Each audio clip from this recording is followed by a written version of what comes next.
It is the world that has been pulled over your eyes to blind you from the truth. It's you liberals who have lifted them up, Howard. Paul, you conservatives make a mistake. You can't afford to strangle hope in people. Without hope, people become dangerous. No, Howard. You liberals have let them invade our society. You give them jobs, political jobs. Paul, you missed the point. It's only the smart ones we move up. That makes it even worse. No, we have to move them up. If we leave a smart one in the ghetto, he might develop into a leader against us. But if we raise him up into white society, we neutralize him. It really boils down to our ability to accept. We don't need pessimism.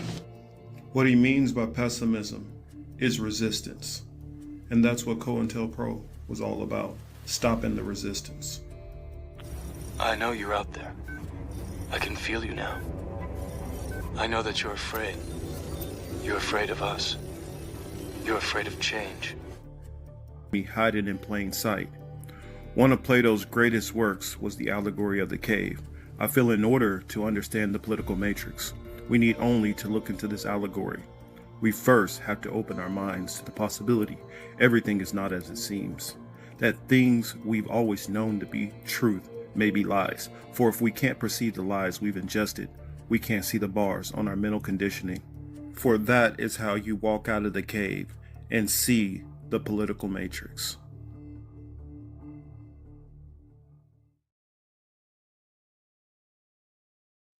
Hello, everyone.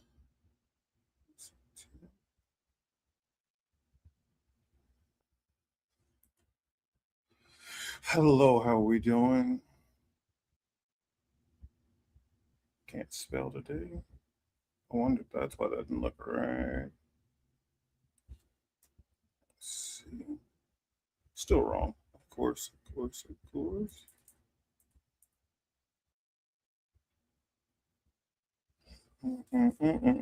on one second.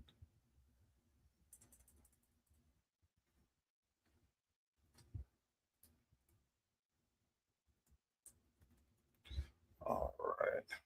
Send that out. Busy week. Man, I took a time to take some time off, didn't I? First, I'll throw a little shout out to everybody. Bullet said, Bud the Chud. I kind of like the name that they gave him. What was it? Chutter Bob. You know, because of course he, banged himself also. Bad Cookie says, yes, hit those like buttons on your way in. Yes, definitely. We need those likes. See, Jackie says, hey, Marcus, Till, Extra Bullet, Warren, and shout out to all the rest. The Court Lord is in the building. Just dropped. What does that say? Just dropped upon G. That's good. I like that. Oh man. Let's see. And just throwing all my shout outs. I gave you guys my pre-show playlist. And I don't know. I think it's fun. Ways to kind of connect with you guys. Some of the stuff I'm listening to before the shows, what mindset I'm in, and so I had Babyface Simple Days. That's kind of been a song that's on my mind lately. I've been listening to it a lot.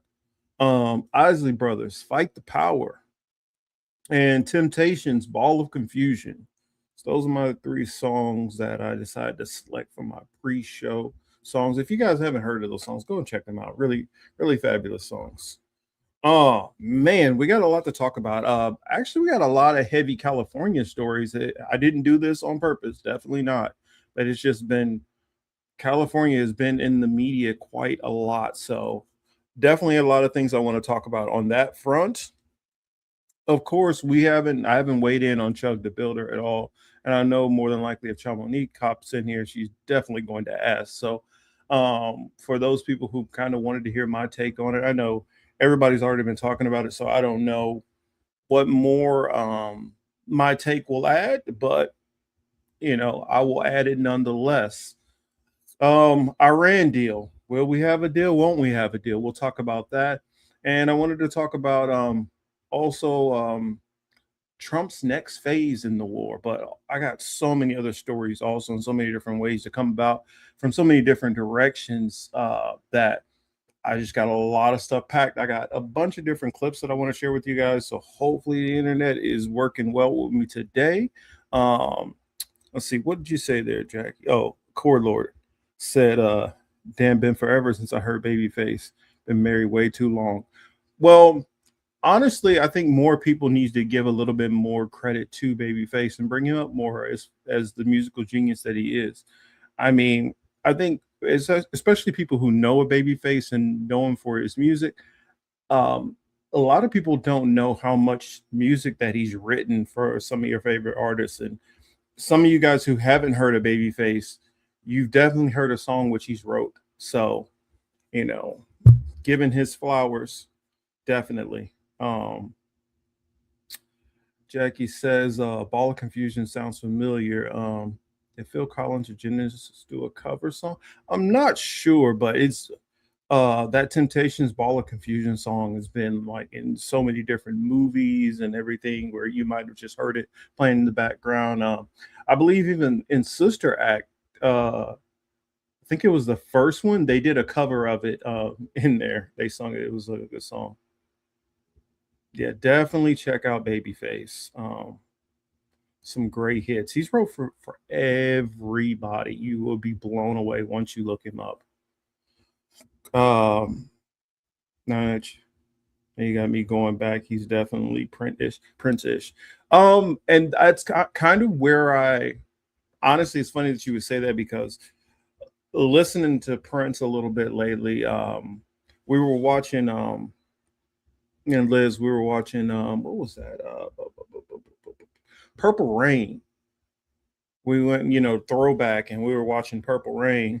And I hadn't seen it in a long time. I think she said she'd only saw some parts of it.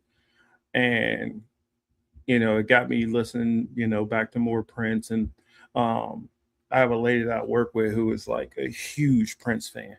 And so, to the point where she has like multiple tattoos of Prince and everything. She is down with Prince. And you can't say a word bad about it. But it also makes you pay attention to like even in that movie Purple Rain, basically like the other group that was in there, his rival group, Morris Day and the Time, he wrote their songs. He wrote songs for a bunch of different people too. And so, just want to give those musical artists their flowers. Jam-packed show. So I guess I won't waste any more time. I'll get right into it. I figured that I will start off with these California stories because, I'll get them out of the way, especially give Till some time to get in here.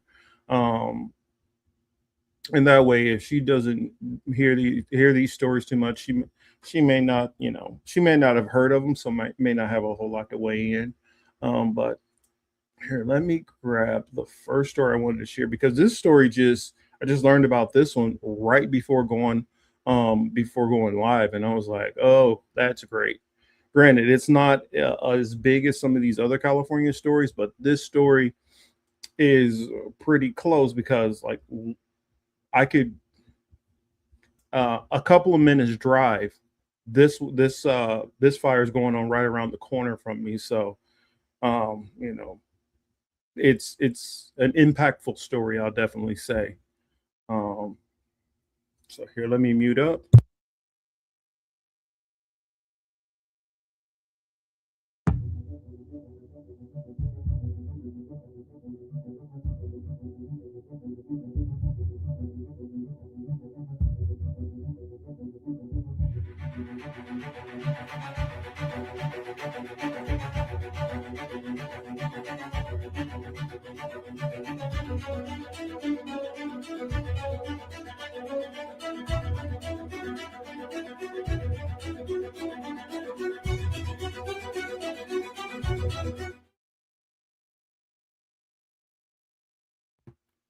So that's the first one. This is the Southgate fire, which is my area, most definitely. Let me close that one out, and I'm gonna give you guys the next story because Both of these stories are like right in my neck of the woods, a couple of miles from where I'm at. This story is also in the same place in Southgate. And this one happened, I want to say Friday, when we were hearing the other news that was going on. So let me see if I can find it. Let's see, where is it at? Here we go. So here is the next California story that was going on. So that one is a fire that's going on like right now. They're fighting the fire. Hopefully they get it under control. It doesn't spiral out of controls, and I'm not having to stop the show and evacuate. You know, I'm you know, kind of making light of it because I don't think it's gonna get out of control. But you know, you just never know with these things. And here's the next one, which is not that far from this. Southgate is not a very big place. It's not a very big city in California. And that's the reason why I'm like, it's kind of impactful because I live in Southgate. But here's the next story that happened, which God knows I'm like, what the heck is going on with California right now? Of gallons of oil spilling from a ruptured pipeline underground overnight. Some of that oil made it into the LA River. And CBS LA's Brittany Ehrman is live with the potential for disaster waiting downstream. Brittany. Well, Pat and Rudabeh, you can see right behind me here, over a dozen construction workers are here trying to fix that broken pipeline. And if you look here, you can see they are hard at work. I'm told they will be here into the night. Now that the leak has been contained, the big concern is where that oil went. Now, officials tell me some of it made its way into the LA River, raising concerns about possible environmental impacts, and crews are working to keep it from spreading. Black crude oil leaking into the LA River in East Los Angeles. We launched a pretty aggressive cleanup campaign this afternoon. Officials say the leak started around 3 early Friday morning near Cesar Chavez and Eastern Avenues when a construction crew installing a fiber optic line hit a pipeline. The oil spread across roadways into storm drains and eventually into the LA River, where officials worry it could harm wildlife. But there are birds that come in and out of the river, and so we want to make sure that that if we do see any, we have people that are on site to rescue them. California Fish and Wildlife is now monitoring the area. Crews race to put containment booms in place, trying to stop the oil from moving farther downstream toward the Long Beach Marina. We're pretty confident it's not going to get into the marina. We have some preventative measures that are in place, and we're currently flying a drone to kind of see how far down it's gotten. Back at the scene, officials say the pipeline was spewing about 5 gallons of oil per second before crews shut it down. They estimate about 2,400 gallons spilled. Right now, it's contained, right? So that when they shut off the valve, the pipeline valve, it stopped the flow of the water. But for some businesses, the damage is already done. It has impacted our business, unfortunately, especially going into a long weekend on a Friday. But thankfully, the construction workers have been very supportive. Legacy Burgers is staying open through the cleanup, but the owner says yellow tape and road closures may be driving customers away right at the start of what they say should be a busy holiday weekend. It's out of our control, but seeing people here work, they're going to be out throughout the night working, so the sooner the better. Now, officials are still investigating how much oil made it into the LA River and if there were any environmental impacts. And as you can see right behind me, again, construction workers still very hard at work tonight. Eastern Ave and Cesar Chavez Ave will be closed until further notice, but those businesses, as you just heard from that owner, will remain open. Live in East LA, Brittany Ehrman, CBS LA. All right. Yeah, I mean, I guess on the short side of this story, I'm like, traffic is going to suck even worse. Luckily schools are out, but I worry, how bad could this be, and what are we not necessarily hearing?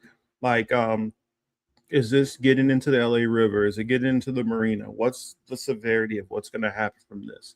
Could this possibly get into the drinking water? That's definitely a big worry, because that's something that's going on here in LA County. Just to the south of us, the video that I'm going to show shortly, we got a crazy contamination situation going off to the south of us in Orange County. And so all of this is like, what the heck is going on with these people? With the situation. I see my cousin in the building. What's up, Ladarius? Um, I guess I saw a couple of questions. Oh, Jackie said, is this a case of this could have been avoided if only they spent a few dollars extra? I think all of these cases are falling down to a similar thing. And when I was in the military, one of the most important things that we worked on was maintenance. It was like periodic maintenance schedule. And you had your stuff that was a yearly, a biannually, you had monthly, you had stuff that was bi-weekly, you had weekly stuff, you had daily stuff also, and you had per use maintenance. And it was a huge thing. Plenty of people have gotten court-martialed, and all kind of things have happened by doing a process what we call gun decking. Gun decking is when you're just filling out the paperwork, but you're not doing the maintenance. And what happens, and when you don't do that maintenance over periods of time, some kind of processes start to break down. Whether that's an O-ring gets dried out and now something is leaking, whether you didn't apply the proper greases and stuff, and now a valve is not turning properly.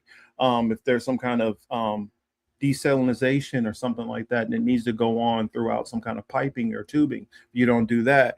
Tubes get corroded and can crack, and all of these different things that go on happen mainly because of not maintaining things, not doing proper maintenance. That's the same reason which we'll have with your streets, your roads. If your roads are constantly getting cracks, especially if you're in a place that can go from cold and then hot one moment. When your roads get really, really cold, they get hard, and that pavement going across like trucks and things like that can crack and break. And then when you have that crack and break, in summer times when they get hot, they start to get a little softer and loosen up, and you start creating potholes through this cold and hot and cold and hot. And if you're not maintaining it, when you start seeing these cracks, that's how you get these giant, potholes in the middle of your roads. Also the same thing, if you're not cleaning out your drains properly, that's how you end up with flooding. And so a lot of this stuff comes down to not doing proper maintenance, and the dereliction of not doing that maintenance over and over and over. I know this is not a sexy conversation and super interesting or super juicy, but by not staying on top of proper maintenance, you can cause massive, massive problems. That's part of why you will never see me riding a roller coaster.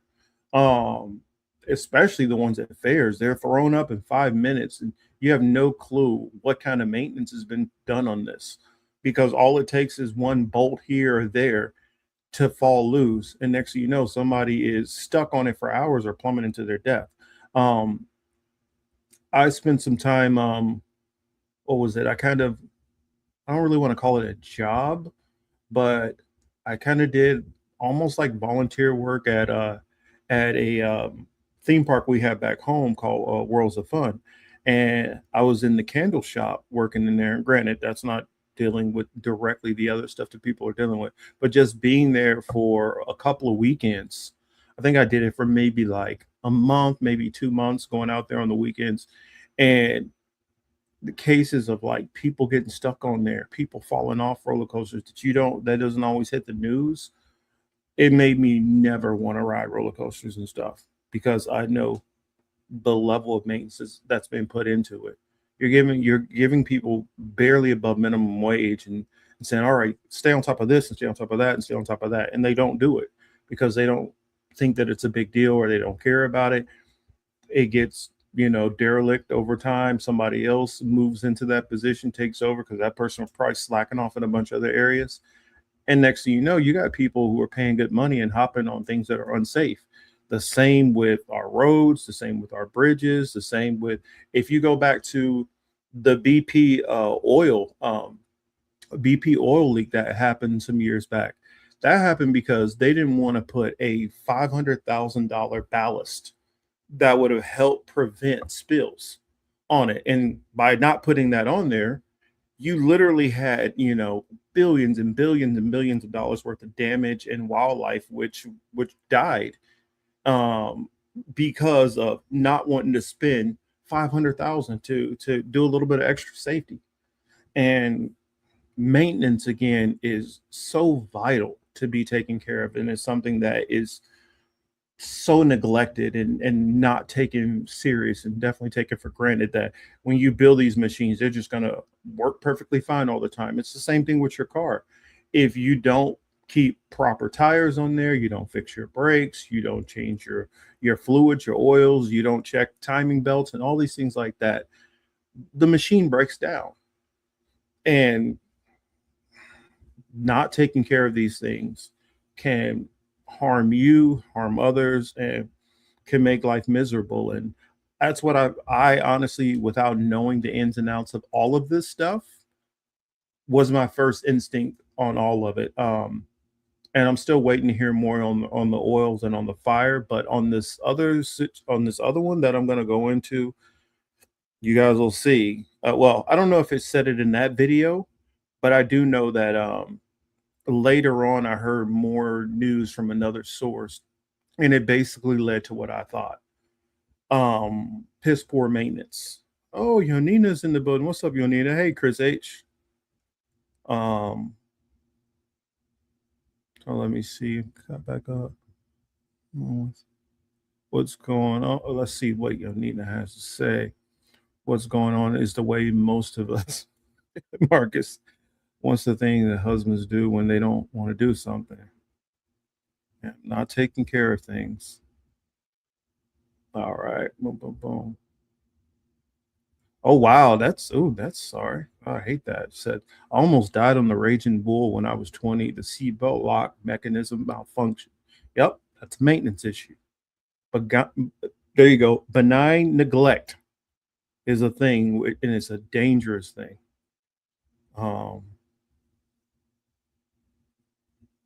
Chris says, I remember that BP oil spill. Obama tried to make BP create a fund to recompense those screwed by the oil spill, and Republicans tried to stop it. Yes, they did too.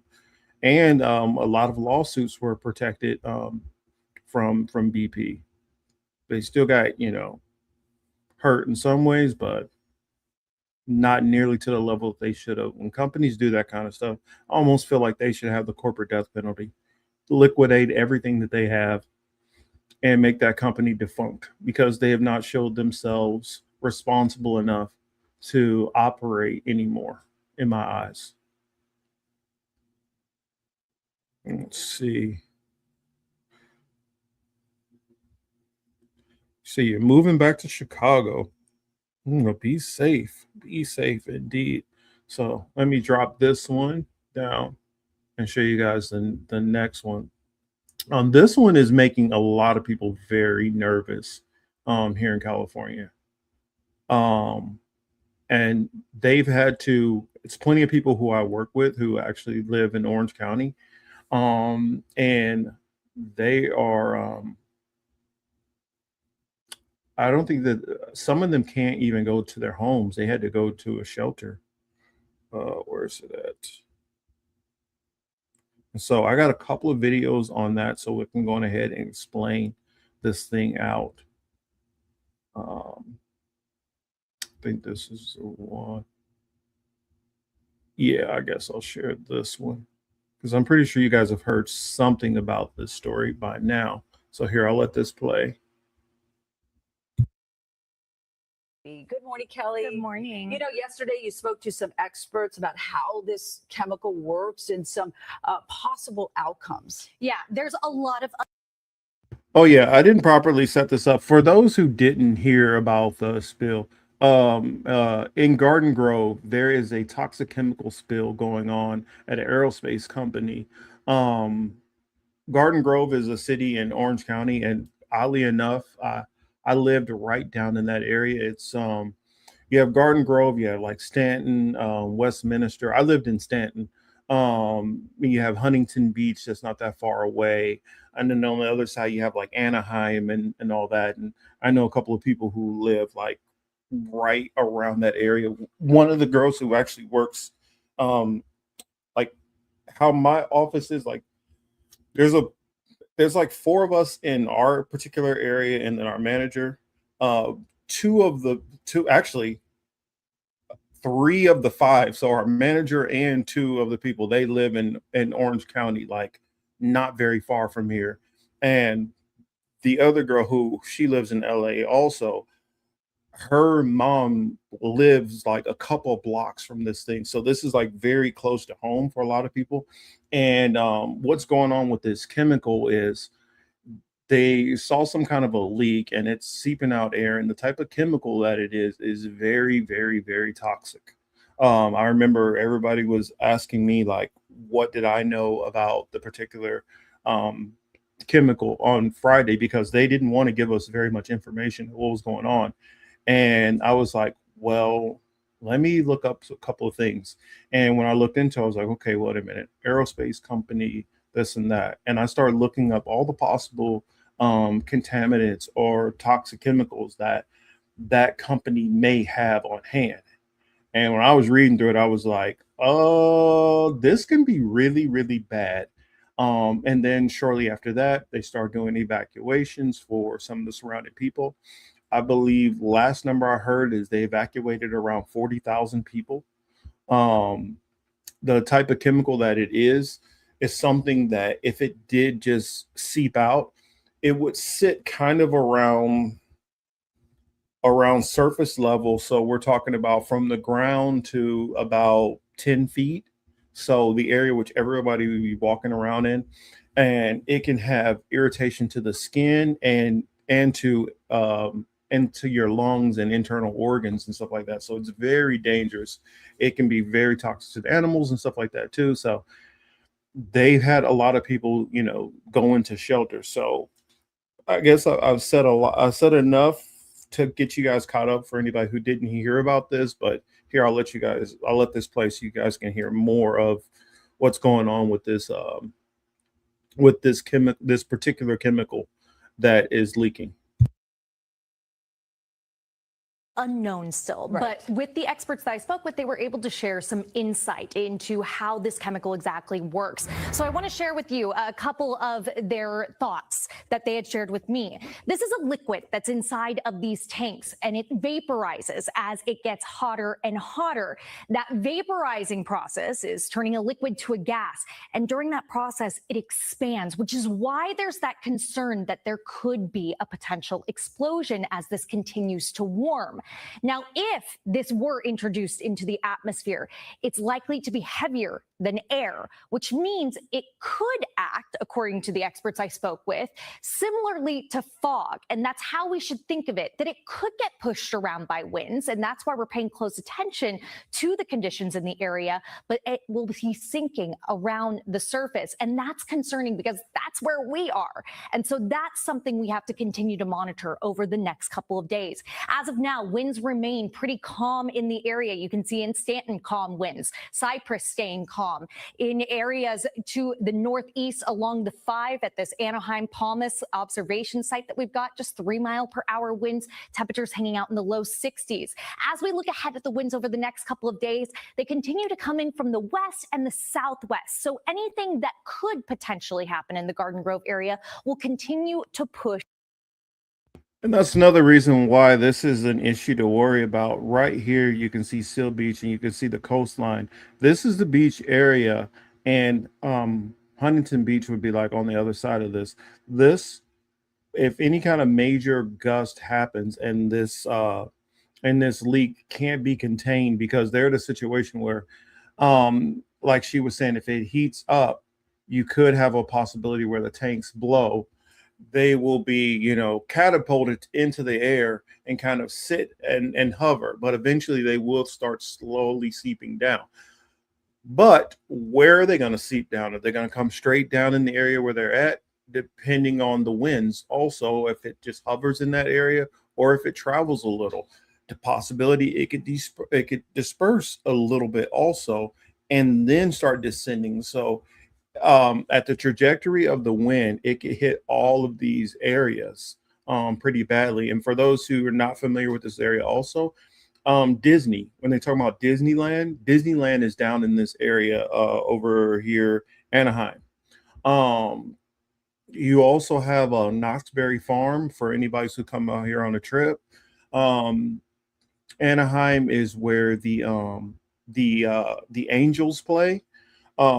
So these are all, I mean, anybody who hasn't been to California and not very familiar, Southern California is a very, very highly dense population area. And so it's not like this is going to float off into an area where most people are not at. This more than likely would float right in any of these areas that are going to be heavily populated. So it's a matter of, okay, how do we contain this thing? If they can't get this thing to, they can't figure out what to do with it, and it doesn't say it doesn't, explode and then go off into the air. There's still the possibility, because they found a crack earlier today, which I saw that in the story probably about an hour before I went on. There is a crack that they found. Maybe they can seal up that crack and possibly save it. But if not, you look at the possibility of, anywhere between 5 and 10,000 gallons leaking out of this toxic chemical. And that would hover right around the surface level. That would contaminate the grounds and more than likely get into the drinking water in that part of Orange County. So it's a very scary kind of situation right now. To the northeast because of the direction of those winds. They get quiet Sunday night. We keep our winds nice and light as we look ahead toward Monday. Similar in strength and direction is what we see for today. Tuesday, they do take on more of a southerly flow. So this is something we'll continue to monitor as we watch this situation unfold. Michelle? Kelly Moody. And that's another thing. Let me put it back onto the map, because let's go back to the map. If we go a little bit further, I mean, this area is probably maybe about 10 miles or so, roughly, give or take, from where I work at and where I live at. This area could, let's say, for instance, they're saying that the winds could go north. Those who know during fire time, you have to worry about the Santa Ana winds, which the winds can kick up to very, very high and strong speeds.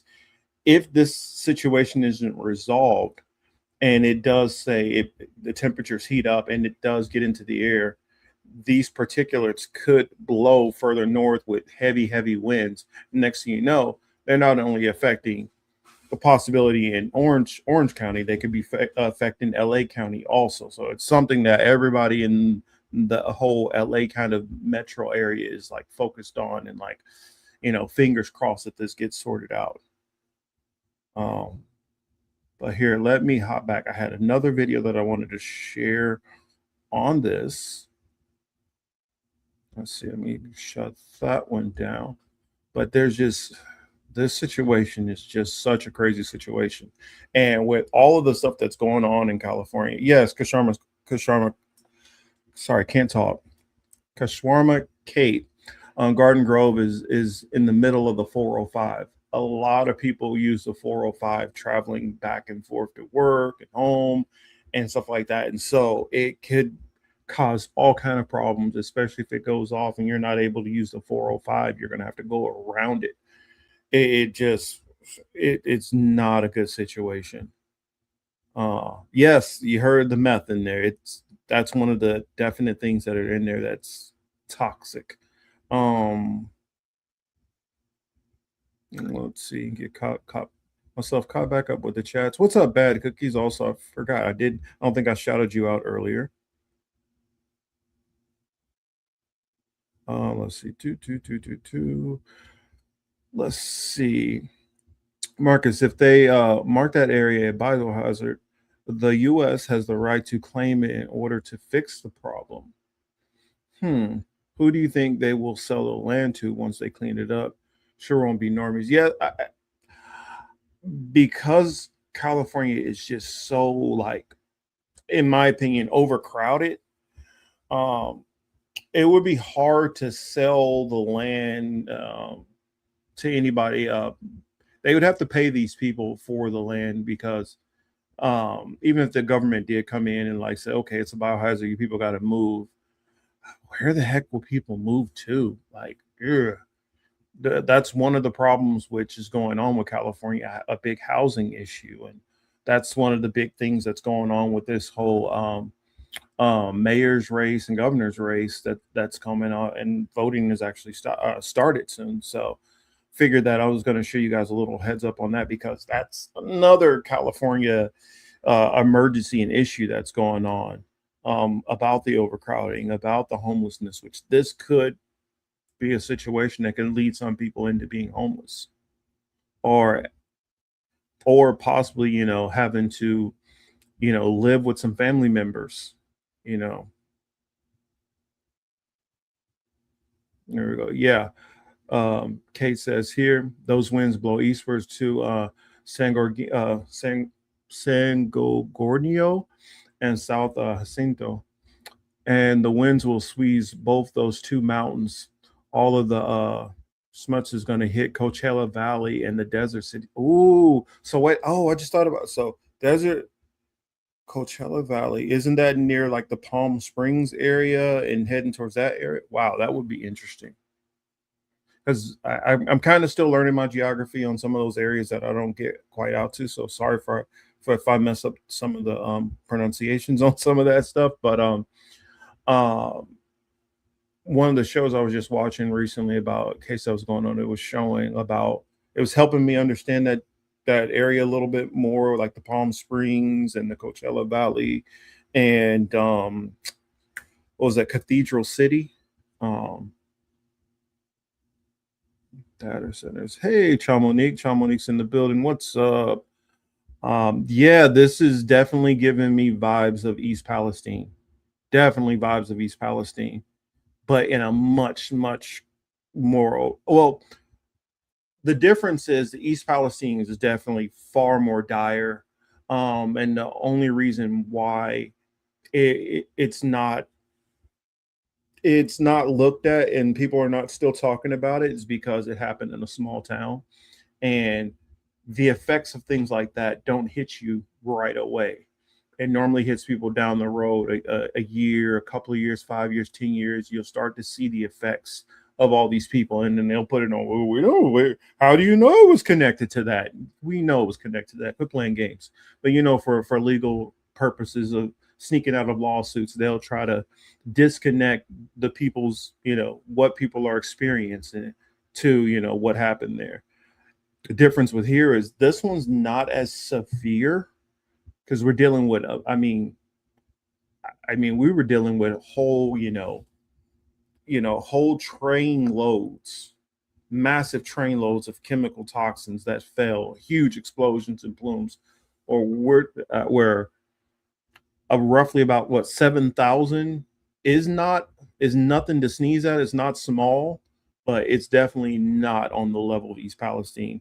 But the problem is, it's in a much higher dense population area, so it can affect more people. So yes, they both are very similar situations and very different at the same time.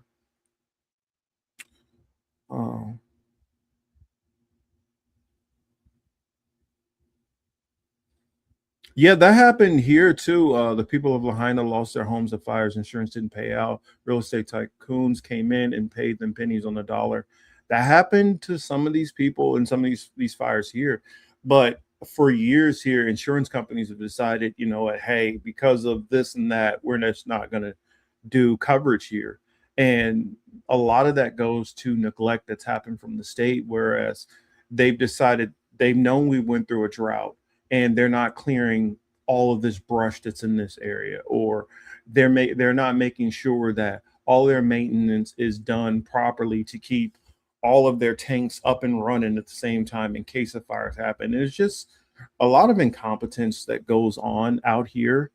That's why I know that people are always going to lean towards the conspiracy theories. You also have people who just because they feel like it'll go set stuff on fire unprompted.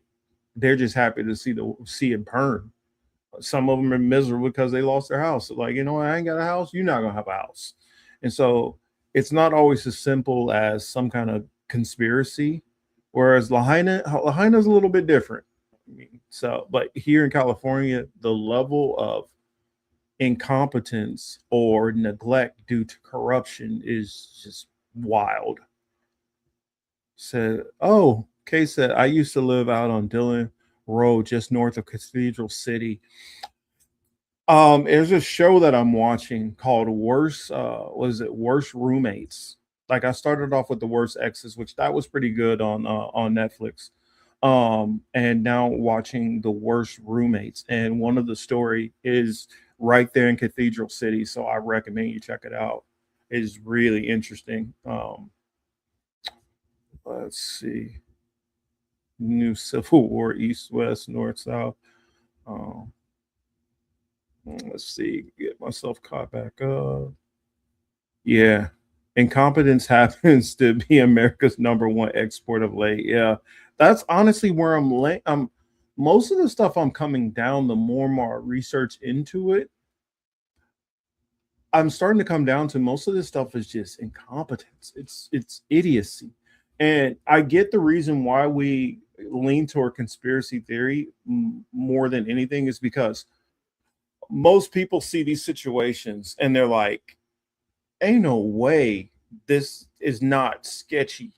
And it's like, it's sketchy because we have enough common sense to understand that, oh, if you don't do this, then this will happen. And so people try to figure out, why would this even happen? That's just so idiotic. But, you know, let me bring Teal to the stage. I gotta get my soundboard going so I can have the, you know, the applause going and all that. I got it. That's what it sounds like to me. Hey y'all. Sorry I'm late. Yeah. I'm remodeling my house and I'm trying to get last minute stuff because everything's gonna be closed tomorrow. Oh yeah. Yeah. Yeah, Yonina, I'm not saying okay, I guess let me put my disclaimer out there. I'm not saying conspiracy theorists are wrong. I'm not saying they've been right on a whole lot of things. I'm just saying that there's a lot of stuff that, especially that I've seen out here in California, that falls straight to incompetency. It just falls to just being dumb. I mean, there's so many people that'll, okay, I don't care about having enough room for parking, and I'm just pile business on top of business on top of business on top of business. Well, what happens if one of them catches a fire and you didn't really have any ways for cars to get in and out? Well, now you got a whole bunch of people jammed up in there, a fire that's going to jump from building to building to building. And you've just made it where fire department can't get there properly. Are you talking about the chemical thing that's going on in Cali right now? Yeah, but I was just giving that example. Like, that's some of the stuff that happens out here. Piss poor planning, city planning overall makes a lot of these situations way worse and leads to these.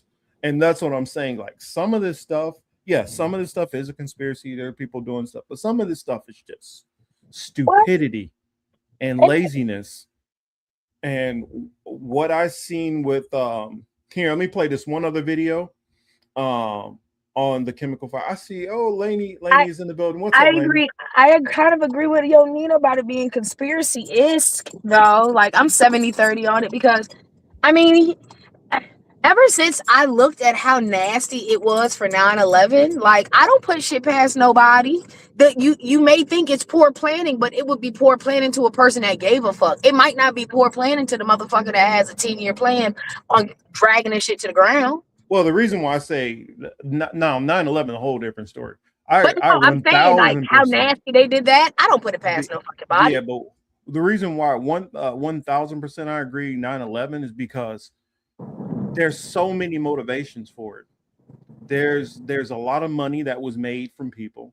Yeah. There were wars that got started that people wanted to get started. There was a lot of money from the weapons manufacturers. There was a lot of people who made money off of 9/11. And it worked out for a purpose. Whereas this one, like, one of the things that they found, they had 4 or 5 of the valves that they found were completely rusted out. Okay, then that's laziness. Piss Okay. poor maintenance. Somebody ain't been doing their job and they didn't give a damn and they're just paying this person. And what I'm saying is, oh my gosh, I don't think I've been in a place that so many people get away with so many things. Like other cities I've been in, other states I've been in, the level of laziness that you'll see that happens in California or people who sit in positions that don't deserve to be in positions. And then on the other hand, somebody who's in a position and they're just getting railroaded and not appreciate. It's like, it's so lopsided out here. Well, I think that's everywhere, Marcus, because I'm dealing with that right now. Like, But I'm saying it's worse here than any place I've been, and I'm talking about living. Oh yeah, so many places. It's just so bad here. I have the feeling like I blame a lot on COVID, but like I don't know what happened, whacked out poo brain. I don't know, but everybody's like work ethic is in the toilet. But like for instance, I have kitchens right now that don't have central air, but like parts of the school does, and like I had to get like window units for the kitchen so my employees didn't pass out. And I told them, I said, hey, just go ahead and buy 2 and replace the 2. This motherfucker in the maintenance department going to tell me, I mean, they going to get it when they get it. What? See what I mean about poor city planning, basically? Yes. Like, what are you talking about? The pipes busted at the middle school during the winter storm in January, and then like their generator died because a fucking circuit breaker from 1974 had broken and they couldn't replace it. Why the fuck is there a school on a breaker from 74? Yeah. Yeah, like it, man. Poor city planning, moving the money, doing shit away with the city money. Like it's insane. Like it's just a mess. Go ahead. All right, yeah, I'll show this last video on this one because I'm going through. It has been so many California stories. I just said I'm just gonna make a damn California segment for this show. Here, I'll play this one, and then I think I got even 2 more to go into. But here, let me let this play. Joining us now in studio to talk more about what the effects could be on people exposed to this. Absolutely. It's a very scary, intense situation. The chemical is called methyl methacrylate, or MMA. It's highly toxic. It's used for shatter-resistant acrylic glass, paint, and adhesives. The Ocean Fire Authority says we have limited experience with this type of chemical leak, very few case studies. What we know is that it can be harmful whether you touch it or breathe it in. It's a respiratory irritant, so it can start off very mild, but it can progress to a point where, yes, you would probably require hospitalization, if not more. Chief Nick Freeman says we're talking about up to 7,000 gallons of methyl methacrylate spilling out of that tank. People who work with this chemical are required to wear goggles and respirators. We know this hazardous substance is heavier than air, so any release would sink to the ground. Doctors say abrupt contact can potentially damage more than your lungs and skin. It can affect all organs. A slow leak can cause long-term health impacts. It all depends on exposure. We don't know. We don't know in terms if there was a plume, how heavy of a plume and concentration of the substance would be in that plume. So if that were to happen, again, we want everybody to be away from the zone that we have created to safeguard everybody's health. As of now, no injuries or deaths reported at this point, but methyl methacrylate is highly flammable, therefore highly explosive. Emergency responders are trying to prevent that, but again, we don't know a lot about this leak, so it's best to leave the area if you've been told to evacuate. That's the one thing they want us to get out there. Yeah. We heard you mention long-term consequences. Are there any studies about MMA causing cancer, perhaps, Denise? Yes, again, very limited research, but what we do know is that even though it harms your skin, it harms your lungs and possibly skin, lungs, and your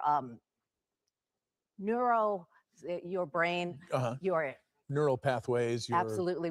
For some reason, it's not considered carcinogenic. Even the US EPA says that it may not cause cancer. It's not considered to cause cancer to humans. But the immediate damage could be pretty devastating. It can be. All right. Denise Dodor, thank you. And as she reported, it's. And the reason why you don't have to worry about it causing cancer, because if it affects you're you, gonna fucking die. It's going to destroy you before you get cancer. You're gonna be dead. You'll be dead before the cancer even gets to you. What the fuck? Go ahead and get Yeah. ready to get those 800 numbers. Did you get exposed to MMA? Do you have mesothelioma? Yep. You still Wait for those alive? lawsuits coming out. Yep. What the fuck, Marcus? And then, Yeah. first off, what pisses me off, why am I getting medical advice from a bitch that can't even say neuropathic? It's over here Well, that- stuttering on Mhm. 3-syllable words. Bitch, give the mic to somebody else. I mean, or else she could have said a way which is a lot easier, which other people would know, neurological issues and neurological damage, because that's like this thing could literally, you can be affected by this and it can shut down your nervous system. Yes. This thing is like, and then the reason why they don't have much research on this, because this is normally something that happens within OSHA. And so this is something that kind of happens more a workplace kind of thing where, okay, this one person was exposed to it the wrong way. And it's normally very small case study because you normally don't have issues like this.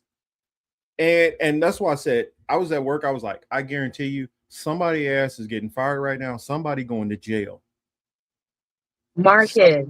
Somebody going to jail over this. And they thinking, oh, I'm getting out of here early today. Let's skip over the tanks. Somebody ass going to jail for this. But there's so much it can make your lungs hurt. So anything porous. Well, here's the other thing that they didn't say, and I didn't hear any other story that talked about this. Say, let's say this does get into plumes, and this does get out. This stuff is highly flammable, also. Oh shit! You know how many houses and how much dryness it is in California, especially Southern California. Wildfire season about to start. I just talked about starting off the show. A massive fire that we have right around the corner from me, probably about 2 miles away. I was about to ask if you were okay because I looked it up. And the LA wildfire is insane. Yeah, so we got a wildfire over there. Get this, Teal. We got a wildfire right over here, and then right over here on the other side, we got an oil spill. What in the boys is going on with you? The level of incompetence, that's what I'm saying. The level of incompetence in this state is just ridiculous. And watch they try to blame it on weed. No, I'm playing. Get weed. Well, it's funny. This other story that I was watching, way off topic, they tried to bring that up in this other case, and they was like, nope, that ain't the case. This girl been driving around on weed all the time. Oh, the crash? Oh, you watched that? I haven't watched all of it, but bro, I'm already like, I can't because I won't spoil it for you then. You got to understand, like, when I'm watching it as like an educator now, being around these young adults, you know what I'm saying? And just understanding, like, something is off. I don't know what the fuck happened. Maybe millennials shouldn't have had kids. I don't know. I don't know where the disconnect happened. But we're not gonna get off topic. But no, I haven't finished watching it yet. Yes, that is fucking crazy. Please don't blame it on the weed. I'm gonna have to make sure to call you after here because I want to talk to you about this. Yeah. Now I do want to ask about this. What the fuck is going on in New Mexico? Oh, hold on one second. It says one thing for sure, Marcus. This will all be going away with one simple class action lawsuit settled for $1 billion that splits up around $34 per victim. Oh no, it's gonna be higher than that. This is California. This they at least gonna have them give them 120. Oh, it's gonna be it's an aerospace company. Why are we fucking with materials we don't know about? Well, that's the thing. They know about these materials. They just normally are careful with this stuff. So we don't know as public entities about this material. Well, that's the thing. When you live around like that area, here's the thing. The reason why you don't normally hear about stuff like this is because when it happens in a lot of other places, they have room. So that plant, that aerospace plant, is probably not going to be sitting right in the middle of a residential area. It's going to be sitting in a business zone. Because you know how every city will have one area that'll be like like back home, our area was called Fairfax. You go down to Fairfax and you got all the plants down there. all the manufacturing, all this stuff is all down in this one area. And it's then you'll rural. have, It's a rural area. yeah, it's normally away from everything. Yeah. It's either going to be rural or you're just going to have this part is this part maybe in your downtown that's dedicated only to that. Yeah. Or you'll have like a business plaza area. Like Industrial my job park is in area. a business plaza. Yeah. And it's not a lot. I mean, there are some houses, but there's less houses than you would have in a normal like mom and pop business kind of area. Yeah. And so but California is so damn overcrowded. You don't really have any like areas that you can just set aside like that. That's insane. That's insane. Like remember I was talking about the I brought up also about how California with all these different issues going on. I got to show you this because I don't think, and I heard you about the New Mexico. Remind me, and we'll talk about it right after this one. But I wanted to throw this on the screen because I don't think a lot of people get how bad the homelessness situation is out here. Me, I know. I mean, and so this is from the mayoral candidates. Oh yeah, by the way, we got Gavin Newsom, who is beefing with Chevron right now out here, telling people don't go get gas at Chevron. Are they in charge of the oil leak? No, but they are about 80 to 90 cents higher than everywhere else. God damn. Yeah, you getting gas at Chevron, it's like $7. Oh fuck no. Yeah, and some people are like, well, I think it still works. No, you're an idiot. I'm gonna go over here to Arco and get my gas for $5.65, $5.70. And yes, $5.60, $5.75. That's cheaper than most of these other places. Y'all are $1 more than the East Coast right now. That's crazy. Yeah, it's bad out here. So I'm not paying those $7.15, which there are places paying $7.15 for gas. But check this one out from the mayor's race because I feel this all ties in with what I was talking about incompetence in California. All right, here we go. 2 weeks away from the June 2nd primary, and the candidates for LA mayor are working hard to rally supporters and win over those undecided voters. Several of those candidates fanning out across the city today. Eyewitness News reporter Josh Haskell joining us now with how they're trying to garner support. Josh. Well, Mark, once again, homelessness is one of the biggest issues in the race for Los Angeles mayor, and we've had the unique opportunity the last 2 weeks to talk.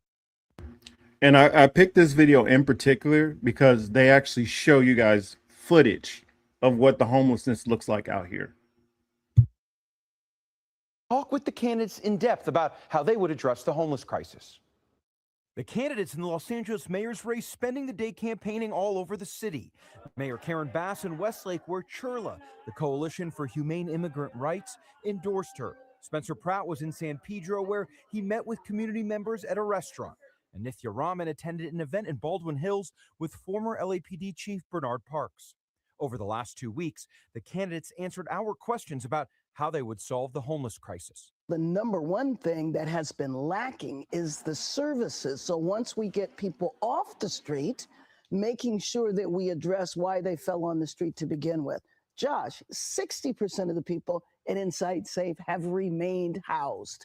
I think it's really important to build on that success. Councilwoman Nithya Raman has been critical of how expensive Mayor Bass's Inside Safe program has become, saying it's not sustainable. We don't have real oversight over the hundreds of millions of dollars that this city is spending on homelessness every single year. That is a travesty.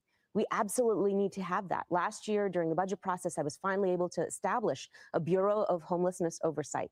Democratic Socialist Ray Wong believes the key to solving homelessness is building housing, which she says would also lower crime. Housing should be for people, not for profit. And so we need to make housing a real reality for most folks because a lot of people can't stay stably housed. Spencer Pratt would take a much different approach.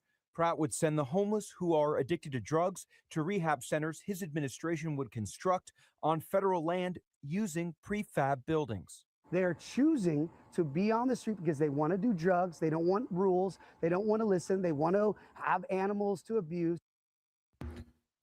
I just want to put it in here. Think about what this dude is saying. He wants to just build. He just wants to take big ass buildings and just throw all the drug addicted homeless people in there. Out of sight, out of mind, against your will, too.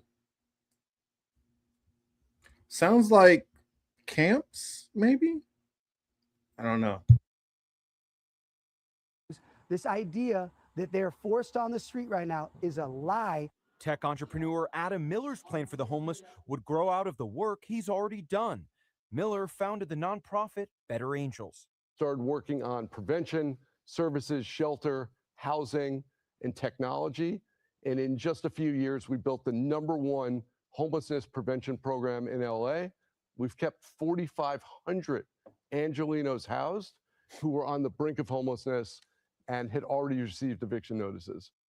And homelessness is just one of the issues that I asked the candidates about. You can watch all of our interviews in full on abc7.com to learn where the candidates stand. Okay, so I just want to throw this into the mix of things. All right. So the homeless crisis did not start overnight. First off, okay, I remember 2020, I went down there. I even went down Skid Row. I always tell this story about how I got this homeless hot dog for 4th of July. Okay, and it was not bad. Okay, I got a homeless man's hot dog. They were barbecuing and it smelled good. So I just wanted to go check it out. Because I've learned that people that live off of Skid Row and some of the homeless people of LA, they not all crazy. You know what I'm saying? They can throw down on a grill, you know. I ain't let them touch my bun or nothing, but like they threw down on that grill. I got me 2 hot dogs and went about my day. But this is not something that started overnight nor can get fixed overnight. But I'm just going to put this on the screen, but keep talking. But just check this out. Okay. I'm not going to play the video. I just want to show it. I've seen how bad it's gotten. I've seen how bad it is personally. Also living in Colorado, I got to see how bad that homeless issue is. And I've heard that it's gotten nothing but worse. But like our commander-in-chief, Mr. Orange, just got rid and is getting rid of assistance that helps people get housed, i.e. people that have emotional support animals, people that are suffering from mental illness and things of that nature. They are now getting their Medicaid and all of their assistance taken away from them. So you're already about to create more homeless people. You see those gas prices? What the fuck? Suck my dick, bro. $7.19. Suck my dick. Yeah, that's the thing. It's more expensive if you don't use a card, but that's yeah, dumb. That's dumb. But like this whole like homeless crisis and we need to help them, but y'all aren't helping at all. And then you're gonna tell me, y'all got 4,500 people settled in housing and baby, that's not even a third of Skid Row. No. And you're talking about the whole city? Yeah, that's we literally have hundreds of thousands of homeless people here. Yes. And it's just like, and not to mention, bro, shut the fuck up. You talking about they just want to abuse animals. Bitch, they're abusing them because they ain't got no fucking house. The hell? You acting like these animals would not be running around homeless too. Actually, the dogs is homeless too, nigga. It's probably saving them from being euthanized. Because what the hell? Mm-hmm. Like, what? What? California's homeless issue has been an homeless issue. I mean, everybody runs to Cali looking for, you know what I'm saying, the Golden Gates. And I mean, shit, San Diego is bad. San Francisco is bad. I'm glad you said that because people don't bring up that context either. Homelessness in other states are a lot easier to deal with. I'm like, do y'all realize that people will take one-way bus tickets to California and just like, oh, well, I'm going to be homeless. Figure it out. Yeah, I'll figure it out.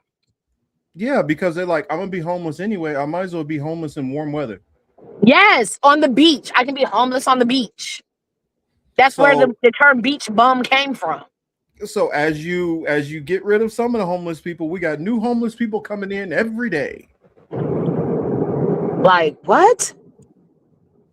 And then not having proper housing, you create more homelessness. And I mean, that's just the people who are on the streets. That's not showing the people who are sleeping in their cars, sleeping in vans. I mean, who are couch surfing. That's not factoring in all them people also.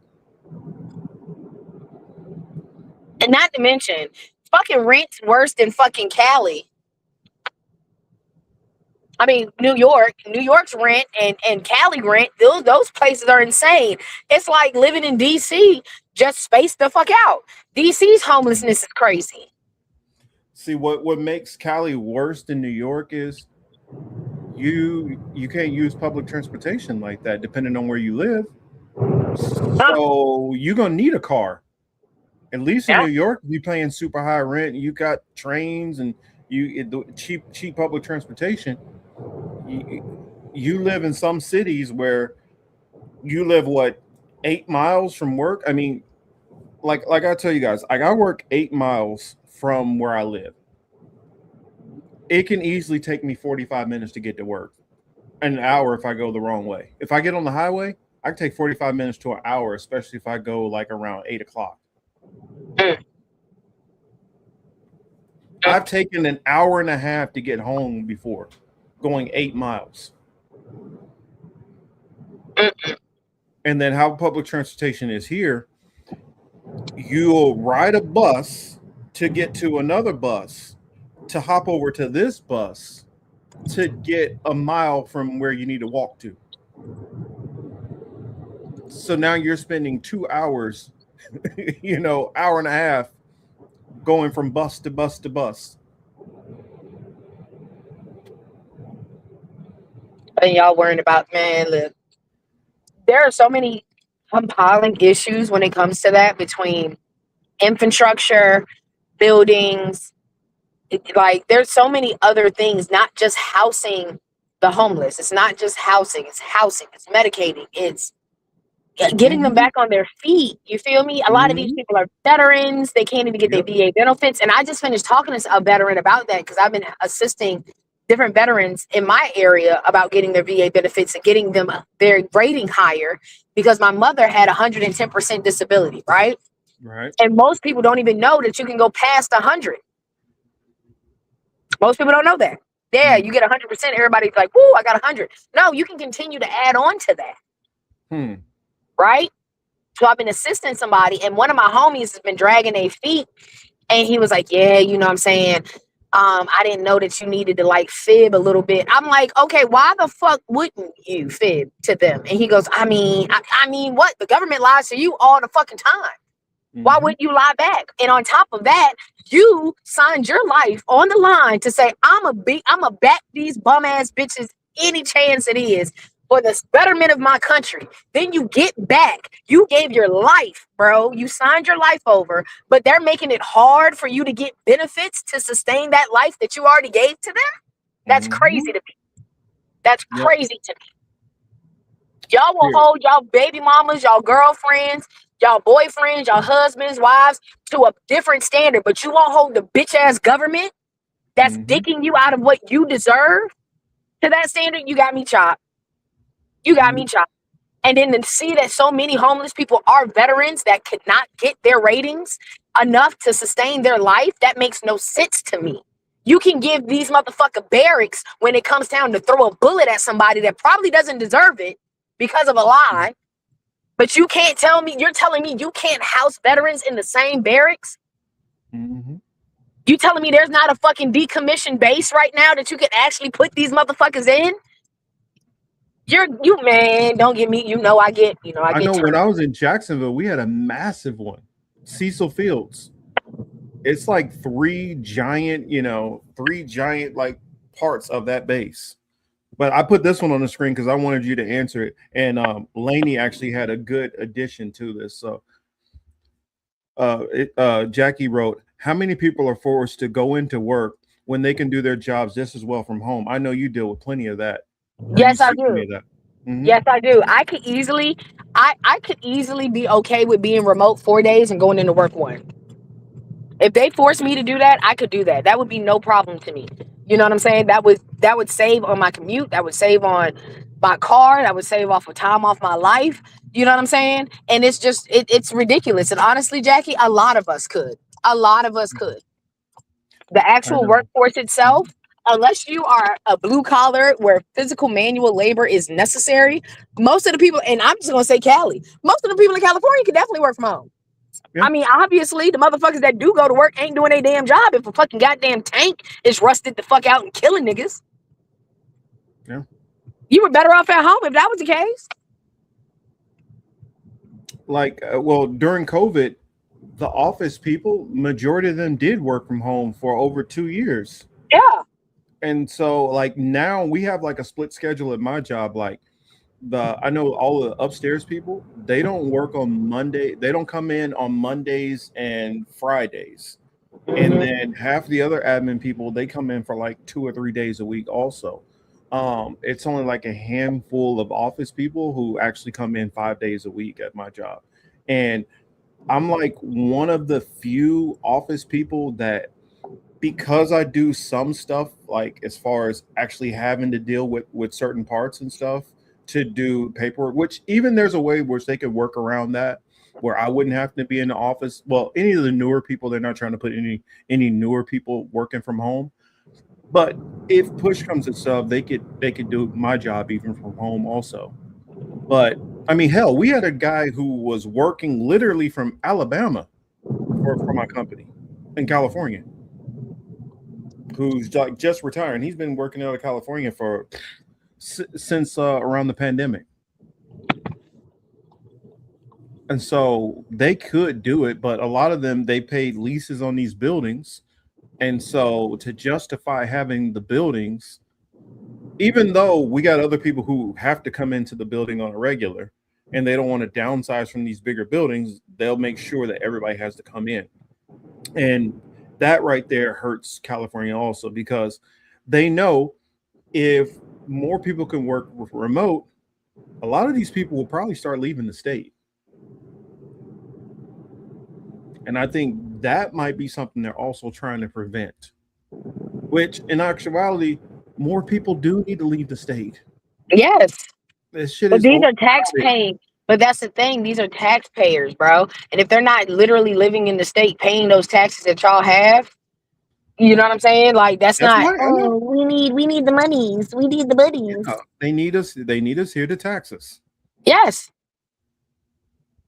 Which they'll still tax you, but at the same time, you wouldn't be getting the property taxes and things like that. Also, you wouldn't be getting the smog. You wouldn't be getting a lot of these other taxes. You wouldn't be getting the tax on your groceries, the tax that they get off you from the gas pump. Yep. You wouldn't be getting all those things. And then what it would do also is it would start to drive down the demand for housing and rental properties. And so now people can be like, well, I got an option over there, and you don't get to have people bunking up with 4 or 5 roommates that they don't even know. You don't have to have people renting out a room in their house to be able to pay their mortgage, or to build a ADU on the back of their house and rent it out to their kids. That's a big part of why they do all this. California greedy, baby. Long Yeah. story short, Well, Jackie, Cali greedy. Well, United States Yeah. is greedy, but Yeah, Cali is yeah. definitely one of them. Cali is just among the worst of the greed in California. But I mean, of the Hey, greed Marcus, of the I gotta United pop States. off. Okay. Hey, when you come back on, remind me the New Mexico one, and then I'm gonna hold this one story also that Yonina is asking about for you.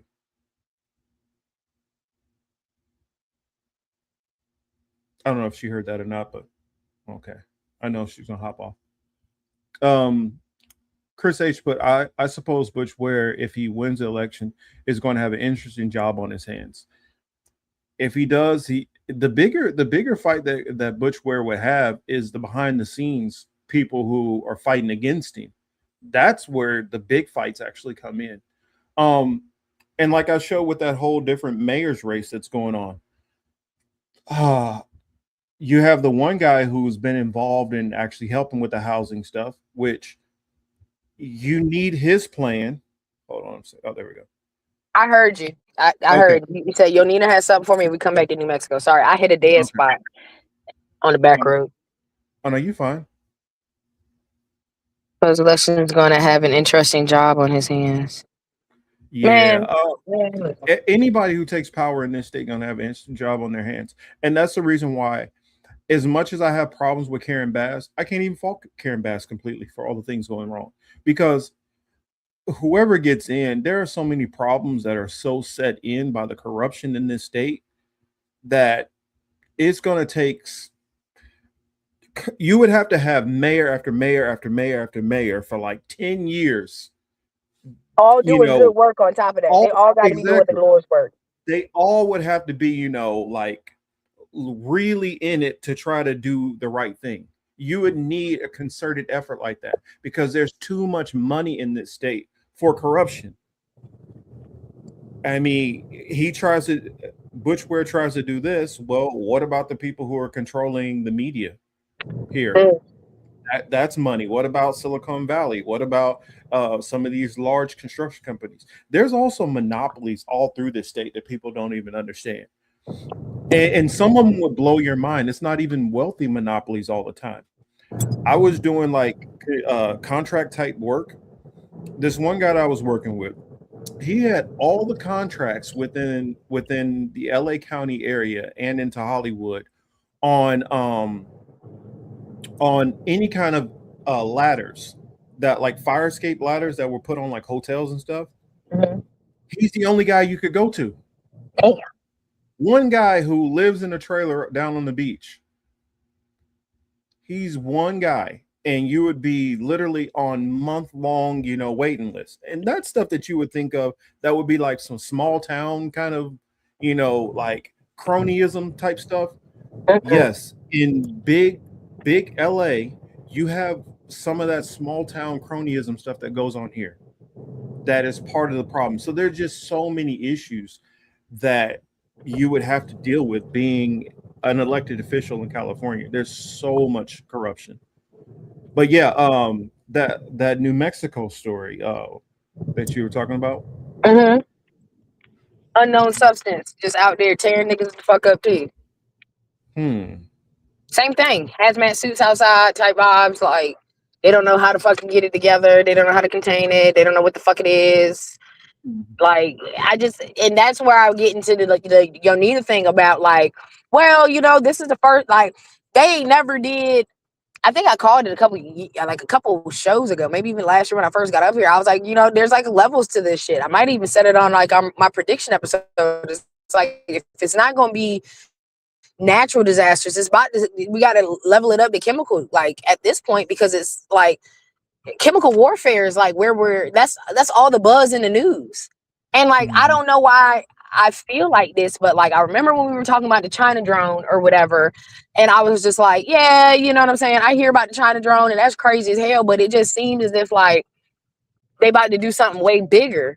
I keep joking about the fact that I feel like China came over here and dropped some shit off, but like, man, listen, these people, man, chemical drop after chemical drop after chemical drop, and then was it the New Mexico one? Was that the one about the first responders and the fentanyl exposure? Yeah, it's like 25. Let me pull the story up, or well, I can pull up one of the stories, but it was like 25 first responders like affected by like fentanyl. That's what they're gonna say it is. Little do y'all know it's MMA 2.0. Well, yeah. I mean, let's see. Of the 4 people found, 2 were pronounced dead on the scene, and the 3rd died on arrival at the hospital. Yeah, I think I saw one thing that said like 25. This one's not saying how many in this one. I guess it was definitely like 15, 25, something like that. Yeah, I saw one that said 25. I don't know where I saw that at, but I know this one just says that they were exposed. Like you can tell right there, that's more than 4. Looks like that's 5 people alone in that picture. It says first responders exposed to fentanyl in deadly New Mexico incident, officials said.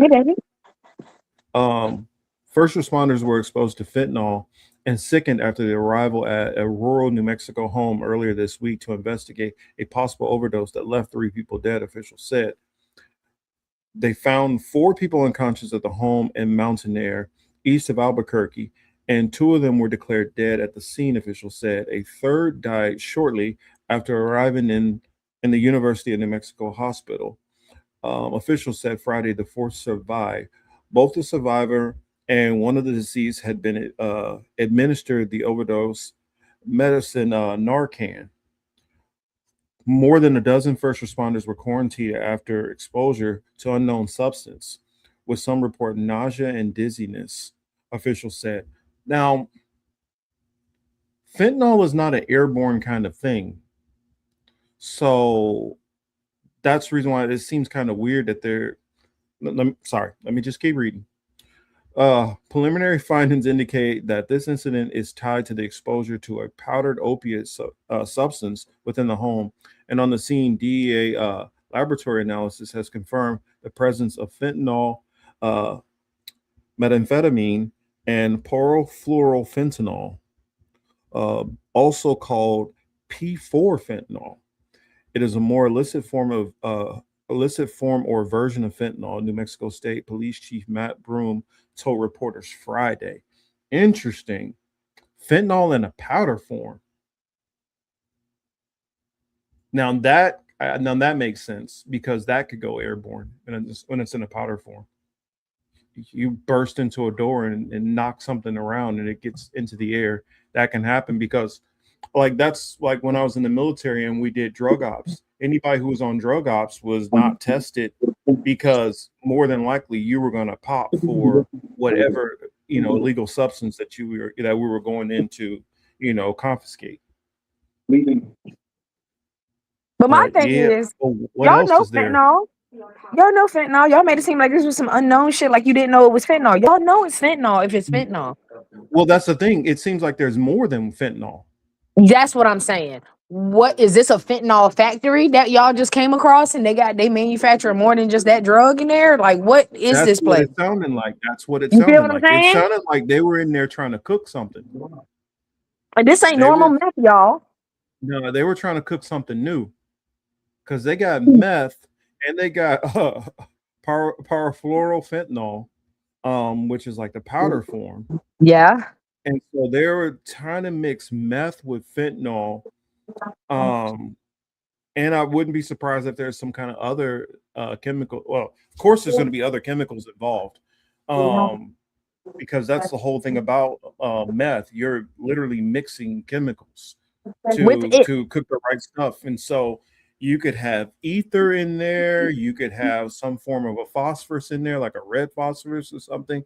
I mean, there's all kind of stuff that you could be mixing. Okay. Let me go ahead and give my history lesson. Y'all know I'm a weirdo and I be knowing all my shit. Okay. Let me just give you a drop. Let me just drop something that's like this. Okay. Boom. God made opium, right? Made the poppy plant. Poppy makes opium. Okay. When they found out opium did its thug thizzle, right? All the white people was like, oh shit, let's get on it. But then it was like, damn, it's good. It get rid of all the good shit.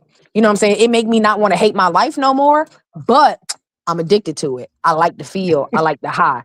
And at the same time, when this got started, they used to call it God's headache medicine. You know what I'm saying? They used that. That's exactly how they considered opium, right? Because it was that shit. So they was like, hey, homie, can you do something about the whole addictive personality part of it? So dude was like, yeah, I got you. Let me synthesize it. Boom, gets in the lab, synthesizes it. He starts doing it for a week straight. He creates morphine, right? And they was like, hey, did it work? He was like, well, I got rid of one of the side effects. It don't really make you that sleepy. But I'm hooked on this shit like cook crack. Sorry, I didn't figure that part out. Cool. So they was like, damn, he made morphine, but it's still good. It's hitting. So boom, they started putting morphine on tables like aspirin. Okay. If you look back in the 20s and prior, when they first started getting it popping, you will see that they have kids sitting at the breakfast table and they're like, take a morphine. Tammy scraped your knee. Take a morphine. Da da da da. Right. So now they come back and it's like, look, motherfuckers is hooked. Kids is fucking strung out. We got to figure it out. Boom. Homie was like, I got you. He synthesized it. You know what comes after that? Fucking heroin. That's how we got heroin. They kept trying to synthesize it to get rid of a side effect. So, boom. Now they like, hey, it's an upper and a downer and an upper and a downer at the same time. You feel me? But it's still kind of addictive. So yeah.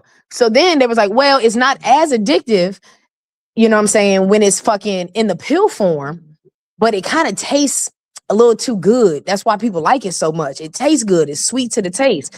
How about we do this? Put it straight into the gas, put it straight into your veins. And that's why the hypodermic needle was made. The hypodermic needle was literally made so that you could put heroin in your arms. What? Mm. And that's how we got this addictive fucking drug now. Now let's bring this back to the meth.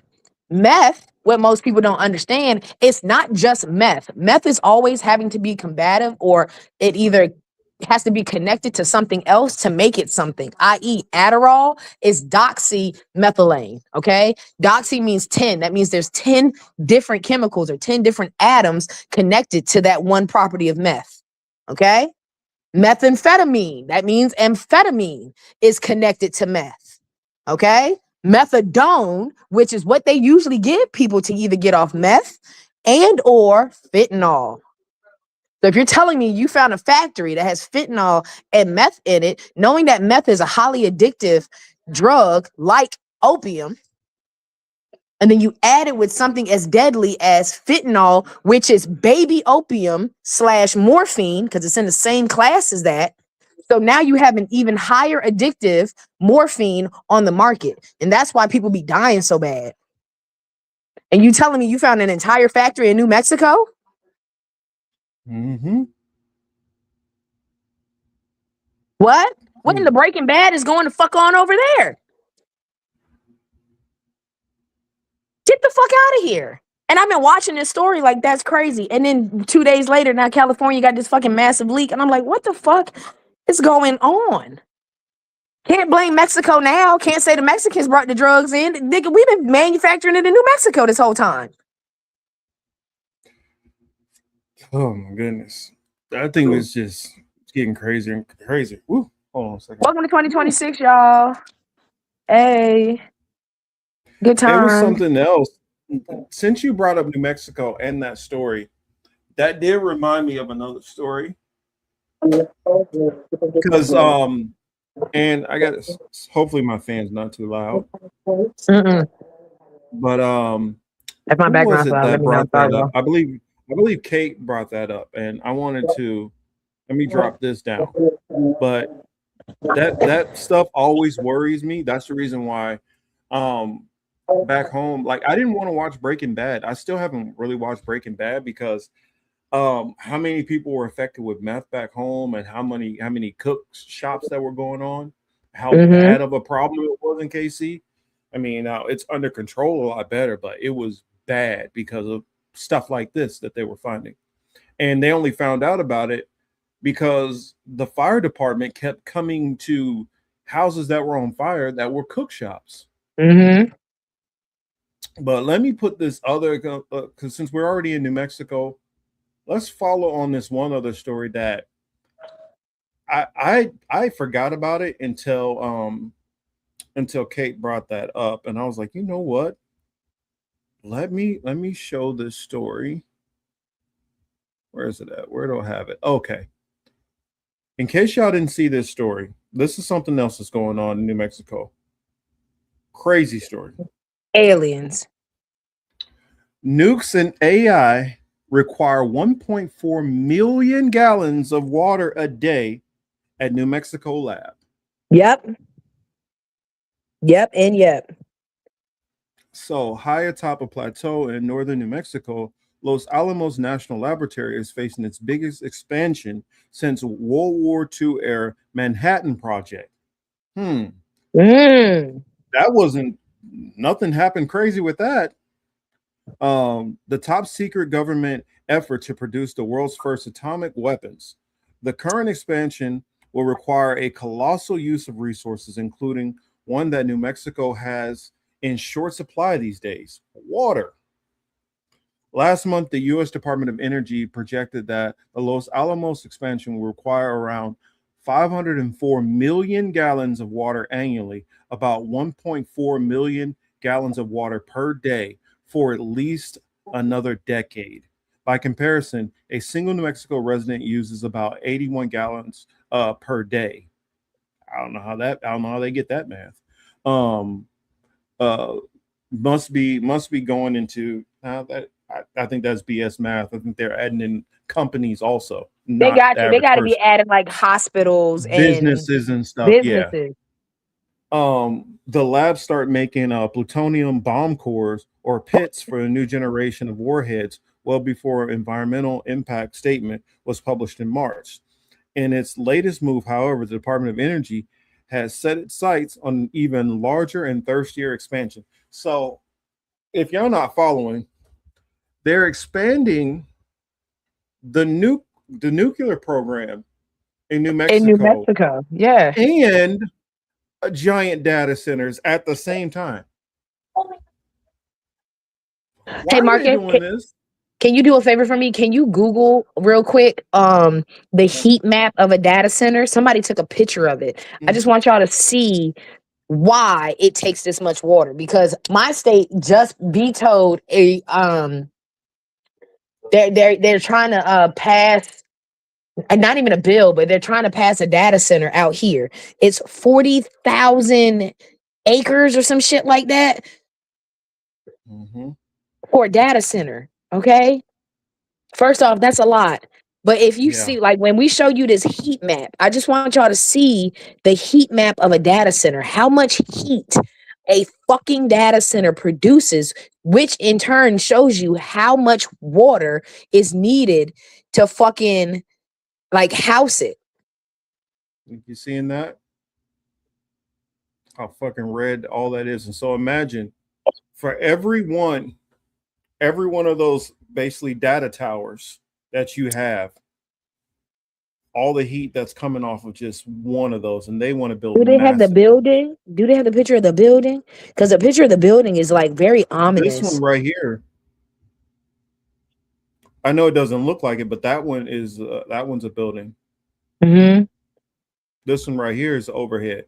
Like, yeah, let me go that's back what up I'm real quick. saying. Look at that shit. Let me go back up real quick. So this right here, which is a room. This right here is probably about 8 foot tall. It's probably about 8 foot tall, probably about, I want to say close to about 4 foot wide by about 16 feet in length. And that is this.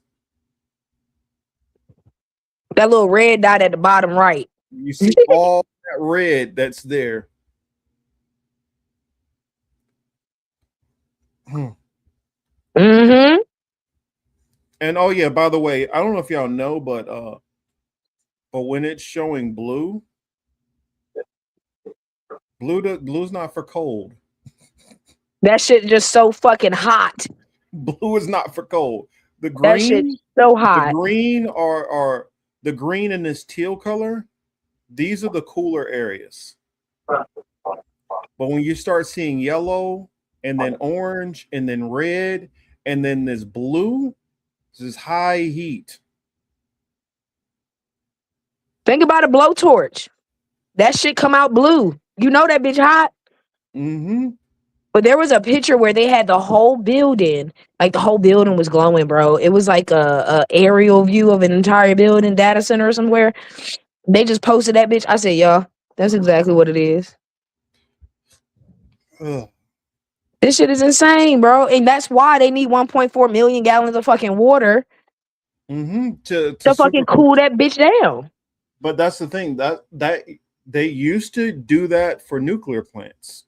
That's what I'm saying, because this is nothing more than a nuclear plant.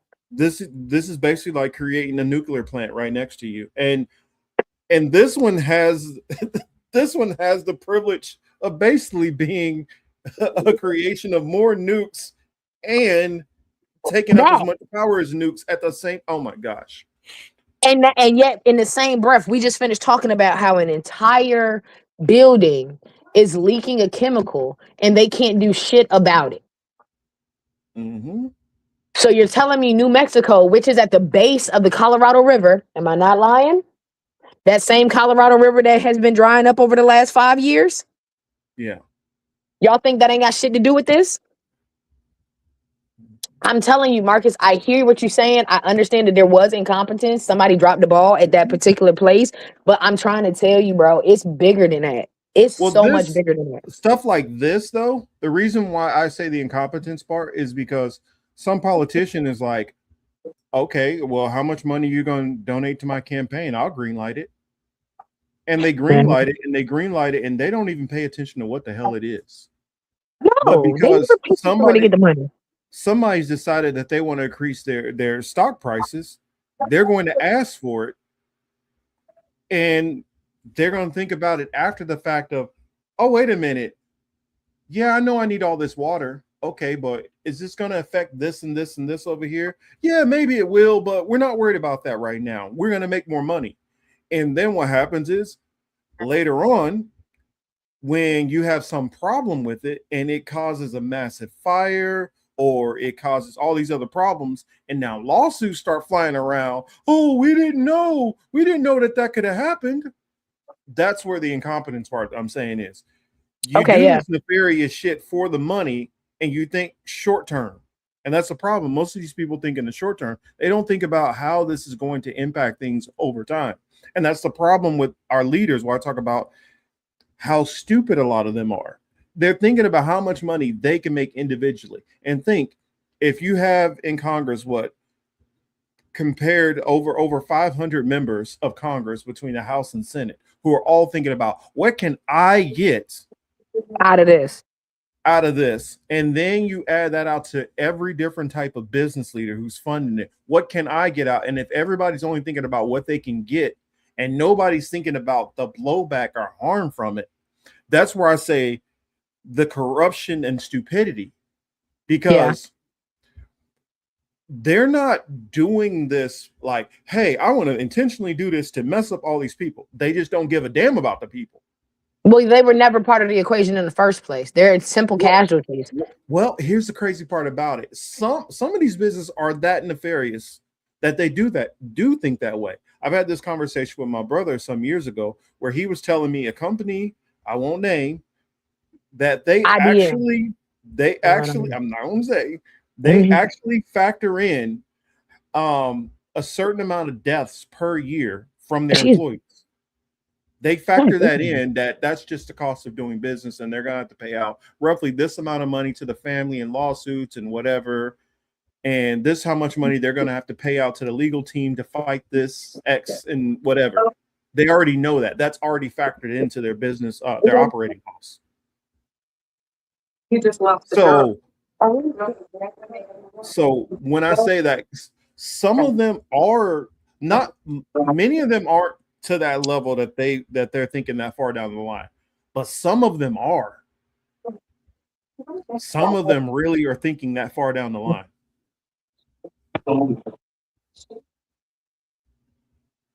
So that's where, like, welcome to America. That crazy level of, well, that's when money is your god, you don't care about the side effects.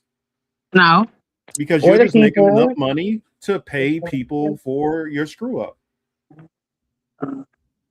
That's the reason why people said, I want to have FU money. I want to have enough money to be able to say, fuck it. That's what FU money is. Okay, well, I do this. So, I mean, think about it. Eminem said that when he slapped that guy. Yeah, I have fuck it money. I have enough money to slap this guy and pay out the lawsuit. He won't lie, though. He did.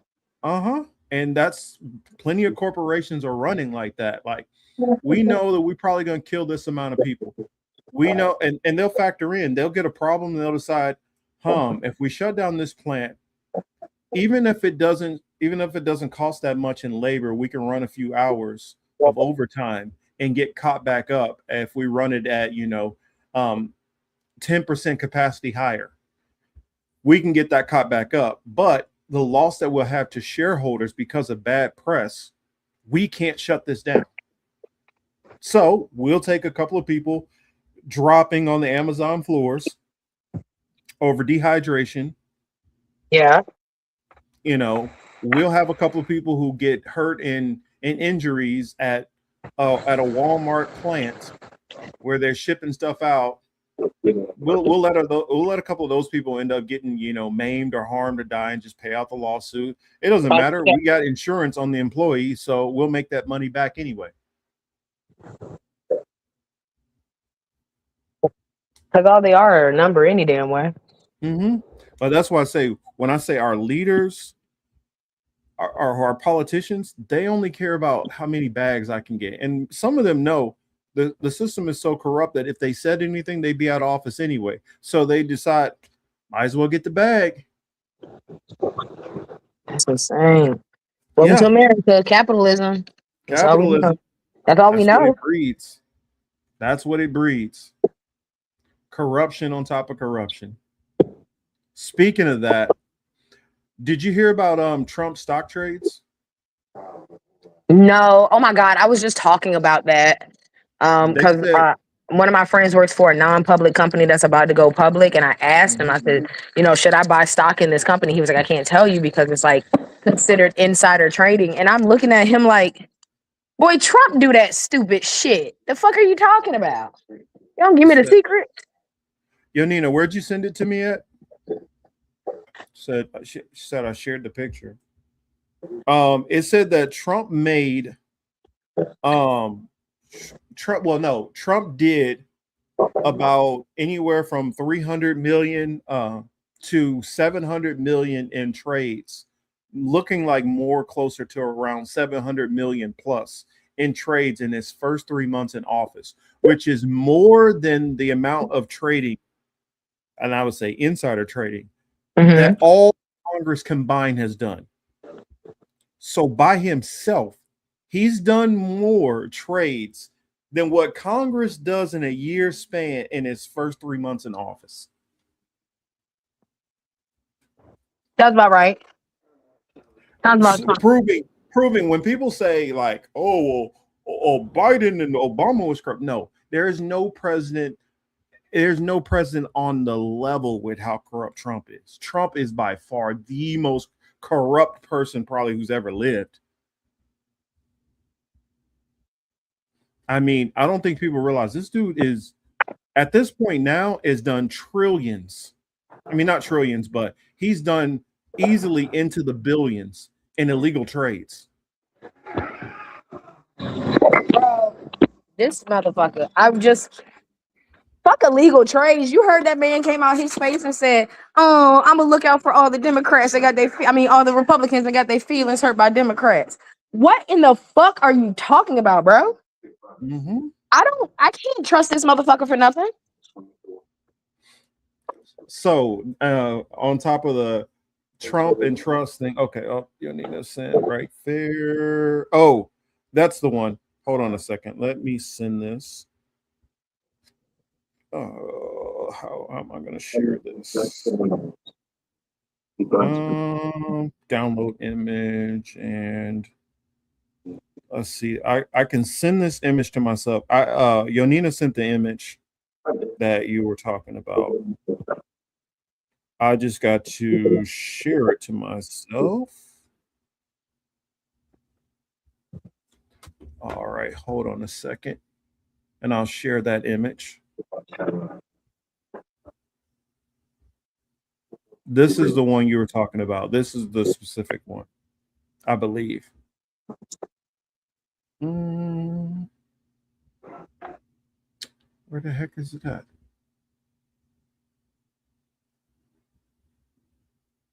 Hold on, that's not it. Hold on. Oh, there it is. There it is. But yeah, here's it. And thank you, Yonina, for sending that.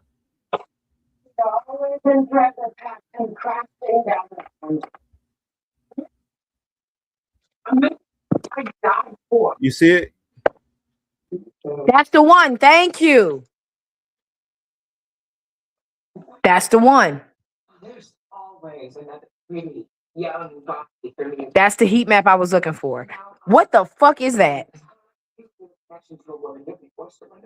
It looks like a nuclear plant going off, basically. Like, I mean, The data center, bro. I know. That's insane. What do you mean? Hey there, old man Barker. Look at that shit. Mm-hmm. You think you can live next to that, Marcus? They want motherfuckers to live next to that shit. What happens if, run out of water? That thing is going up in smoke. 23 nukes a day. 23 nukes a day? We can't even humanly possibly make 23 a day, I don't think.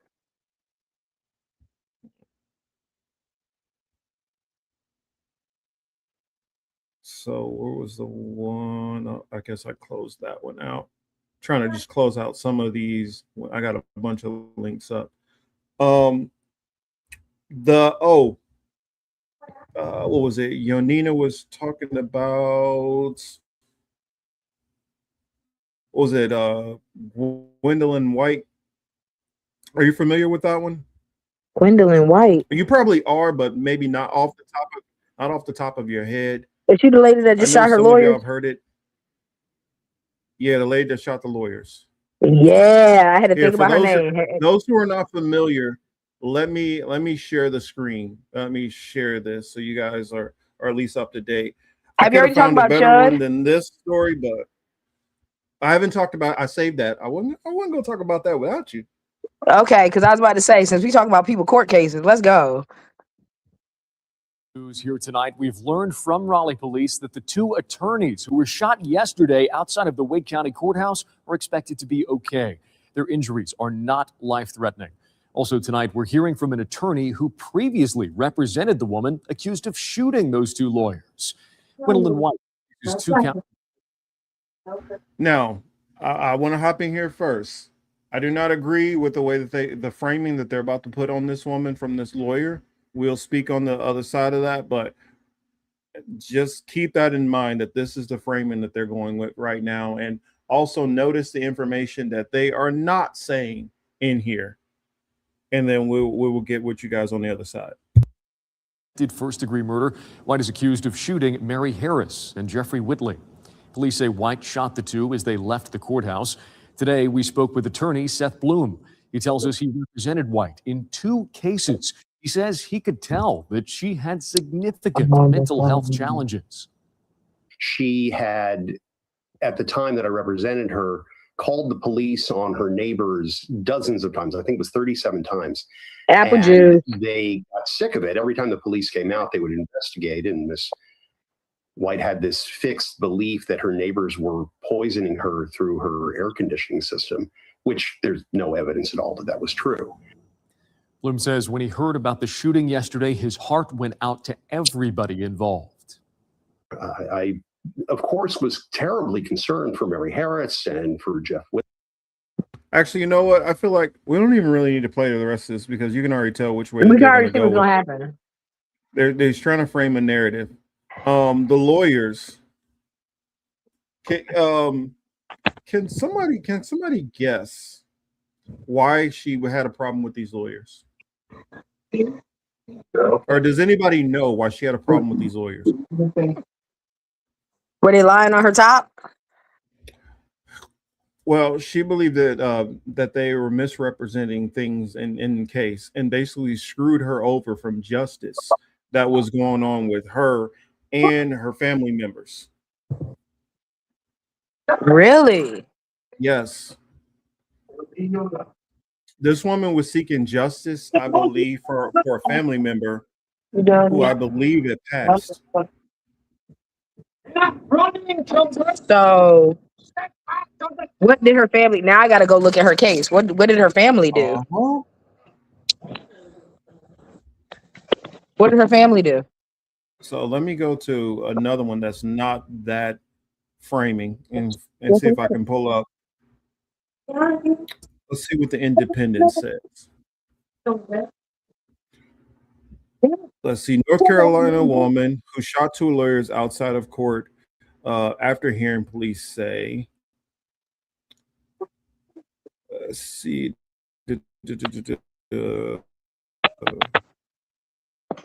Gwendolyn E. White, 57, arrested lawyers Mary Harris and Jeffrey Whitley outside the Wake County Courthouse. Raleigh police Chief Rico Boyce told reporters Friday. The shooting happened around 10:30 a.m. in Raleigh.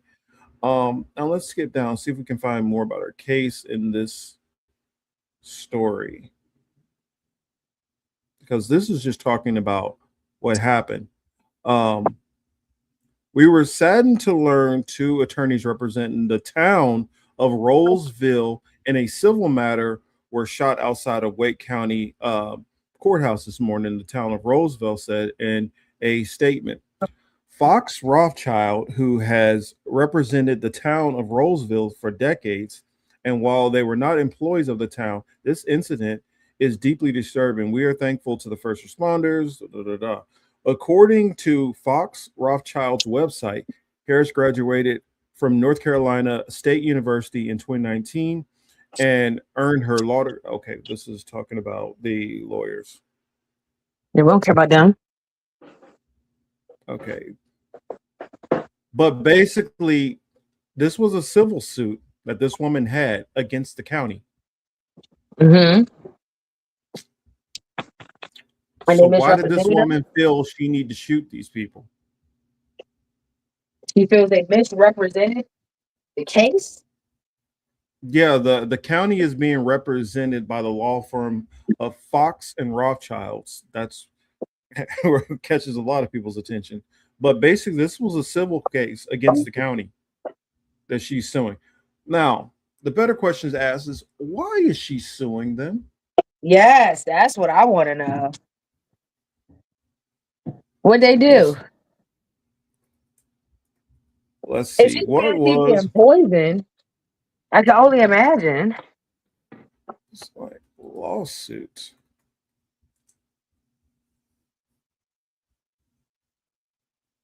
See, yeah, they just keep on character assassination. But what was her case about? All right. Okay, here we go.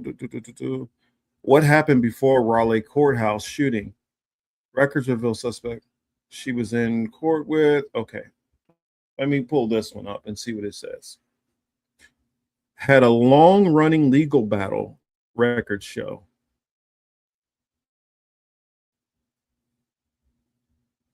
Okay, let's skim. A judge dismissed. Okay. Friday morning, tied to a civil case that's filed against the Rolesville Police Department in 2022. In the lawsuit, she sought body camera footage of an incident that she said happened in her home. A judge dismissed the case in January 2026.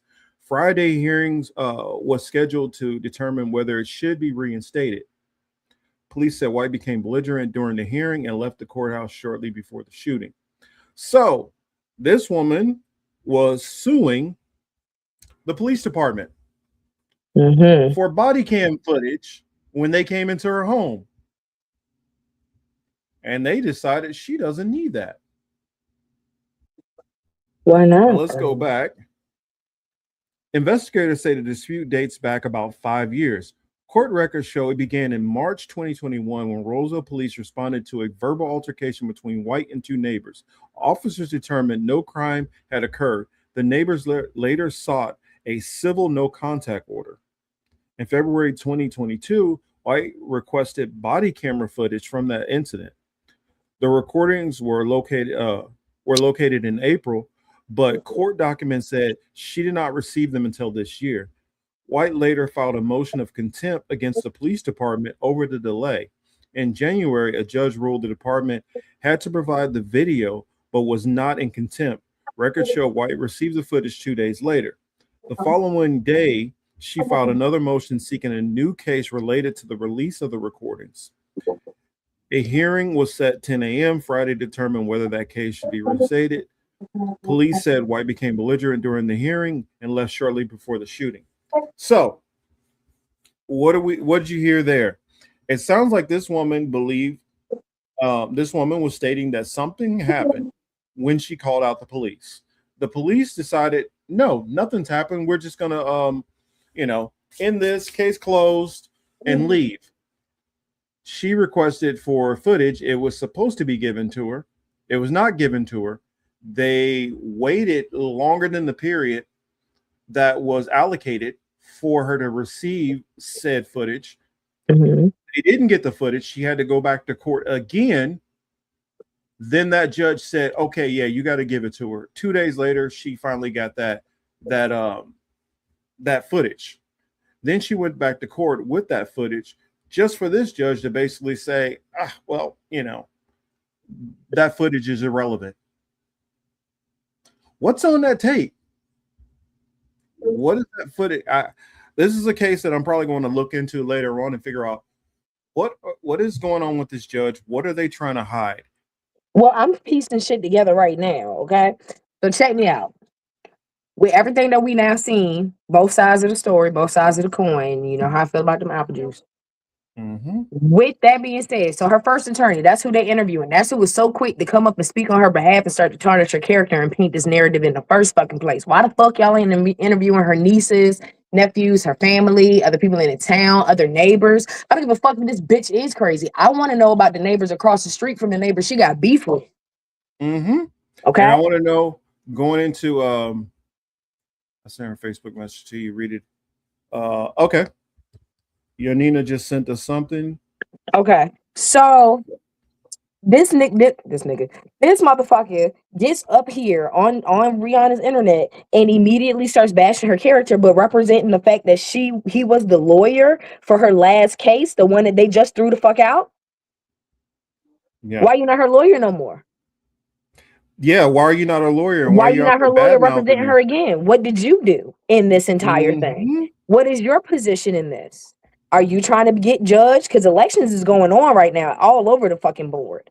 So with that being said, like, what you trying to move up to? You feel me? Because ain't nobody asked you for nothing. Like, get the fuck out of here. Let's And they see. man. So come on, it pops up. My mother. Okay, here's the story. Okay, hold on. I wonder, can I put this on the screen? I think this is something that I should probably put on the screen. Where is it? Copy link. Hold on a second. And I will move this over, share my screen so you guys can read along with me. But yeah, I'm And just looking at this is from the lady's own account herself. Well, let's take this old untrustworthy ass person off the screen. Marcus, listen to me. So check me out. I was like, literally, you don't judge me. I was like this year's old. This a couple weeks ago, while you're getting everything together. A couple weeks ago, I'm sitting here on the phone. I can't remember who I was talking to, but I was talking about how I've been watching like Good Omen and American Gods and all like the Neil Gaiman stuff. And then I was telling my homeboy. And I was like, yeah, I love Jeff Goldblum. Like, I had the wildest crush on Jeff Goldblum. I've had a crush on him ever since fucking The Fly, right? And I'm talking to him. Yeah, like, I love me some Jeff Goldblum. I just think he's the cutest little thing ever. Well, my man's is talking to me about it, right? And he was like, how the hell you gonna like them to you with the way that you be feeling about the apple juice people? And I was like, what are you talking about? You didn't realize. Oh, My man, Marcus, hurt. But do you know that he's been speaking out on Gaza? So he ate all the way apple juice. I hope not. He's one of those who's criticizing though. About building on Gaza? Mm-hmm. Good.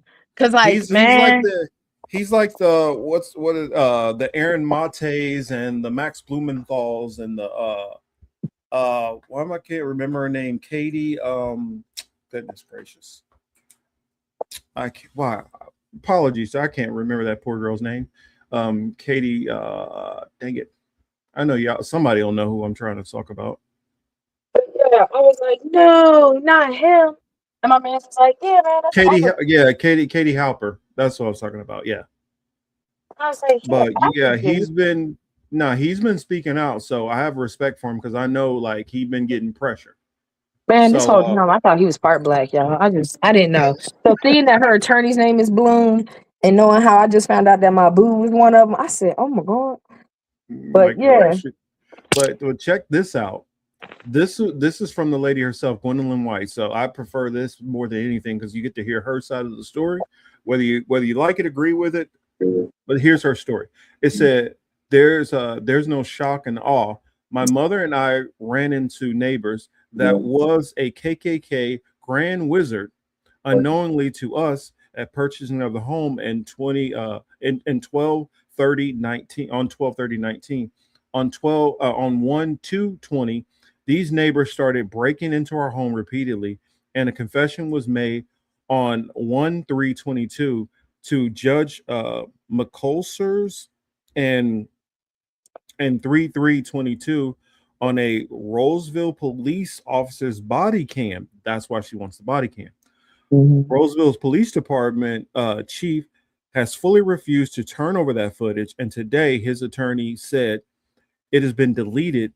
And on 4/20/22, since a court request was initiated 1/3/22 and repeatedly requested by Wake County Superior Court Judge Rozier, my mom is dead behind this mess, and I will get justice, period. This is not over. Ooh-wee. You put your mama in it? Oh, baby, the way that I go to war for Sonya? Oh, baby, yeah, them lawyers ain't nothing. I'm kind of sad she missed. Damn. Yeah. She And should have that's got why her. it's some fuckery afoot. It is some fuckery afoot. Oh my gosh. So the police body cam just so happened to be deleted all of a sudden. That's what they're saying. Man. And I imagine these are older because I guess they weren't deleted because it said that they released it later on. They must have altered it. They can alter it though. Y'all had enough time. For sure. Well, even if it's not altered, what they're saying is the judge is basically saying, well, basically this doesn't tell me anything. It's not admissible to your case. And if y'all all So KKK members, whatever then it you're don't matter. saying, yeah, but he's basically like just tossing it out. He's like basically saying that that's not evidence, and so that's the reason why she's upset, because she's like, I'm not getting a fair trial here. Now, I'm not telling anybody what they should do, but I honestly think the people in them robes, maybe some hot things need to go their direction instead of the lawyers. Man, listen. Because a lot of these judges are the ones who are doing these things. Yeah. I'm not telling anybody what they should do. Not saying that I would do anything, and I'm not advocating for anybody to do anything, but maybe there are ways to legally go after judges, going after their licensing, trying to push it to the state Supreme Court or even Supreme Court. But that focus need to be on the judge, because the judge is playing some games. Well, I hope she plead insanity. I hope that she pleads distress because of the current situation with the police department, that same police department that came and arrested you at the courthouse in Raleigh. I hope you play this bitch the fuck up, girl. You better give them a goddamn Angela Bassett waiting to excel performance on this motherfucker. Because, baby, the way, you have, make sure your Facebook post is motherfucking goddamn viewable so that you can go ahead and say, look, they made me lose my motherfucking mind. Well, the play has to be, if you're the lawyer, the play has to be temporary insanity. It has Gotta to be. This is the best version of it, in my opinion. She Because mad behind her mama. they'll say, well, she left the court and she went to a car and she actually went to the alley where they were. That's premeditated. Yeah, but premeditated also, you run into a problem with just calling this a normal first degree or a second degree if it's temporary insanity. Because temporary insanity can lead you down a path of decision making, especially when it's a crime of passion. I was about to say that crime of passion, baby. Now, so I mean, though I don't have a legal license, I'm just saying I believe that a lawyer worth his salt could mount her a solid defense, and definitely. Well, I doubt she would make this mistake, but make sure you don't do a bench trial. And I say this to everybody out there. Always do a jury trial. Never do a bench trial. Always do a jury trial. And for those who don't know the difference, a bench trial is where the judge just makes a decision. Actually, let me rephrase that. Yeah, that's what it is. Depending on where you are, it makes the difference. So if you know that you got a straight up decent judge, and you're in a heavily racist area where you are not going to get a proper jury by your peers, then it'd be a good time to go for a bench, because you might get, people who are going to throw that evidence out and rule against you on whatever grounds, sexism, racism, homophobia, whatever it is. But if you think that you got a judge that's going to be, that's not going to be impartial, and you can get a better shake with a jury of your peers, make sure that you weigh those things out, which way you go, because it can be the difference in, life or death, or life imprisonment. That shit is so fucking crazy. So Shorty literally going to jail. I mean, Shorty literally going to court because she's telling you her neighbors are fucking with her. He lied, bro. Neighbors that are KKK, and not to mention KKK. She said one of them is a grand wizard. She was very specific behind this shit. And so honestly, I'm at a point, I don't even care if Shorty crazy. You know what I'm saying? I don't care if she made all this shit up and she off her Lexapro. I guarantee you there's evidence. I mean, if you're able, well, at this point now, more is going to have to be dug up. And if I'm her, if I'm in her shoes, or if I'm somebody around her, what I'm going to be telling to her defense is, to help prove my case, to help defend me, can you please bring in a PI so that they can investigate my neighbors to prove the fact that they are Klans members? It's showing that if you can prove that they are Klan members, then also I would ask for you to actually, I would ask for you to do an inquiry on the officers that came out. Because a lot of times, judge up out of here too. Well, yeah, I would want to go through all their social medias. I would think all of that should be admissible to prove a conspiracy that's going on in court. Because there's times that you find that's what happened in that Rockefeller case that was going on in KC. You found out, actually, I got another one that is even more egregious. The case with Ahmaud Arbery, if y'all remember that case. Yes. The prosecutor and the county clerk's office and the judge that was on that initial preliminary when the case was brought up all buried it. And when you went to look back, you found out that that judge had a relationship with the father, one of the perpetrators who shot Ahmaud Arbery. The son, I believe, was engaged to somebody in the county clerk's office. And I believe like the prosecutor was like the sister-in-law or something. So it was a conspiracy that was going on because all of these people were all related and all were basically like family and friends. And so, of course, there wasn't going to be a fair trial. And that's why it got thrown out until media got attention on it and all that stuff started coming up and discovered. And that's what needs to happen in a case like this. You need to go through everybody who's involved. You need to go through it seems like there was 2 different judges. You need to go through both of those judges' background, social medias. You need to go through the officers who showed up at the time. And I would also get internal affairs involved. Now, sometimes internal affairs is just as corrupt. I know in the movies they show like they're not, but sometimes internal affairs will cover for officers. But if in this case they're not, and we also got to remember, this is Raleigh, North Carolina. Yes. No, it's not. They live on the outskirts of Raleigh. They just go to court in Raleigh. So think of it as that. This is a small town on the outside. Exactly. This is a small town on the outskirts of Raleigh. Well, the point that I was going to bring up is how far is Raleigh from Stone Mountain, Georgia? Ooh, what happened to them boys? And so what and I'm just asking that for context, because Till, can you tell people about how close these areas are? Bro, it's not, baby. I was in South Carolina last Sunday. That's why I couldn't get on the show. It takes me a day to get, not even a day, 5 hours for me to get to South Carolina. That's my point. That's going through North Carolina. I can get to Raleigh in 2.5 hours if I want to go. Same distance between my house and DC is like here to Raleigh. And Stone Mountain's only a couple hours the other direction. It sure is. I can get to Georgia in what, 6? Mm-hmm. If I take the right way, I can get into a small town in Kentucky and never be heard of again. Now, On the for way out those who there, don't know why I'm bringing up Stone Mountain, Georgia. those 2 boys that got murdered out there. Not only that, let me show y'all something. The fact that it's a KKK town and black people go missing out that bitch.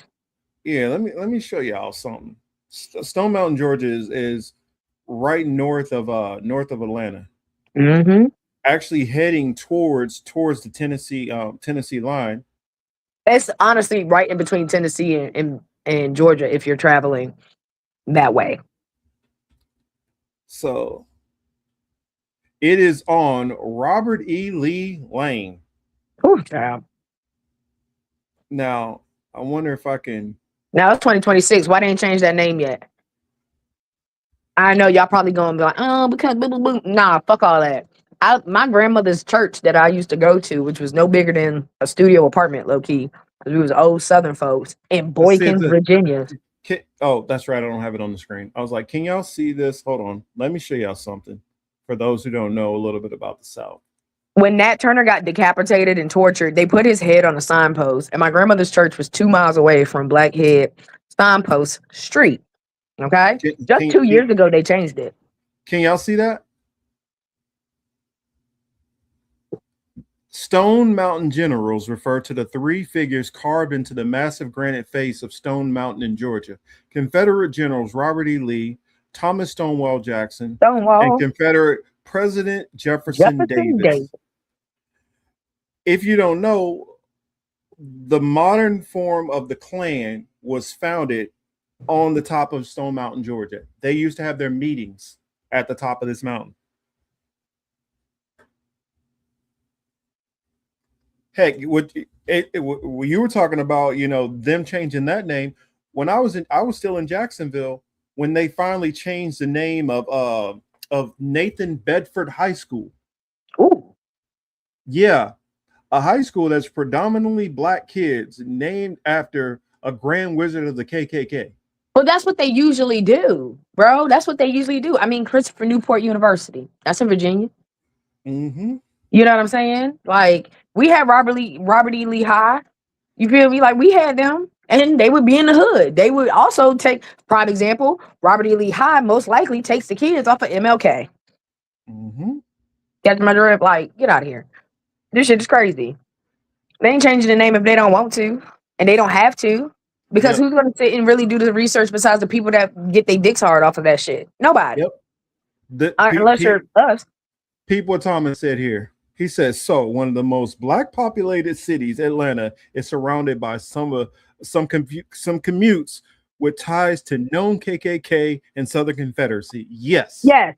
They are completely surrounded by some of the most racist people you could run across. That's the reason why I said, modern day line. Like, this is modern day redlining, bro. When I used to drive from Jacksonville to Kansas City, I had to drive all the way across the state of Georgia, then all the way across the state of Tennessee. Yeah. Yeah. So that area where CHUD the Builder is at, I used to go through there all the time. Come on, we about to get to him. All of these areas are some of the most racist places you can go. Outside of Alabama, Mississippi. Jefferson Davis's memorial? Can you pull that up real quick since you got this up here? Can you please find Jefferson Davis's memorial? It is the most disturbing thing. It is the most disturbing thing I've seen in a long time. And I've driven across this country 5 times. I've driven east to west 3 times and west to east twice. Okay. And one of the times that I was going west to east, I was going to go to Huntsville, stop at my dad's house. And I see this weird ass motherfucking monument in the cut. Oh, that's right here. Oh, that's right. Do I got the screen up? Yeah. I see it. No, it's that big ass weird building. Go to the image. Yeah, it's that first one. Uh-huh. This one right here. Yeah, that one's eerie looking because that's on some like Masonic shit too, because there is a red glass at the top. Yeah.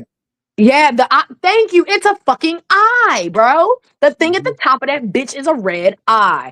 I pulled off the road and went to go look at it, and I was like, damn, this motherfucker was Trump Jr. or Trump iOS update 1.0 because this motherfucker wanted to be a president so fucking bad that he made himself the president of the Confederacy and created his own Washington Monument. Mm-hmm. But one upped it with the weird ass fucking sacrifice eye. Well, you know what it is. The way that the point is, it's supposed to get back to the pyramids of Egypt, and it goes into all I the ain't trying to hear none of this. masonry No, and all that yeah, stuff. yeah. No, fuck all of that. They got here, they changed the game just like they got here and changed the Bible. I ain't trying to hear that shit. When it's on this land, this stolen land, this bloody land, fuck what you talking about. That shit is some demonic shit. I saw it on a cloudy day. It was broad daylight, but it was cloudy, bro. It was a cloudy fucking day. And next thing I fucking know, I look, I'm like, oh, what the fuck is that? Jefferson Davis Memorial. Stop on by. And if you, the more you go across the South, well, it is littered and named all these Confederate generals all over the place. Robert E. Lee, Stonewall Jackson. Stonewall Jackson, I did many projects on him. I just find it funny how he always like he got clipped by his own peoples. Well, here's the crazy thing. I don't think a lot of people know. What a lot of people don't know is, do y'all know when these monuments all popped up? In the 80s? Some of them are as late as the 80s, but most of these didn't pop up until the 50s and 60s. So it's not like, oh, this goes all the way back to the, no, most of this stuff popped up in the 50s and 60s with the Daughters of the Confederacy. God, Lee, them bitches.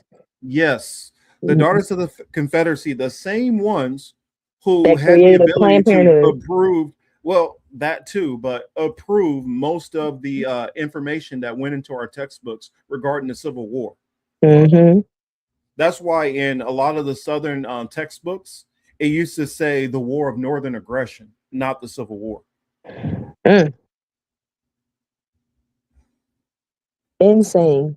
Oh, shoot. Let me shout out Jackie. Says, well, I suppose I better go to bed. Don't want to get up too late. Thanks for the show, Marcus and Till. Been great as usual. Thank you, Jackie. Good night, Jackie. We love you. Jackie from across the pond.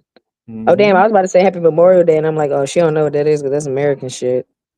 Oh, actually, before we move on to that, while we're talking old stuff and memorials and all that, let me put something on the screen for y'all. A little history. That's partially why I decided to wear this shirt that I'm wearing. If you guys, I was about to say something about it. I like it. Free-ish. Yeah. Yeah.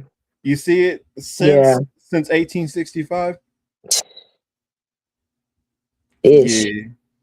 Emancipation Proclamation. I love how they lied to us for so many years and made us believe like the Emancipation Proclamation made niggas free, and it was like, actually, no.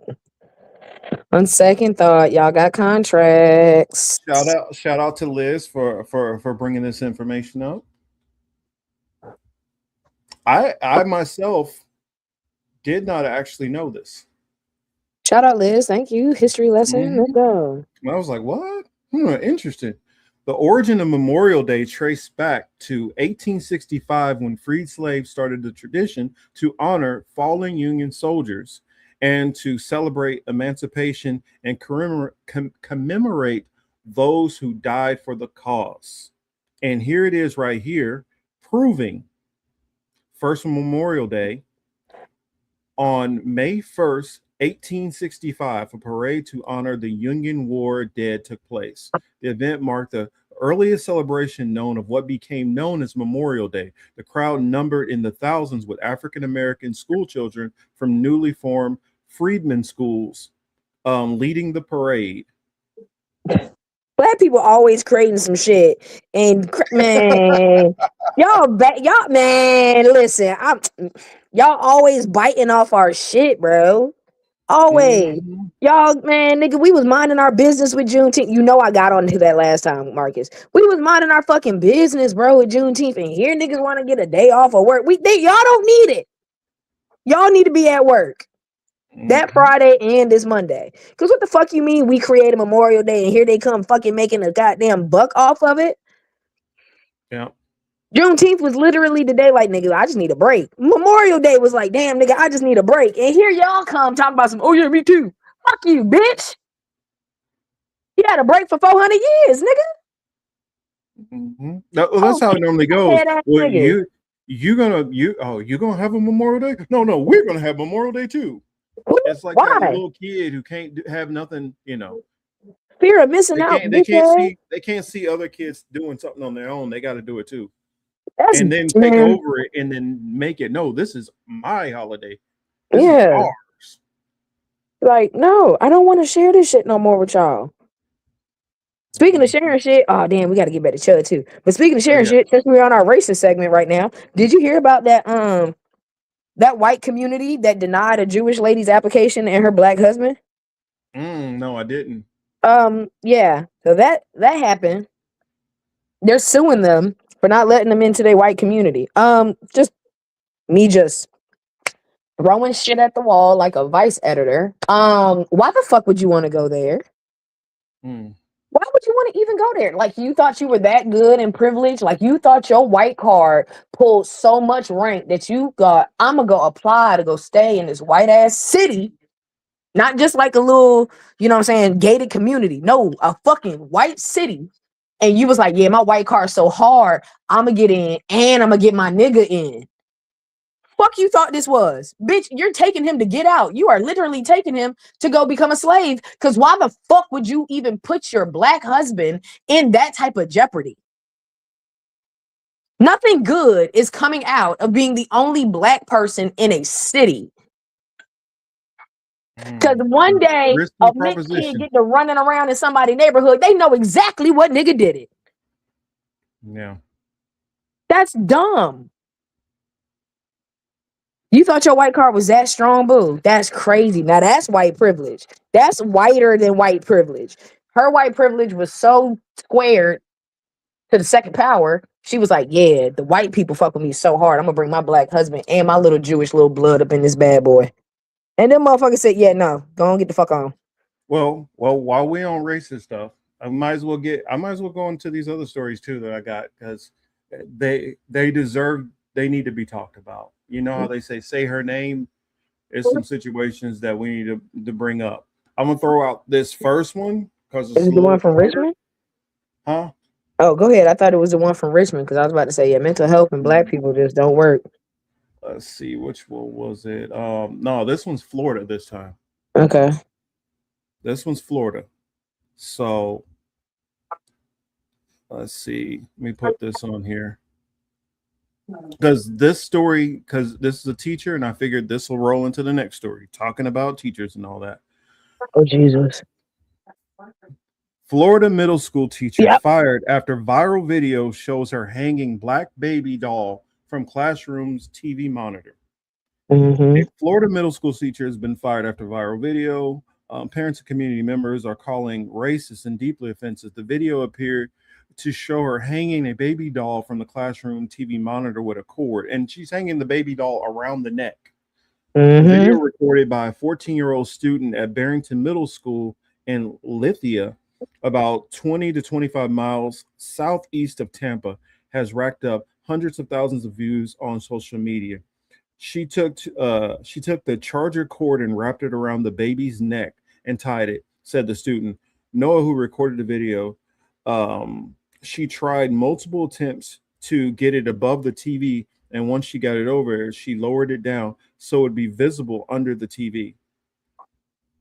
I don't know what the context of why this lady thought that was the thing to do or whatever, but this is the kind of crap that's still going on. Well, my thing is first off, she said, she was like, oh, I made a bad decision.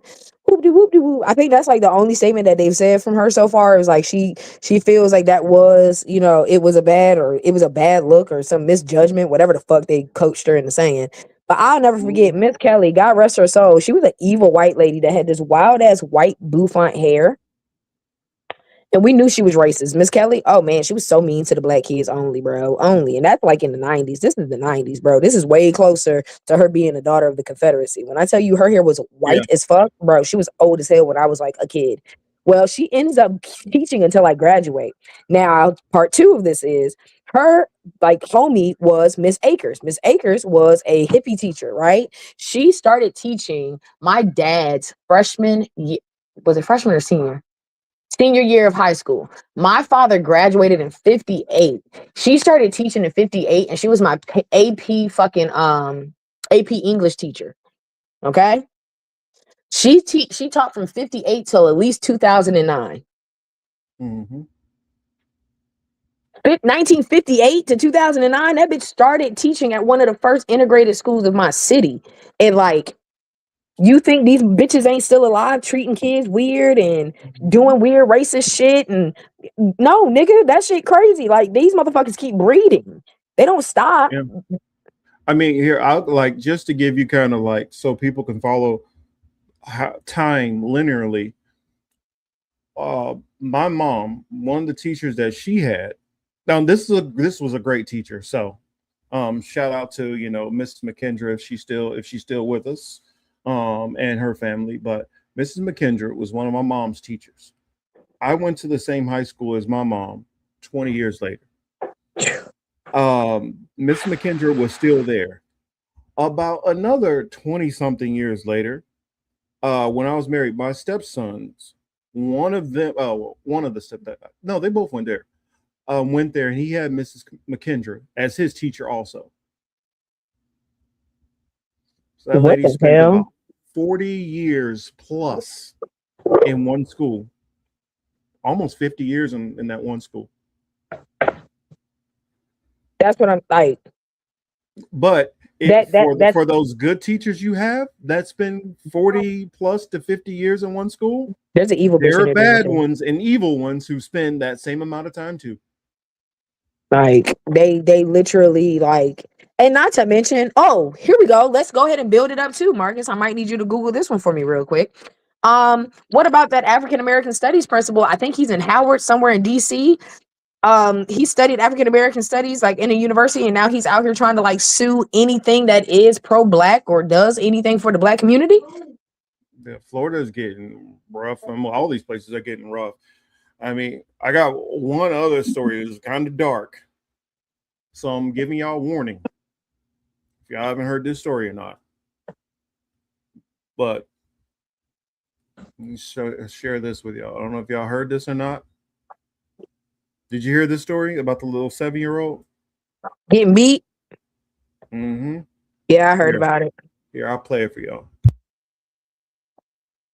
Long Island child. 3 women were arrested this week, charged with sadistic abuse that led to the 7-year-old's death. Jordan Duncan had been placed in their home by a court. And today, Carolyn Gussoff asked Suffolk County lawmakers how that could have happened. It's a picture-perfect suburban Cape, but prosecutors describe a house of horrors inside where they say 7-year-old Jordan Duncan was tied up in a bathtub and routinely tortured. 3 generations in one family were charged in her death Wednesday in what prosecutors called wicked and evil torture. The cutest little thing. And if you notice that, the daughter looks like she's probably mixed. So it shows you can still get that treatment from people who are supposedly people of color. If that evil mentality has been brainwashed into their heads, which there's a lot of them out there, just like that girl. But you see 3 generations doing it. That you want to see in your life. Never saw any marks on her face. Neighbors are horrified to learn the details of her December death after Emily Kelly called 911. An autopsy documented 90 injuries, including whip marks and internal stab wounds that caused a fatal infection. Prosecutors say the child missed 40 days of school, and in each case, Kelly provided an excuse, a family trip, or a death or illness. Prosecutors say not only did Kelly subject this child to horrific abuse and torture, but appallingly, she documented it with videos and casual text messages between her and her daughter. You can't hit her face. You got to hit her body if you're going to hit her. That's another thing we've got to hide. Shocked about that people could act so savagely. Suffolk County Executive Ed Romaine says the county's Child Protective Services involvement in the case was minimal. It's not a failure of CPS, and the child's placement was done by a judge. We will act on any information that comes out that suggests to us that improvements can be made. The child was placed by court order with Kelly, her incarcerated father's fiance. Kelly's mother and daughter were also charged. Suffolk lawmakers are calling for a full review. How was this child placed in the hands of somebody who could be this unfit and this abusive? How could school, not see her for 40 days over the course of a year and not ask questions? Schools are expected to contact CPS when there is repeated unexplained absences combined with warning signs. The personnel at the school are mandated reporters. We have no comment at the moment. Jordan's biological relatives declined comment. Small memorials flank the front steps, which neighbors say was part of a major house renovation since the child died. All three women have entered not guilty pleas. How that's easy is because if there's no record of abuse or no record of any kind of criminal activity, yeah, you can give a child to all kinds of people. You couldn't necessarily fault the court for that. Also, you couldn't even really fault the school for that. They say, well, 40 absences in a year. 40 absences in a year is if a parent comes in and says, oh, they were out because of this, that's as far as it's going to be taken most times. So I don't get what you mean. Oh, well, how did we not notice this? The question should have been, how did any teacher not notice any kind of the girl coming in and sore, having pain, saying she was hurting, or if a kid can, like, they're coming in shorts. You see that she was wearing shorts in some of those pictures. There were no cuts, scratches, whelps, any of that. I'm sure there were some kind of signs. Now, you can't say, well, how did they put them into this house? If they don't have any kind of record, that's how. Yeah. Also, I've seen people get flagged for adopting cats over fucking fostering kids. Yeah, who's gonna think that a house full of women are gonna do that? See, that's that double standard shit. You know how I feel about that, Marcus. Oh, I know, because that's the same thing which happened with those other kids that were going through that abuse. The lady that lady just killed.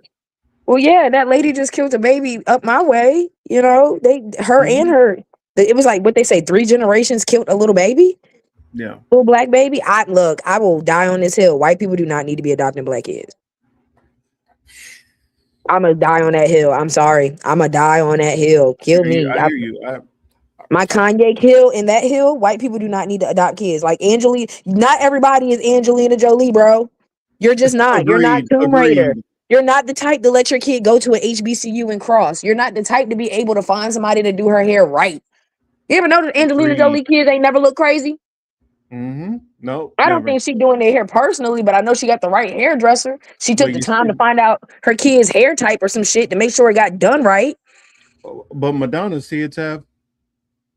Jad, don't get me started on Madonna, bro. She weird anyway. I'll leave it at that. I won't even say that's a white person taking care of black kids. That's when you can't let that weird cat lady that like to dance outside in her muumuu adopt kids. That's a different bracket. She just crazy. You know what I'm saying? I think maybe if she was the same woman, she would be Angelina Jolie. Cause she, you know what I'm saying? She don't never harm or nothing. She ain't never had no bad rap with her babies, but like she just a hippie, bro. Yeah. That's just a look in parent clothing.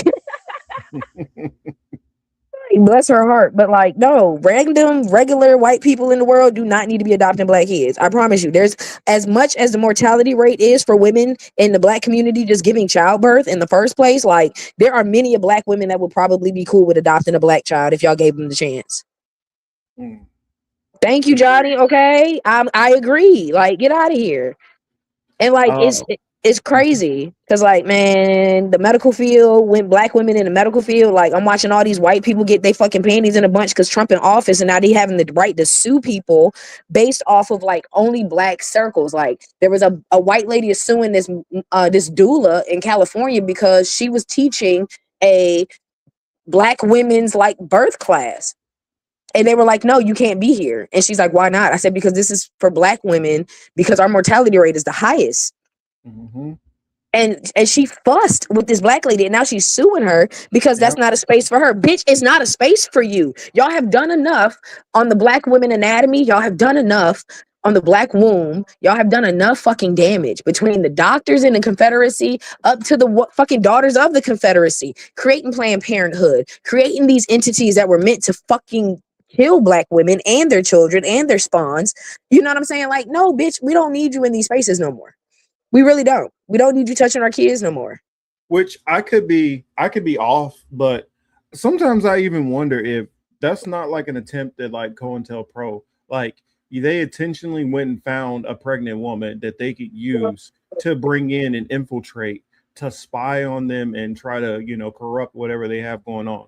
I could just be paranoid, but I mean, I wonder sometimes if that's not why some of these people do it, or it's just that I don't like for y'all to be doing this thing over there, so I need to be involved in it. Man, I think it's a lot of that. It's always a lot of that. Yeah, I know. That's what I'm saying. I don't know which one it is, but it's always the latter. How many videos we have of black people being harassed by white women that just can't mind their fucking business? Yeah. There's right then and there. That is their issue. Whole channels dedicated to it. There's whole channels dedicated to Karens not minding the business that pays them at all whatsoever. And yet here we are minding y'all minding our business, minding our babies. No, I don't like it. And there's way too many white people that kill their own fucking kids, baby. To go do your own Lord's work over there. Like, leave our babies alone. I was wondering, did you want to weigh in at all on the Trump assassination? Bro, assassination. The last two people been black. Mm-hmm. The story writes itself. Which said he was Jesus Christ, obviously. Christ, yeah. He was Jesus Christ. Where's his manifesto? Okay, so you're telling me budget cuts are getting so bad we can't even get manifestos anymore? Last two dudes, I haven't gotten a manifesto. All I've gotten is a cousin saying, yeah, he was acting kind of weird the last few days. No, bitch, I need a manifesto. So y'all got rid of the manifesto writing department? That's crazy. Yeah, that's crazy.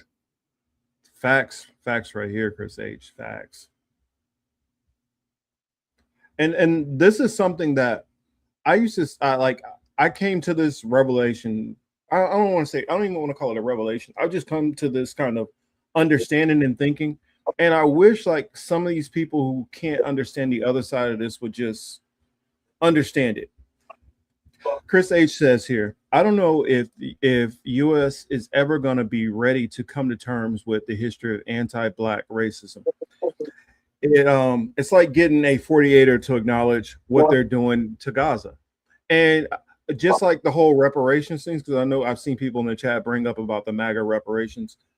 If you're never going to want to rectify the situation, you're never going to want to deal with reparations, you never want to do any of that, then stop mentioning any of unity and getting beyond things, and just understand there's always going to be a massive divide. And just live with the divide and be comfortable with it, because you're deciding you would rather the division. I just wish they would stop saying, no, we're not going to do this, but at the same time, we want things to not be divided. You can't have it both ways. I don't know. Am I wrong, Teal? No, I believe, bro, we are founded on racism. We were founded on racism. What the fuck? The foundation is racist. We gotta rip. If y'all really think we finna be kumbaya, we gonna have to rip this bitch up from the bottom. But no, at all whatsoever. No. It's too deep. It's too deep. It's literally the building blocks of our entire founding.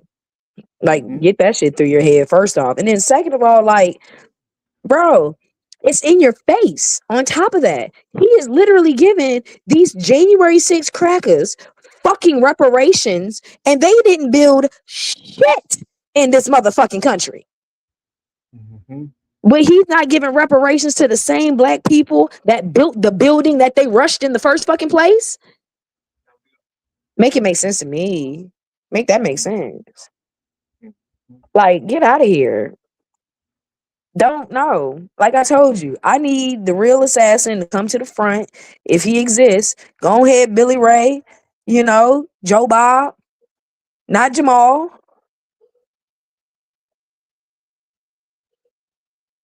I love that. Come on. Come on.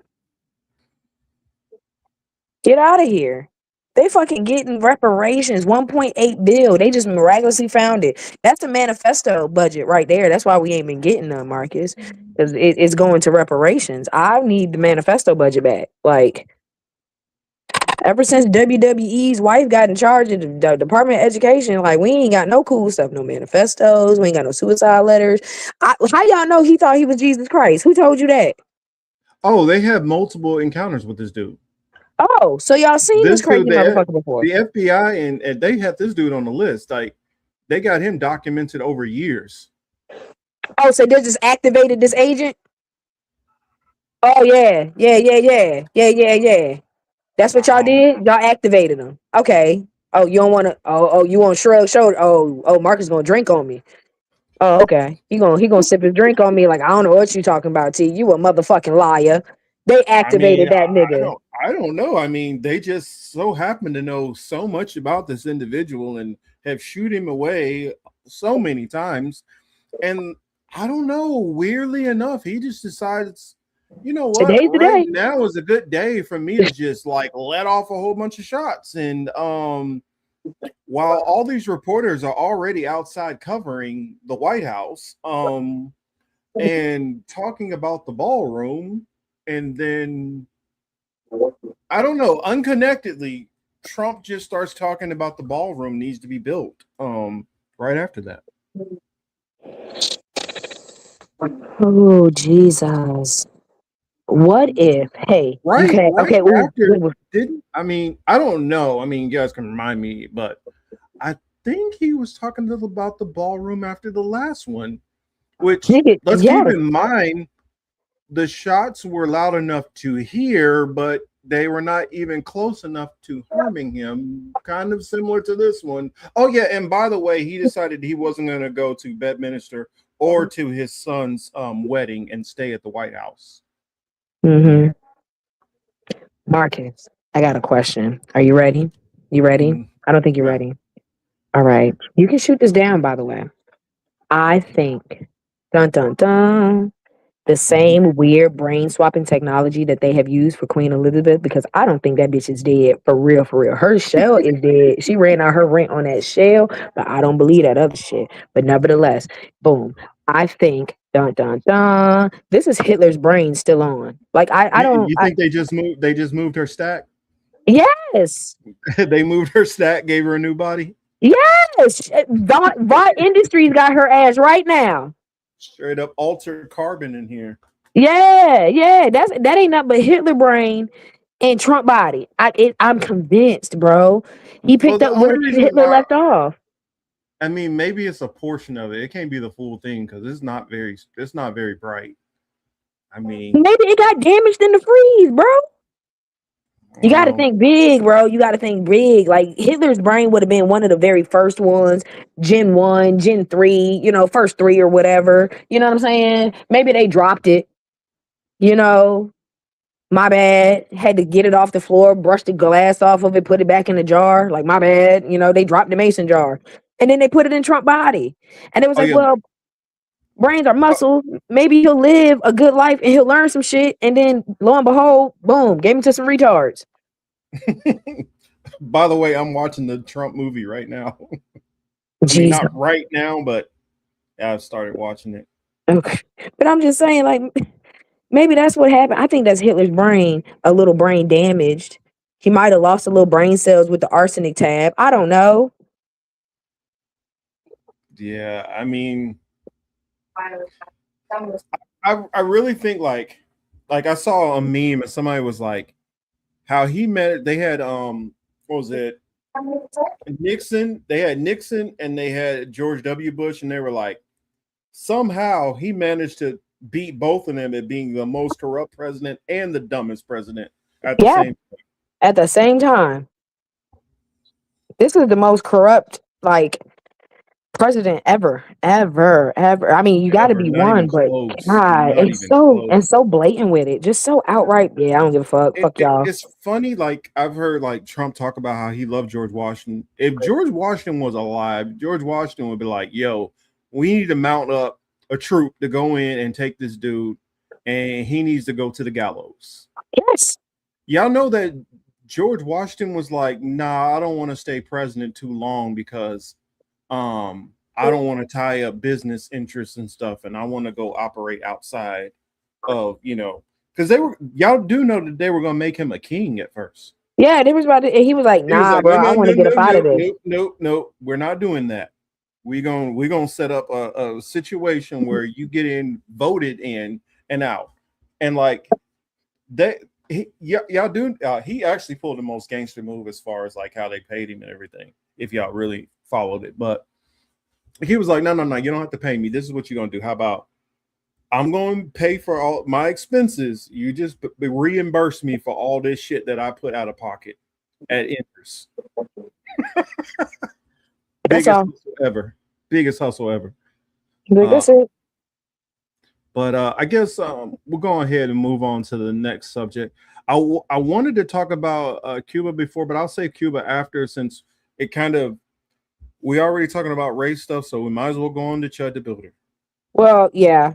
Did you hear Trump said, because you brought up Cuba and trick or something, did you hear about how Trump said if you want to apply for a green card in the United States, you got to go back to your home country? You got to get the fuck out of the United States to apply. Boy. This shit crazy. This shit is insane. But I told y'all niggas that CHUD's money wasn't going to be able to get used for that motherfucking bond.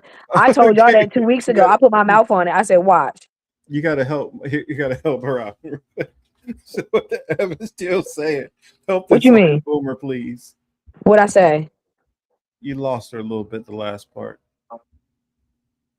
In reference to the green card thing, or going back to the racist shit? The racist shit. Oh shit! I said a lot of shit during the racist shit. Look, we still talking about racist shit, so just hit me with. So whatever question, just toss it in there in a minute. That's and I got you, Kate. Don't even worry about it. Mm-hmm. But let's see. Did I have a video on CHUD? I do got a short video I wanted to show on the CHUD the Builder thing, the update, because I already know what happened. I'm sure. If you don't know what happened, put in the chat, and then we'll talk about it a little bit. What exactly happened? But I'll show y'all this little, because there was a guest appearance. A guest appearance showed up in court and got arrested. He got his ass arrested too. He got to hang, and now he's getting to hang out with CHUD himself. This piece of, I don't like that dude. I don't like either one of these dudes, but hey, yo, he cheddar bobbed himself. They're in a great place.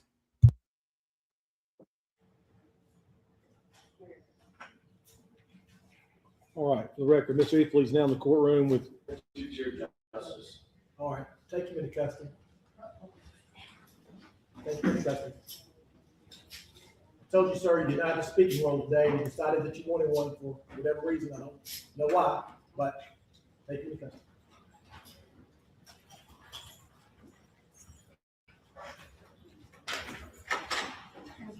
However, anybody on that side. Did you? Two things I saw that I just had. Did he blow a kiss at him, and that's what got him in trouble? He blew a kiss because he's a dick sucker. He stepped up and he said something in the court, and the judge laid out that before they even brought CHUD out on that first arraignment, he said, "I will not tolerate any chatter out there. I don't want to hear nothing y'all have to say, whether you're for or against. Keep your mouth shut." He laid that out in the first one, and he's laid that out each time. And so Jake Lane decided that he was going to come down there and he's going to run his mouth a little. Free speech.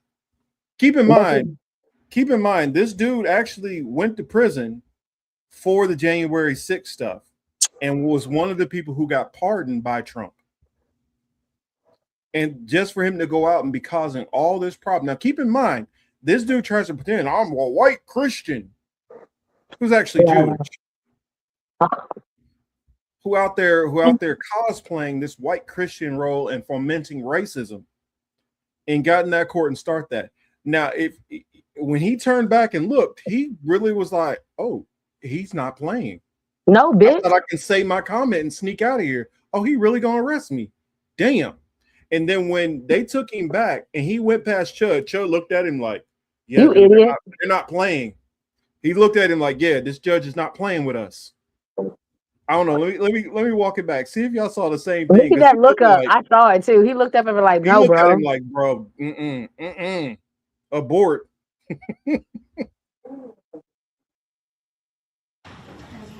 However,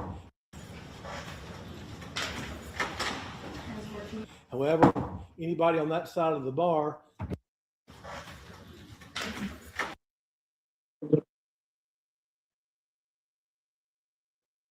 Go slow mo.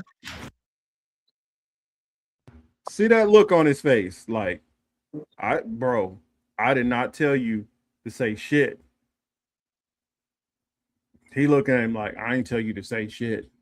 But please help me if you can. Please. No, can't nobody help these crackers. Oh, you didn't hear? Because they shut down. He had a what's the other one called? I know the Gifts and Go, but he had another one also. The other thing that people normally get. It's funny. GoFundMe. He had a GoFundMe. They said nope, can't use that. He can't use none of that for his bond. The Gifts and Go. They said nope, can't use that. And now there's some racist billionaire who's from overseas who wants to come over and pay it.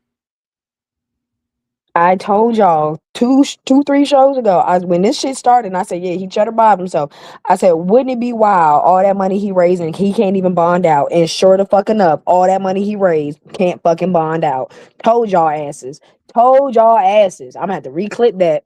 Y'all gonna see that clip floating on my Instagram this week, goddamn it, because I told y'all.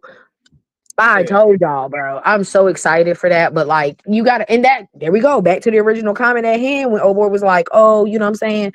All the 48ers. Bro, this shit is deeply rooted amongst a number of people, number of countries. Like, they don't ever. But then again, I can't be too mad because let it been like a black person. And there was another black person from across the world that was like, I'm gonna pay his bond. Like, it's the same thing. It's the same fucking thing, bro. Yeah. Why? Yeah. Why didn't he go to Chicago and do that? Shit, me. You know better than that. That man. I seen Chicago court fight. They would have threw a chair at his ass when he walked out. I don't know if you've seen. It was another video of some guy trying to do the same CHUD thing. Got knocked right out. Yeah, I saw that one. Little young boy. But there's another one that I heard. I haven't been able to confirm if this one is true or not. But if this one's true, this one's even crazier. The one in Detroit, did you hear about that? No, did he die? Mm-hmm. Yeah, I did hear about it. Little young cat, 19. They said that, yeah, he went up talking to this older black lady, talking all that trash or whatever, and then her grandson got out and he started mouthing off to the grandson or whatever. I guess he got knocked out, and from the story that I heard, doused him in gasoline and tossed a cigarette on him. Damn, mafiosos. I don't know. I haven't been able to confirm that one. I think his name is Chad the Antagonist. But I'm gonna do more research, see if I can find that. And they said that, yeah, that's what happened in that story. I've only seen people talk about it online, but I haven't found a news story to confirm it. So I haven't touted that out there, but I have seen people starting to get, they chin checked for, that stuff. Oh, that's what Kate was asking about, the Queen and Trump's brain and all that. Oh, yeah, boo. So pretty much. So, all right, the Queen and the brain, right? Sorry, I was looking for the Chad the Antagonist thing. All right, so the Queen and the brain, right? So boom, there is a conspiracy theory. When I got on the show, we were talking about conspiracy theories. There is a conspiracy theory that the elites are no more than reptilians whom get their brain and or essence taken out of their shell and then proceeds to be put into another shell and or held in this kind of like underground bunker ballroom. Dun dun dun. And the reason is because they like Queen Elizabeth's like entity has been ruling over this world for like eons. That's what they believe. And then when she died, because nobody actually got to see her body per se, that they pretty much cloned her or they've repurposed her brain and or essence. And they're waiting for another shell in which to put her in, which could be her granddaughter. That's Henry's kid or whatever. Not Henry. What's the other one? It is Henry. No, Harry's the fun one. It's the other one. The other prince. His daughter that he has with Kate, you know what I'm saying? And that's why they're like, oh, Kate's sick. She's sucking all the good juju out of her. It's a long shit. But nevertheless, being that Trump and Hitler both had this weird ballroom thing going on when they were like, I don't know, trying to take over the world like Pinky and the Brain. I'm just thinking like maybe that's Hitler's brain, a little damaged, but Hitler's brain in Trump's body. Then, No. are you looking for Chad the antagonizer? Because I can't find this little kid that died, but I heard about it. I'll show them the story. I'll put this back on the screen, but I'll show them the story.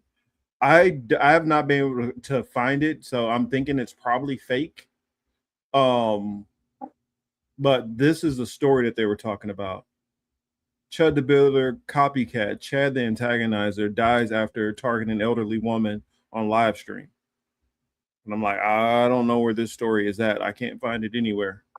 Yeah. Or I don't know. Maybe he's not as famous, or maybe people just need to look up Chad the antagonist and see if he's still around. I don't know. I'll do some research on it later on. Maybe Yonina, she'll probably be able to find it or something. But yeah, that's the whole Chad the antagonist thing that people are talking about. Here we go. Let me put that back up there. Finish this video real quick on CHUD, because as far as I know, Jake Lang is still locked up also. However, anybody on that side of the bar does not have a speaking role in any of these proceedings today. There's not going to be any hoopla or shenanigans from the gallery. You're going to be removed. I'll talk all about that in a second. Can you read what these posts say? The initial part says, "I will defend my life with lethal force. Do not approach me with intent to threaten bodily harm." I think it's reasonable to have a gag order on the defendant should he make bond. And I guess even while he's in the jail and has his iPad or whatever, but he cannot live stream, post, or anything that indirectly or directly encompasses these offenses. But the First Amendment is very important to a free country. Without Shut your bitch ass up. freedom to talk about ideas freely, we can't really be a free society. Now, I mean, repugnant ideas are still protected under the rights of free speech. So people are free to go say whatever offensive things they want to say, as long as it's not calling for someone to hurt somebody else. But he tried to. With the following conditions: no weapons, GPS monitor. There will be a gag order for Mr. Etherly regarding social media and live streaming about the facts or the parties involved in this case. Well, he got bond. He got bail. Well, it's set at $1 million, so we'll see what happens. I know that looks like a scared, broken man to me. It does. And I mean, we worked in prisons. We know what it looked like. And he has a whole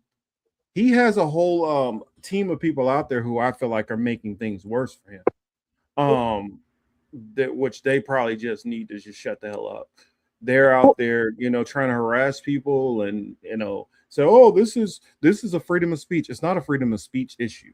This isn't what it is. This is about using a firearm and proper use of a firearm. That's what this is about. Hey, if he was just saying what he wanted to say and saying racist stuff, that wouldn't be a crime. Although many of us would want to do a crime to him, he could just say what he wants to say. And now somebody approaches him and swings.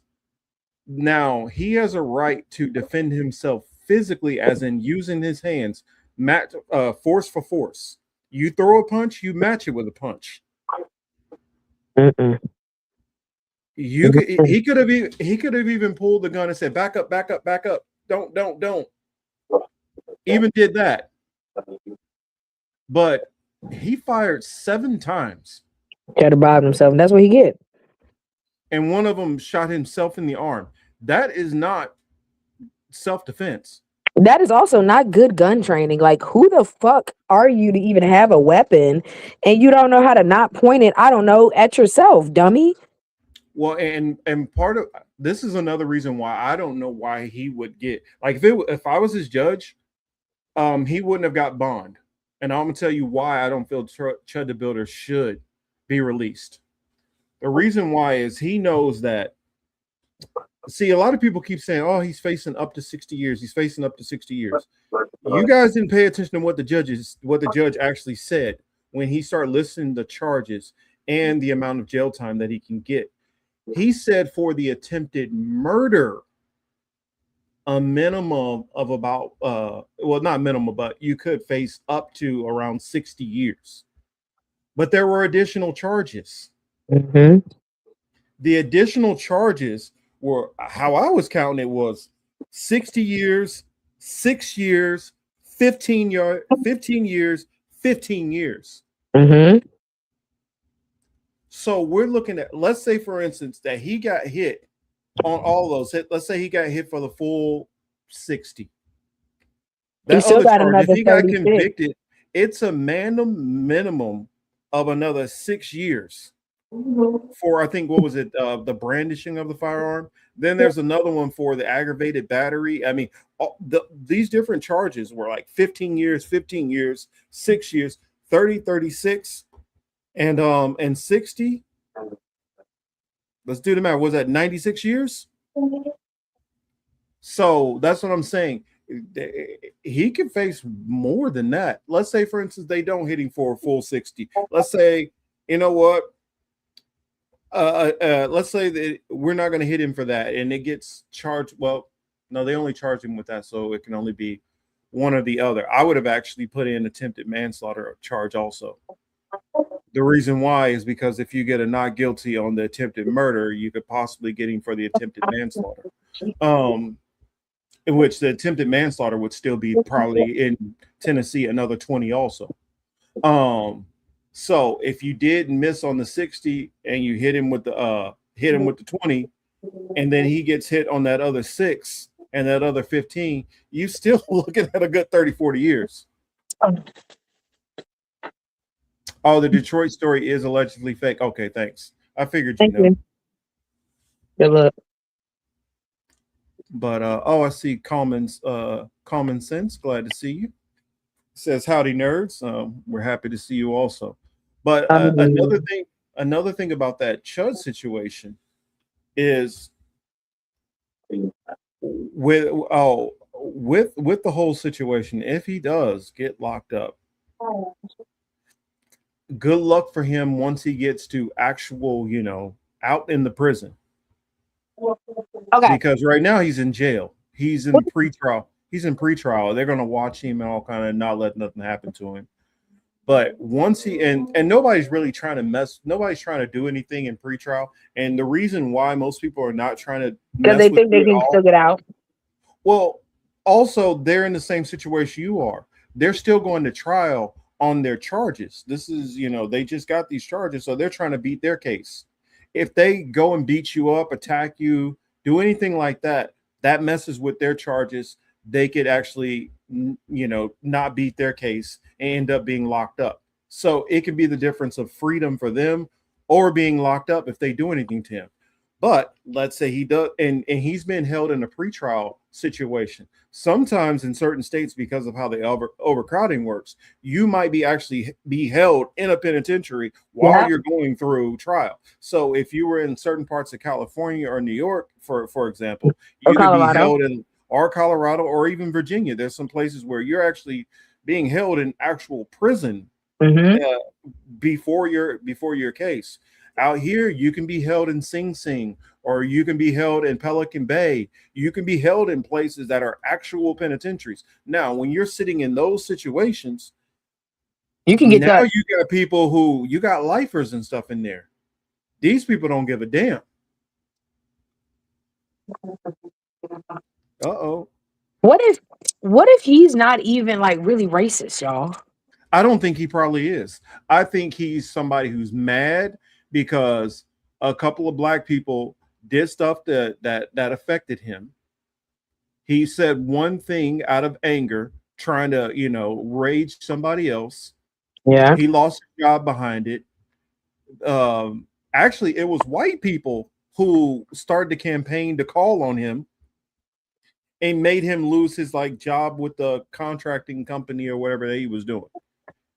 And that messed up his business. And so, since white people heard about him getting in trouble that way and losing money and stuff, they started funding him and he decided that he can hop on the grift train.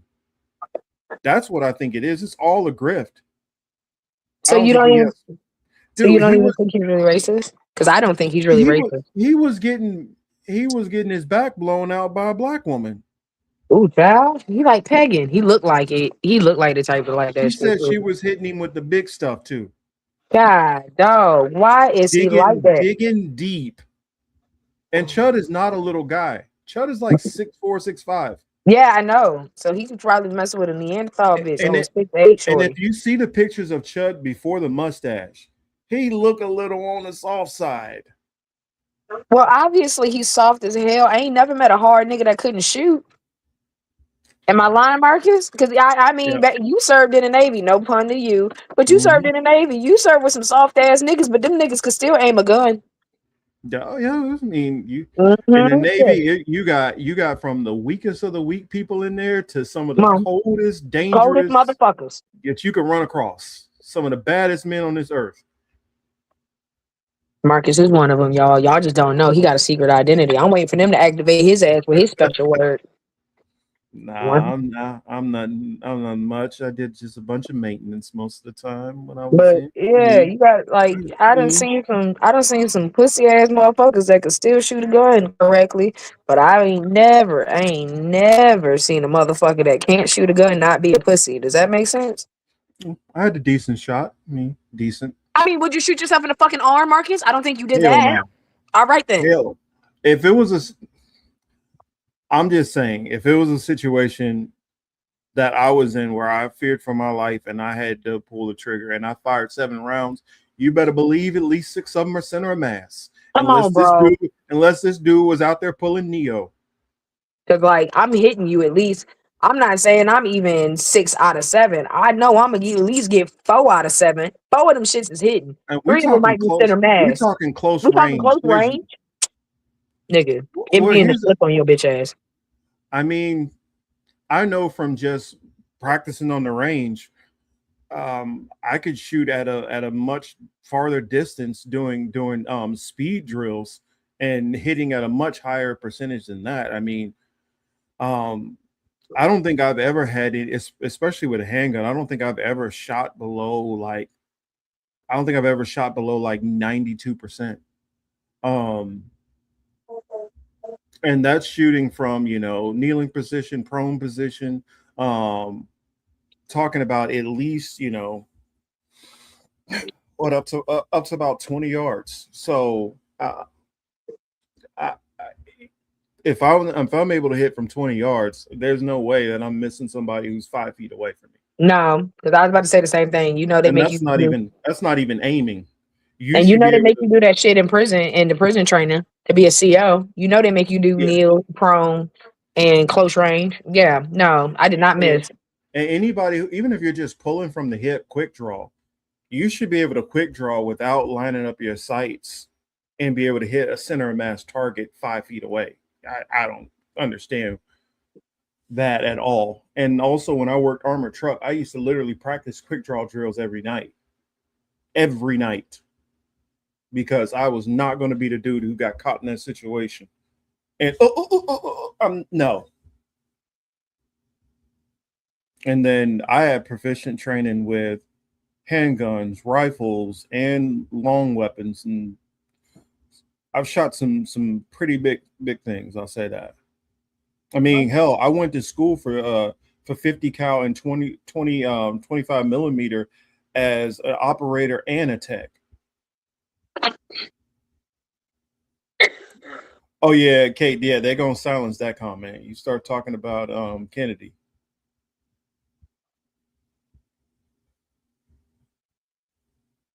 Yeah, he probably was closing his eyes. A lot of people, believe it or not, when they're shooting in an actual real situation, they do close their eyes. I never understood it, but a lot of people do it.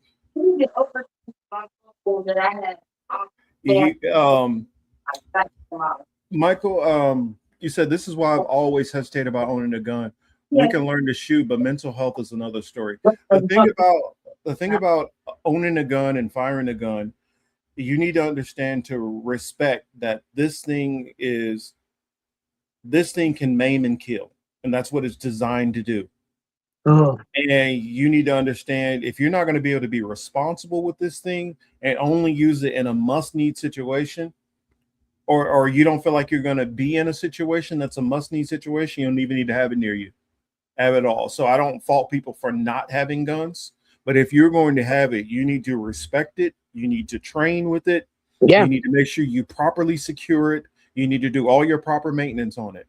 If Yep. you go to the range, you need to be breaking down your firearm, cleaning it, everything. You need to make sure that you're paying attention to the stores of your ammunition. You need Yep. to make sure that you are stocking it away in a safe place also, especially if you don't live alone. Especially if you have children and you don't live alone in that aspect. You Yeah. don't even got to worry about goddamn adults all the time.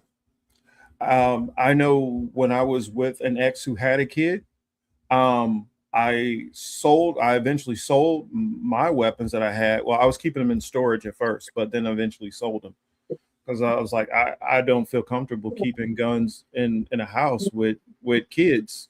And granted, it's not like a 5 or 6 year old, but still, little kids get in there. Hey, you know what? He has a gun over there. Let's try to get his gun out. And you never know. You can have it in a safe. You can have the fingerprint, and they can pay attention to you. Kids are crafty. Next thing you know, they're playing with your gun, and one of them shot the other one. Well, shit, I got 11-year-olds killing their sisters, and their sisters are 6. Where I live, 11-year-old straight shot his sister in cold blood. You know, they know. It's beyond crafty. They be knowing. Yeah. So I get it. He says, I intend to do all that one day, but it's quite an undertaking. It's not good for mental health to be helpless or defenseless. I 1000% agree. And also, if you know that you have mental health issues, i.e. depression, paranoia, things like that, be responsible and not get a gun. Yeah.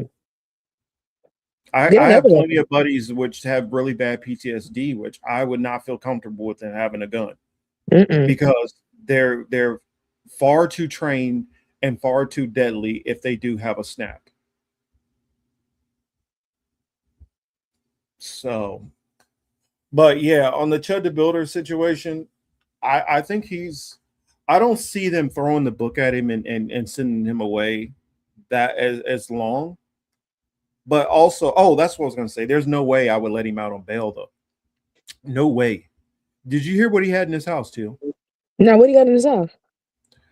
Outside of the additional weapons that he had and the vest, because say, for instance, even if he doesn't do something, people are going to know where he lives now. People are going to want to go to his home. I don't need anybody messing with him, attacking him, creating him more of a situation, or anybody he may live with creating a situation. So therefore, I would not allow him to go home. Another thing is, he had a plane ticket to Turkey. Ooh. That was post-dated for around like the 21st or something. And so he had just had that altercation. We saw escalating altercations with him. Yeah. It started to just go from words to now it's starting to get physical. You're spraying people. People are trying to hit you now. You're having to pull your gun out more often. And then you make a comment that it's going to be a dead chimp on the pavement. Yep. You make comments like that. And then when the shooting happens, we find out that you had a vest, you had ammunition, weapons, all this stuff like that. And I heard somebody say, "Oh, it's not uncommon to have vests and all a bunch of guns." Yes, it is. Yes, it's not uncommon to have guns. It is uncommon for the average person to have body armor. Yeah, I ain't got no fucking body armor. Yeah, because if you're using your gun for self-defense or going out for hunting, you're not carrying body armor. Only people who wearing body armor thinking that they're about to do something or somebody who has been antagonizing people, who is worried about something happening to themselves. And I believe that this is somebody, whether he knew that he was causing situations that could possibly end in a shootout or something. That's the reason why I believe he had a vest, because he knew what he was doing was dangerous. He knew what he was doing was causing danger around other people around him. And the fact that you had your passport stuff ready to go fly out of the country to just Turkey randomly, how do I know that you won't flee? especially since we just said that the possibility of 60 years. Actually, like I said before, not possibility of 60 years. If he hit on all the stuff they said, we're looking at almost 100 years. That would guarantee he would die in prison. 100 years a slave, bitch. You tell somebody that they're possibly about to get 100 years, anybody is going to think about running after that. Well, my thing is, it sounded like he thought he was going to catch a body. Exactly. I believe that he honestly thought he was going to catch a body. And so he was preparing to dip after he caught that body. And he was going to try to take that gifts and go money that he had stocked up in there, which honestly, the gifts and go money, I don't know how much he actually has in there. Because people are like, oh, it's up at about 250,000. That's how much money has been given. Mm-hmm. He was already at like 160 before this happened. That 160, we already knew dude wasn't working. No. How much of this money was he spending just to sustain himself? Yeah, but that's how much of this was just rent, food, all that kind of stuff. Shit, me. How much of this was legal cases? Because we do know that he was on bond for 2 different cases. Jesus. If this was a black person, y'all better throw the book at this motherfucker. That's all I'm saying. He was on bond 1 for what was it? He was trying to film in some restaurant, and they told him that he could not film in there, and they told him to leave. He decided, oh, I'm going to leave and I'm not paying the bill. That was 1, and then he had some kind of outstanding debt that he hadn't paid also. So if this man got outstanding debts already, and he's looking at facing all these years, I'm not giving you bond. And people were like, it's not fair. CHUD got all this time. Well, he got all this time because more than likely, I mean, not all this time, but he got such a high bond because people know when you're kind of a celebrity, there's a possibility that you can put out a GoFundMe and people will pay your bond. That's the reason why they make your shit so high. Also, because you're high profile. If you're a high profile case, you're going to get a high bond, period. Bro, your case is on TV right now. You know how many motherfuckers' cases weren't on TV? Ghislaine Maxwell. Yeah. Okay? Like, let's be fucking for real. Like, you're telling me that the only court case on the national syndicate television that the same one is sharing Johnny Cochran and OJ, okay? It's sharing Lacey Peterson. Reason I know these things, my mom was an attorney. So we watched the court TV in the house. Like, you're telling me these same cases that showed them motherfuckers on high profile is showing CHUD the Builder, but didn't show Ghislaine Maxwell. Okay. All right, I guess. That's weird. That's a little weird. Same thing for Diddy. We couldn't get a live stream of the Diddy case. That's weird. Just saying. That's a little weird. Yeah. But I get to watch CHUD not get bail. I get to watch CHUD. Y'all got cameras in this motherfucker. Man, this shit crazy, getting crazy. You see what Thomas said here? He said, a viral racist can get $1 million bond or support only in America. Exactly. That shows you how racist this country is. Yes, because the homeless people still homeless and over in Skid Row, bro. We just talked about that earlier. The racism in this country, because and proof in the pudding. We just had this with the what was that lady's name? Shiloh Hendricks, when she was calling the little black boy the N-word. Oh, hell yeah! At his birthday fucking party. How much money did she pull in? How much money did Daniel Penny pull in? How much money did Kyle Rittenhouse pull in? I was about to say Kyle. Kyle was the first one. Or no, George Zimmerman was the first one. George Zimmerman was the first one. Yep, George Zimmerman was the first motherfucker to have a GoFundMe, a racist motherfucker showing their damn ass. And why the fuck didn't black people as a unit collect these names and run fades? Hey, we should have ran fades on these niggas. Pull the names on these bitches. If this would have been the 90s, if this would have been the YNs of the 90s, I guarantee you things would have happened. You ain't lying. The YNs of the 90s would have went and did that work. I ain't gonna hold you. They would have went and did some work for real. They would have went and did some motherfucking work on their asses. They would have pulled them names, gotten them yellow pages, and found your ass. And ran the fade on you. Because what the fuck you mean you getting a GoFundMe? From who? Better not be my neighbor. Oh, thank you. Thank you, Yonina. Like my shirt. Free-ish since 1865. That's crazy though. That's crazy. CHUD is really out here getting bonded out by the million. By the fucking millions. Yeah, it's a billionaire overseas who said that he'll pay his bond. No, it's not. No, it's not. Marcus, I'm about to put you on game. Listen to this conspiracy theory, okay? You ready? Mm-hmm. In all actuality, it's not a billionaire from overseas. What it is the face of the money laundering bank that's holding the funds from a racist in the United States because he's a fucking 5%er and stays up there and sucks Trump's dick. It's somebody related to that motherfucker that's got money in an offshore account, running it back to free this motherfucker. This about to be our new Charlie Kirk. Yeah, Dun, dun, dun. Here it is. The online crypto gambling platform Dual, along with its sponsor, stepped forward to pay $1 million bond for Dalton Etherly, the controversial live streamer known as CHUD the Builder. So yeah, who is Dual? Let me see. Who is Dual's sponsor? Because I seen pictures of this dude. He's in full 1945 costume, salutes and all. No, he's not. Uh-huh. Jesus Christ. Yeah. And what's his name? He's fully on Team Mustache. What's his name? I'm trying to find it.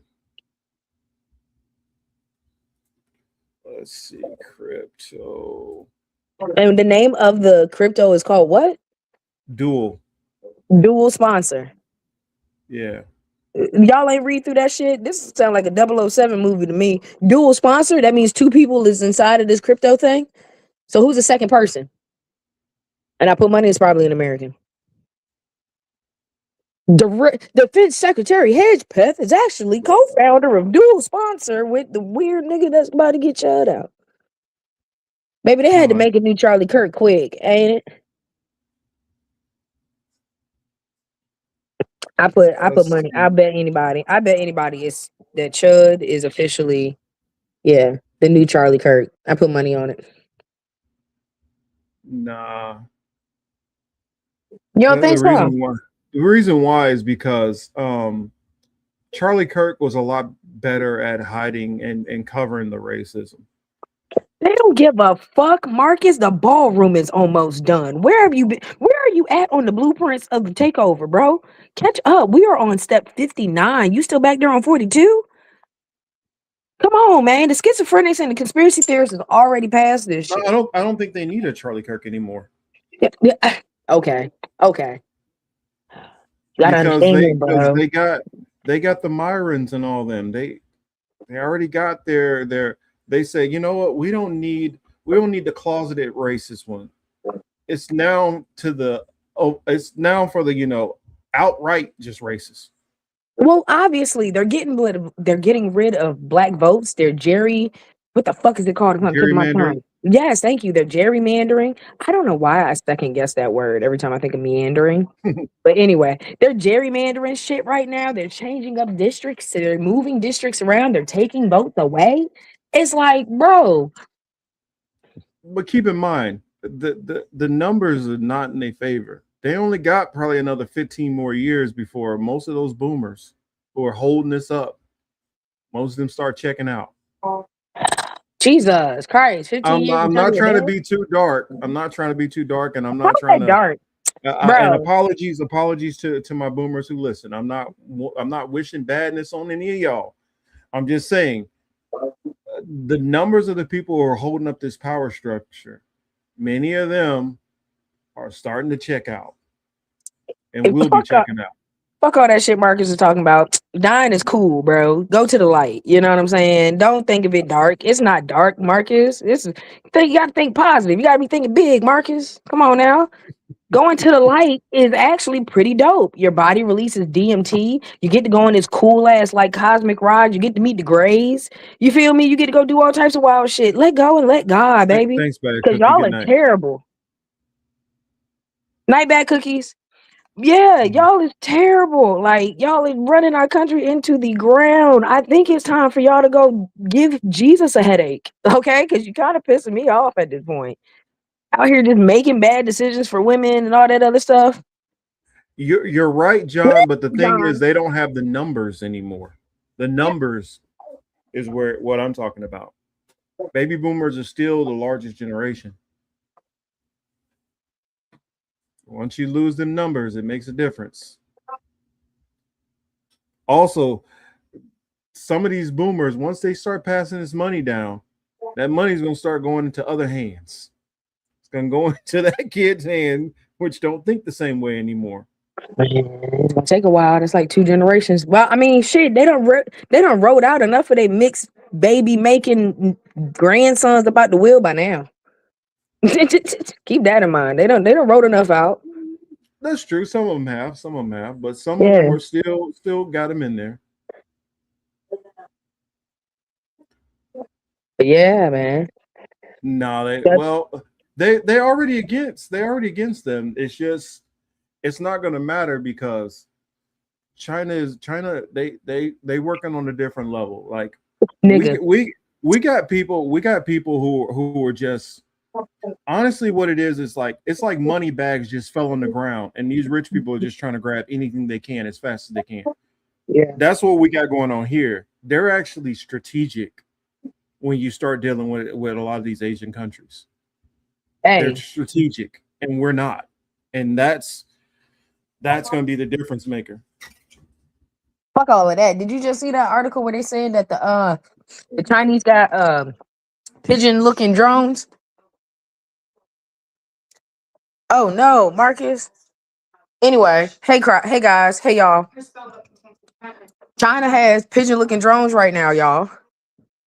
So all the schizophrenics that you seen on the corner of the streets all of your life that were screaming about the birds, it's in the birds, they watching us in the birds. Them niggas been doing it. China ain't putting us on the shit, bro. Them niggas always 10 steps And ahead, bro. They're not. China is always going to be on their own. Now, what Chamonix is talking about, the ones who are Americanized, I'm not even worried about them. They're going to do their own thing. Most of them are only worried about making money just like the rest. But it's the ones who, as America starts to lose more and more of their sway, you're gonna have the Japans and all that be like, you know what, it's time to bury the hatchet. What's up, China? You're gonna have South Korea and be like, I know we was cool and you've been helping out, but looking kind of nice on that China side. You're gonna have more and more of that happening. And what happens here is not going to be as consequential as what's going on the world stage. Speaking on the world stage, we got to talk about what's going on with Cuba. Oh yeah. Let's go. And so I got a couple of clips I wanted to share with you, of course. And I know this is not going to be new news to anybody, but I wanted to share this nonetheless because this is something that has just happened recently. Did I put that? Okay, I guess I did not share that. Let me go to my videos that are saved up here and see where it is because I thought I had that video on here. I think that's the one I need. Okay, don't play. Thousands. Okay. Not your ass, Marcus. All right, here we go. So I got 2 videos I'm gonna play back to back real quick and then comment on the other side.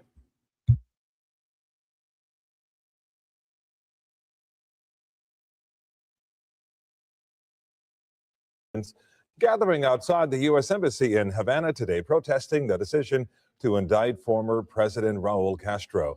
Well, the Cuban President Miguel Diaz-Canel stood there as protesters waved the Cuban flag. Local 10's Aaron Maven is joining us live down in Little Havana, where emotions are still running high. Aaron. You know, Calvin, someone just walked outside of Versailles here with his family, and he is well aware of the demonstrations happening in Cuba earlier today, as are so many people here in Little Havana, and of course, those living in Cuba. It comes at a really interesting time because U.S. tensions between Cuba and the U.S. tensions are very high right now. and also days after federal prosecutors indicted the former president of Cuba, Raul Castro. Let me take you to the video earlier today. This was a demonstration, thousands of people outside of the U.S. Embassy in Havana. This is shortly after sunrise, meaning thousands of people had to wake up early to attend this demonstration. And you can see in the crowd all those people waving flags and chanting during the nearly hour-long rally. Right now, they're protesting the U.S. Justice Department's decision to indict former Cuban President Raul Castro and 5 other Cuban nationals in connection with the 1996 shootdown of 2 Brothers to the Rescue aircraft. 4 people died, including 3 Americans. Now, the Cuban government has condemned the charges, actually calling them despicable. The 94-year-old Castro was not at the demonstration. However, top leaders, including the president of Cuba and Castro's grandson, attended. Take a listen to this message from the rally. Raul is not a defendant. Raul is our leader, a soldier of dignity, an heir to Martí and Fidel. As long as there is a single Cuban man or woman with a raised fist, that infamy will be repelled, just as all ignominy is repelled, with resolve, with truth, and with unity. So you see right there, thousands of people in Cuba appearing to be supporting the former president. That is not the case here in Little Havana. We're live tonight in Little Havana. Aaron Maven, Local 10 News. Now, it's funny the way he said, oh, many people not there. Many people in Little Havana are not supporting. Well,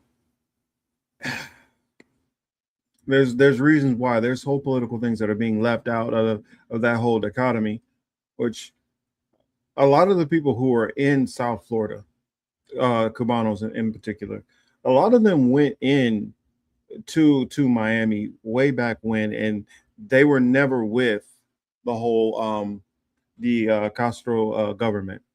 They were never a part of it. They were a part of, many of them were part of the privileged class with Batista.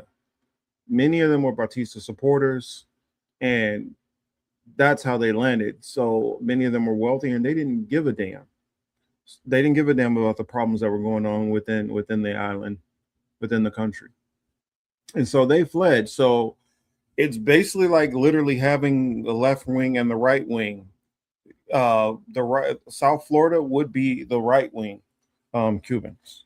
Now, granted, you do have, I'm not saying Castro was a perfect leader or Canal is a perfect leader. That's not what I'm saying. Yes, they came in the 40s mostly white. Oh, I know. I mean, this it doesn't tell the true story of the racism that was going on in that country and how capitalism was treating people and the poverty. And there's a whole lot that's being left out of this discussion when they lay it out. There's also a lot that's not being focused on as far as the United States' impact on the island. So that said, to go after this 96-year-old leader, nigga, that's what I was about to get to. Who's been out of power now for what? How long? I mean, like 10 years he's been out of power. You're doing this for one reason. So you can lay the groundwork to come after this. And for those who didn't realize how this play was running, like, granted, they went after Venezuela and they were going to go after Venezuela anyway. But going after Venezuela was also to start this step of going after Cuba. This was all tied together, and it has been because those two countries have helped support themselves. Venezuela has helped them through all of these years of sanctions and all that, because both of them have been facing the sanctions. And on the other side of that, Iran has also been helping, these two nations. But I wanted to show this one. This is from a few months ago. So listen to this real quick. Oh man, I can't wait. Oh my god. I'm about to blow this one out the water, Marcus, because I got a lot of points to make in reference to Cuba. Live at the White House this morning as Cuba is on edge following the U.S. military strikes on Venezuela and the capture of Nicolas Maduro. A live look at the White House again as President Trump is claiming the Cuban Communist government's days are numbered. National correspondent Atra El-Nashar reports from Washington. This is our hemisphere, the social media post by the State Department sending a blunt message to governments in the Western Hemisphere. What happens next in Venezuela after the U.S. capture of Nicolas Maduro is enough to put the hemisphere on edge, but the volatility does not end there. Cuba is ready to fall. Cuba is so deeply tied to Venezuela. Its government says 32 members of Cuban armed forces were killed in Saturday's U.S. military operation, declaring Monday and Tuesday official days of mourning. Prior to Maduro's capture, Venezuela supplied Cuba with roughly 30,000 barrels of oil per day, according to multiple estimates. Cuba now has no income. They got all of their income from Venezuela, from the Venezuelan oil. The U.S. has a complicated history with Cuba and its communist regime, from JFK's Cuban Missile Crisis to on-again, off-again travel restrictions. With Russia and China in Havana's corner, some raise doubts that this latest move by the U.S. will be what causes the Cuban government to fall. I think one thing we have learned through decades of Castro and the leadership post-Castro is that American efforts to further isolate Cuba have not led to the downfall of the regime. So I don't think it will work this time either. If Cuba's government holds up post-Maduro, there's a question of whether President Trump will pursue direct military action inside Cuba. Here's Secretary of State Marco Rubio when asked if the Cuban government is the Trump administration's next target. I think they're in a lot of trouble. Yes, I'm not going to talk to you about what our future steps are going to be and our policies are going to be right now in this regard, but I don't think it's any mystery that we are not big fans of the Cuban regime. Though in a precarious position, Cuban President Miguel Diaz-Canel is openly defiant. For Venezuela and of course also for Cuba, we are willing to give even our own blood, even our own lives, but at a very high price. Chanting "down with imperialism," referring to the United States. In Washington, I'm Atra El-Nashar. No. You all know what this is about. This is all Marco Rubio and his backers. This is what this is all about. They've been warning this, and you hear it. They literally brag about, oh, well, we've been trying to overthrow their government and it hasn't been working. This was months ago. They thought, oh, well, if once we take out, Maduro, then they're going to have problems and they're going to start to collapse. And they haven't. No matter what you've done, no matter what you've thrown at them, you have not been able to get them to collapse. And then here's the thing about it. You're literally basically telling everybody, yes, we are trying to overthrow a country. That is not a damn thing to us. We minding business that don't pay us, y'all. They ain't done nothing to us. And now we think we're the good guys trying to literally make their people suffer enough that they're going to go on a suicide mission to try to take out their leaders. This shit never fucking works. How you figure? But here's the thing. They know it doesn't work. We don't care about that, though. They just enjoy making the people suffer. Yeah, oh gosh, there's a special place in hell for Rubio. I hate that piece of shit. Marcus, ain't that wild?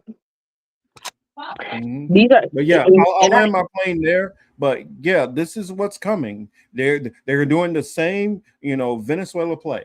We're gonna trump up some charges on him, and then give us a justification to put boots on the ground in that country, to go and snatch another leader and act like he's this terrorist like Osama bin Laden. Not to mention how many times Osama bin Laden didn't do all the crazy shit that he did. I'm just saying, this is not me being like absent-minded. This is me being absent-minded. I never really paid attention to what the fuck Osama did because I didn't see it. I'll be careful what I say on that one. I'll leave that one alone. Well, I'm talking about how he was perceived by the world. They did it to Gaddafi. This did the Gaddafi special. Well, Gaddafi was even more egregious.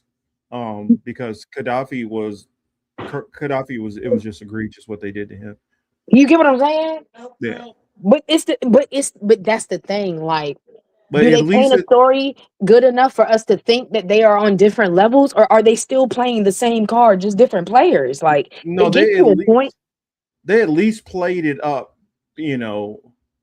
They at least tried to play up Gaddafi a little bit more, even though it wasn't believable. Yeah.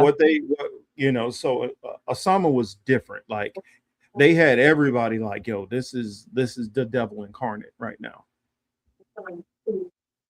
When we know for a fact that this man only just took the credit for some of the stuff that y'all did yourselves. Mm-hmm. At least on all the major things that were done, this was a PR campaign. Look, I'm just saying that the same countries that they make you pay attention to in your history books are the same countries that's still getting fucked with right now. So I just want to throw that part out there. In my geography classes and my history classes and things of that nature, we always heard about Iran, Cuba, Venezuela, Argentina. When are you going for Argentina? Well, Argentina's kind of been on their side. They've kind of had them in the bag for a minute. I know in the bag, and it sounds like they still playing fair with them. But like, when they gonna just overtake them for real? For real? They're not. Are we just gonna be buddy? No, Argentina. The reason why they're not gonna mess with Argentina, trying to remember what's that fuck nut they got in there right now? Milei. Javier Milei is the Trump of Argentina. God damn, that's so sad. He's completely I'm telling you, he's basically Trump without as much power. He's doing all the same stuff, horrible budgeting, bad business deals. I mean, and that too. Argentinians are very racist. One of the most racist countries, I would say, in the world. They literally had a policy to expel the black people who were there and bring in white Europeans to replace them. Damn. Yes, they literally like, yo, everybody from Europe, come on in. We'll grant you citizenship. They were giving away land so they can get as many white people there as possible to get rid of black people. See, that's so you know that they're bad when other Latin American countries, which still got problems with racism, look at Argentina like, yo, we might be bad and have our problems, but these motherfuckers are way worse than us. That's insane. Argentina's fucking insane. Argentina is one of the one places in Latin America I will never go to. And the crazy part about it, it's a beautiful country, but I would never want to go to that country. That's so sad. Mm-hmm. I bet y'all don't dance on beat in Argentina. Yeah, and here's the thing about it, like Chamonix saying right here, I don't know if you ever get into any of the Latino conversations on social media. But, no, I don't. Majority of the time that you hear some racist crap going on, that's the other ones. It's going to be Argentinians and people from Uruguay. What? Those two are really bad. Occasionally, you'll have some bad ones out of Brazil. Brazil has its racist parts too. And then you have honestly, you have the racism coming from Mexican Americans more than Mexico itself. Yeah, bro. I just was trying to explain that to somebody. That's mostly out of Texas. Texas is by far the worst. Yes. Texas by far, they're the worst races of the Latinos in America. Hey Marcus, did I send you that meme? LA's like, I mean, California is like right after it. And then Colorado. And actually, I would say Southern California is actually worse than Northern California. That color is way bad. But it's not nearly as bad in New Mexico, Arizona, Nevada. No, Texas, I don't know what's in the water in Texas. The meme I sent you was it said, I miss the old school Mexicans that called you like, you know what I'm saying, fool and shit like that. I was like, now all they say is nigga. I ain't seen you that meme.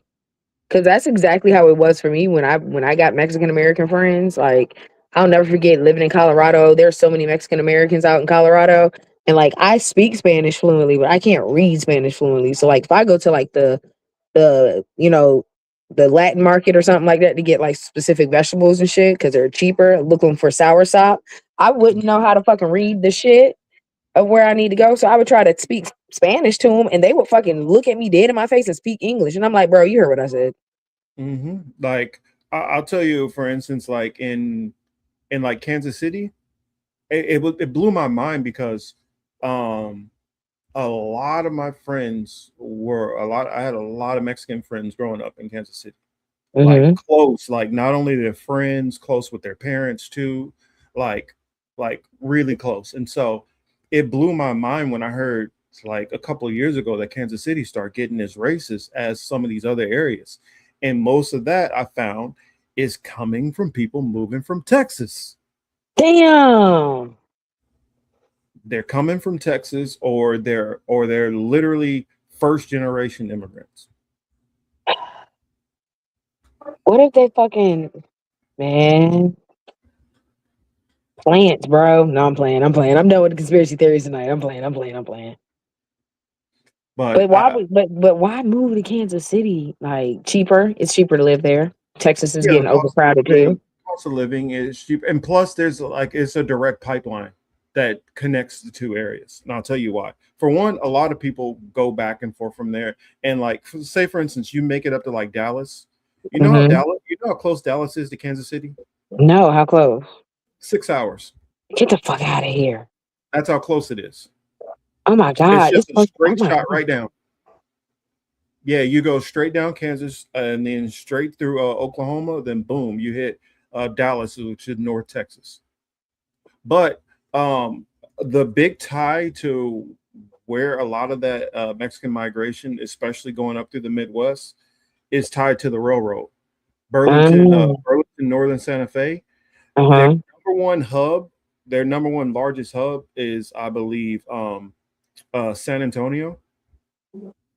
And San Antonio is close to the border, Mexico. The number two largest Burlington Northern Santa Fe hub is Kansas City. Well, I know I went through Kansas City on 70 because it's like dead center. You ain't lying. It's got a cross road like a motherfucker. And then the number 3 spot would probably surprise you. It's Minnesota. And so that's that tie that you see in those 3 cities. Their Hispanic population has exploded over the years. Now, granted, Kansas City has always had, it's this one area part of town, ironically, it's called Argentine and Rosedale. And that's been a predominantly Mexican area going back for generations.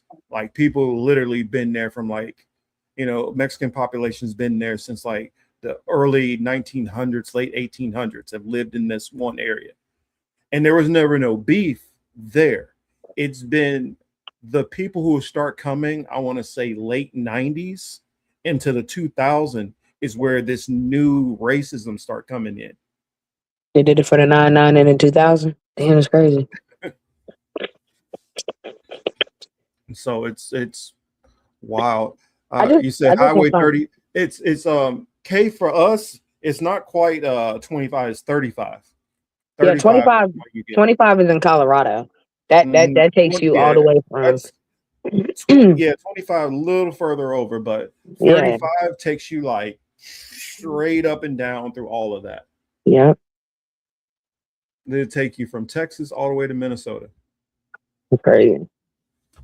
Just like 70 will take you all the way from it'll take you all the way from the Atlantic coast to the Pacific coast. Yeah, that's because I was like, I pick it up on the other side of Illinois. I go through Ohio and I go through Illinois and then I get on 70 and I think it's 70 in Ohio actually.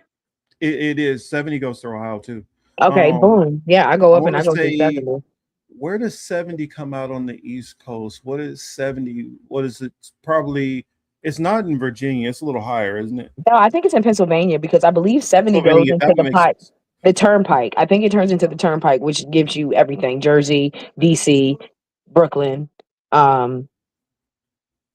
And It's that takes you, I think that's 95 or it's something. just I think like it is. it does the same thing with State Avenue in Kansas City. State Avenue is a major road, like on the Kansas side. It Mhm. turns into like state roads and all this stuff as it crosses through, but it goes diagonally across the country. It literally goes all the way from New York City all the way to California. This is crazy. It just switches from like state roads and like little freeways back to like regular roads. Mm-hmm.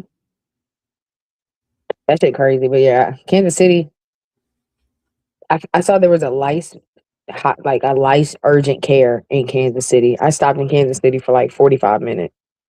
And that was the first time I ever seen a lice clinic. And I went, whoa, I'm where the white people is at. Because what the fuck is that? Is that like the equivalent to seeing like the beauty store, the nail salon next, like in the black community? Like, is that what happens in white communities? Y'all got lice clinics? Because when I got there, I said, what the fuck is that? And I Googled it because I didn't want to be rude and walk in and say, what the fuck is a lice clinic? But I Googled that place, and sure enough, it's a fucking clinic for people to come in and get their lice treatment. Fuck do you mean come in and get their lice treatment? What in the white people hell is going on? So then I end up going down a rabbit hole about all these white kids that died or got like CPS involved and shit or died from a lice infestation. Lice infestation? Fuck do you mean? Then I went on a scientific journey when I was like, what the fuck do lice even do? You know they can suck your blood. It's like a freaking vampire. A whole bunch of million ass small vampires, and there's a clinic to keep you from dying, from getting sucked on by these weird bugs. Nah, I said get me up out of here. I got back on 70 so goddamn quick. Well, that's the one thing. It all depends on which part where you're at, because that's one thing about like Kansas. That's one thing about the Midwest in general. Because I've been throughout the whole Midwest. I can tell you, every major city is a metropolis, and it's a mixture of all people. Once you get outside of that metro, once you get outside of Kansas City, that KC Metro, or you're outside of Wichita, or you're outside of the Chicago area, or Columbus, Ohio, or Indianapolis, or Minneapolis, any of these cities, and people who live in the Midwest, they can attest to this. Once you get outside of that, it turned into rural, 99% white, unless you run across tribal lands. Mm-hmm. Either it's tribal lands or it's like 99% white. This is insane. Because if you take all the minority, if you take Wichita and you take the Kansas City area, and then let's see, Topeka's about 45 minutes, Lawrence is about 25 from there. You take these four cities out of Kansas, the population of Kansas becomes like 99% white almost instantly. Hey, Mark, I got a question for you. Yeah. Since you know your fucking city so goddamn well, okay? Mm-hmm. And you talking about Kansas City, square ass Kansas, right? Mm-hmm. Okay, there's a Jesus sign on this 70 route in Kansas, right? Leaving out of Topeka. What's the last city in Kansas before you get to Colorado? Topeka. No, not Topeka. You're probably talking about like over near Great Bend or something like that. Yeah. There's a fucking winery in the middle of fucking nowhere on Route 70 in Kansas. I don't know if you know what it is, but it's like by Alice in Wonderland or some weird ass like little shop in the middle of nowhere. When I tell you that place was the whitest Wizard place. of Oz. Probably Yes, the Wizard of Oz. Yeah. Damn it. See, there's a Marcus, Wizard of I Oz knew. museums out there, and you even have you even have a Smallville. Like they renamed the town out there Smallville, so they can be a Superman museum and all that. That's insane. Kansas is weird. But I got some of the best bomb ass wine from out there. It was so sad. I think that was the first time I ever had I had elderberry wine. Dog. Bussin'. I don't know where to go. I know I got it twice because I've done that section of 70 twice. But bro, weirdest whitest town ever. I think there's like this ice cream place that's like colored like a cow. in the middle of nowhere out there. It's got this big ass cheese display bussing. Okay, stopped there too. Had to pee. So many white people did not pay attention to my surroundings at all. Now that I look back on it, definitely should have, because bitch could have got lynched. But yeah, these small ass towns in between these big ass cities, because there's Yep. nothing from the edge of Colorado to Denver. You know Nothing. that. You know that. Oh yeah, Denver's the same way. You got Denver. You got Aurora. And you got a couple of places around there. But once you get to like Colorado Springs and Pagosa Springs and all that, what is it, Dorado? Yeah, It El starts Dorado. getting it gets a little different. I know, Yeah, because Pueblo is my aunt, she had a crazy. timeshare in Pagosa Springs, and we went up there a couple of times. Yeah, And then the Air Pueblo, Force no joke. Academy's in Colorado, Colorado Springs. But like for instance, St. Louis, which is known to have a sizable black population, and Kansas City, Missouri. You take those two away, and Columbia, Missouri, the state of Missouri becomes almost like, I want to say like 92% white. That's insane. And here's the thing about it. People think of like LA having a lot of black people. You know, the black population in LA is like below 10%. But you know, in Kansas City, the black population is like 32%. That's insane.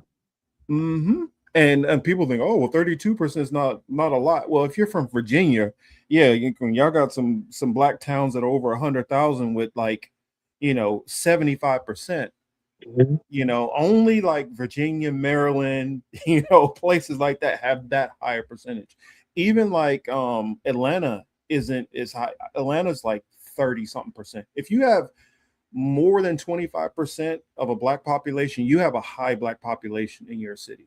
But there's still those outskirts cities that surround us that are still racist as fuck.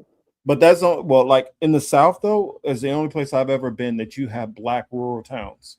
Yeah, Once you you're get right to the there. Midwest, you do not have any black rural towns. Black people say the fuck away from the country. Yeah, duh, They because they burn know it. better. They burned it to the It is ground. That's why not. they're none. Well, it's not that. Not even that. You gonna get snatched up, and you're gonna end up on a cross somewhere. Yes, You end up point made. from a Your tree shit got burnt to somewhere. the ground. You're gonna end up from a tree somewhere. We do not mess around with the country out there in the Midwest. That's so sad. Because I've had basketball games, like, because people try to act like this racism stuff was so far away. I'm like, yo, I remember playing games where I heard the white parents screaming, "You better not let those niggers beat you." Yeah. I used to hear that. We had to run to a bus full speed while they were throwing bricks at us. They're trying to push our bus over because we beat them. So anybody try to play this, oh, you're just worried about a word. No, it's more than a word when you get into some of these areas. I mean, you got to remember, my grandparents. So what my great grandparents were survivors of Tulsa. So y'all can't tell me that this stuff ain't still going on. Hey, didn't they just say something about maybe the last survivor just died or some shit? Or had a birthday? I hope it was had a birthday. So. I hope it was having a birthday. Shout out to the Tulsa survivor I'm hoping still had a birthday this year. Because I hope you're not dead. But that shit was just around the corner. Like, they don't let you have anything in the Midwest. I'll tell you that for sure. Well, I mean, as long as you stay in the right spot, don't get out to them country areas. Hell no. Try your luck out there. Shoot, we coming to the end. I got something that. Oh man, that's I can give you story after story of racist stuff that I've seen. That's just one. You realize, especially when you live when you're. I put it this way. This is how pervasive racism is in this country. Every black man that I know that I grew up with, all has at least one story like that. Every single one of them. So when white people say, oh, I don't even see any racism. Yeah, okay, you guys are the majority. You might go God knows how long without running into a black person. But we have a much higher probability of running into a racist white person than you do of even running into black people. Facts. So all of us have a story. All of us have been profiled. All of us have had a cop do something shady to us. Many of us have multiple experiences like that. So for us, it's just kind of par for the course. We understand what the game is. I mean, we just understand. That's the reason why I like the reparations stuff. I'm like, man, are you serious? You really are trying to go to the Trump administration to get reparations? You motherfuckers are crazy. You guys are fucking crazy. Like, oh, Chris H, that's just, man, I could write a book on some of the stuff. I mean, my mom, I remember that when I told you earlier today that I went to the same high school as my mom. Also, keep in mind, by the way, when people try to act like this stuff is so far away, when they were doing the desegregation stuff in my area, they called it racial balance transfer. That officially didn't end on the books until 1997, while I was still in high school. So that means I was going through desegregation still, in me personally, not like my mom and my grandparents and all that. My mom, when she went to the school which I graduated from, that lady told her and all the other black students, she said, none of you niggers are going to pass my class. And y'all wonder how they out here killing kids and shit, beating kids up. And I'm like, and so you think the lady that, you think the lady that said it to my mom probably ain't still around? She's somebody's grandma. Probably over there, they taking her to Cracker Barrel, and you open the door, and oh, this little old lady. You don't know who this lady is. Why you gotta bring Cracker Barrel into it, bro? I love Cracker Barrel. Them chicken and dumplings is busting. Them cheesy hash browns. Why you gotta bring Cracker Barrel into it? I'm just telling you, people think this stuff is so far away. I mean, some of my uncles were literally born at the time of segregation with whites only fountains and stuff. Well, my dad actually was in like the first graduating class of them segregating out here in Virginia, so I get it. Like I told you, my dad graduated in 58. This shit is insane. I grew up in the state where Thurgood Marshall argued separate but equal. I really wish he would have shut up. Huh? I said I really wish he would have shut up. I want our own spots again. I don't like sharing Juneteenth. He did all that work, and what we got Thurgood. Not saying your work was not good. I get the plot. I was fucking with it. But now we got to share Memorial Day and Juneteenth. I'd rather not. But you want to know the crazy part too? We'd had like tournaments and stuff, and like we went out. I had like a drill competition, and I was blown away. I went to this one high school out there. It seemed like literally every person in the school was mixed, all black and white. They had too much fun with that separate but equal. Wildest thing I was like, what the hell? But yeah, I don't know. That's let's see. Let's end this on a funny note. Did y'all know that y'all know Aiden Ross has celebrity boxing, right? Oh my God, Ray J got smacked the fuck up. Let's watch it. Let's watch it if y'all didn't see it. For those who don't know who Super Hot is, Super Hot went viral some years ago, basically being a meme of like battle rappers, and he'll just say like one or two lines. It's really nothing special, and everybody acts like he said the greatest line ever. So that's who Super Hot is. You probably seen the meme of Super Hot. Now Super Hot is doing celebrity boxing, and he boxed against Ray J. And he didn't follow the script, apparently. Yeah, didn't follow the script. So check this out. This was hilarious. Who you got?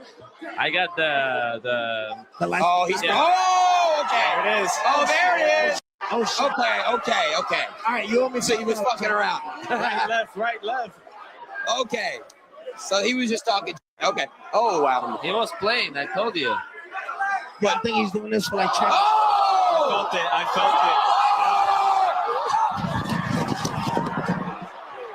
felt it. What the just happened? Bro. What the bro? You talked all that tough. Yeah, hold on. Don't talk to him. You don't deserve to talk to him. What the was that? You done got a good ass haircut and then came here and got stunned. Yo, I thought we had planned.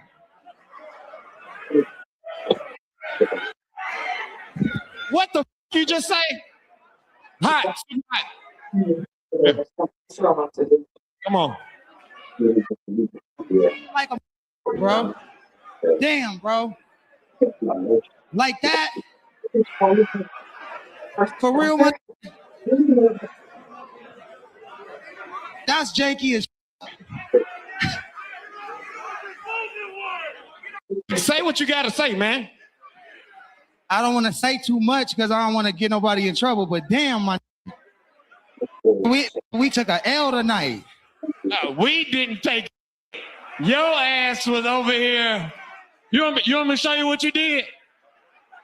Where was y'all at?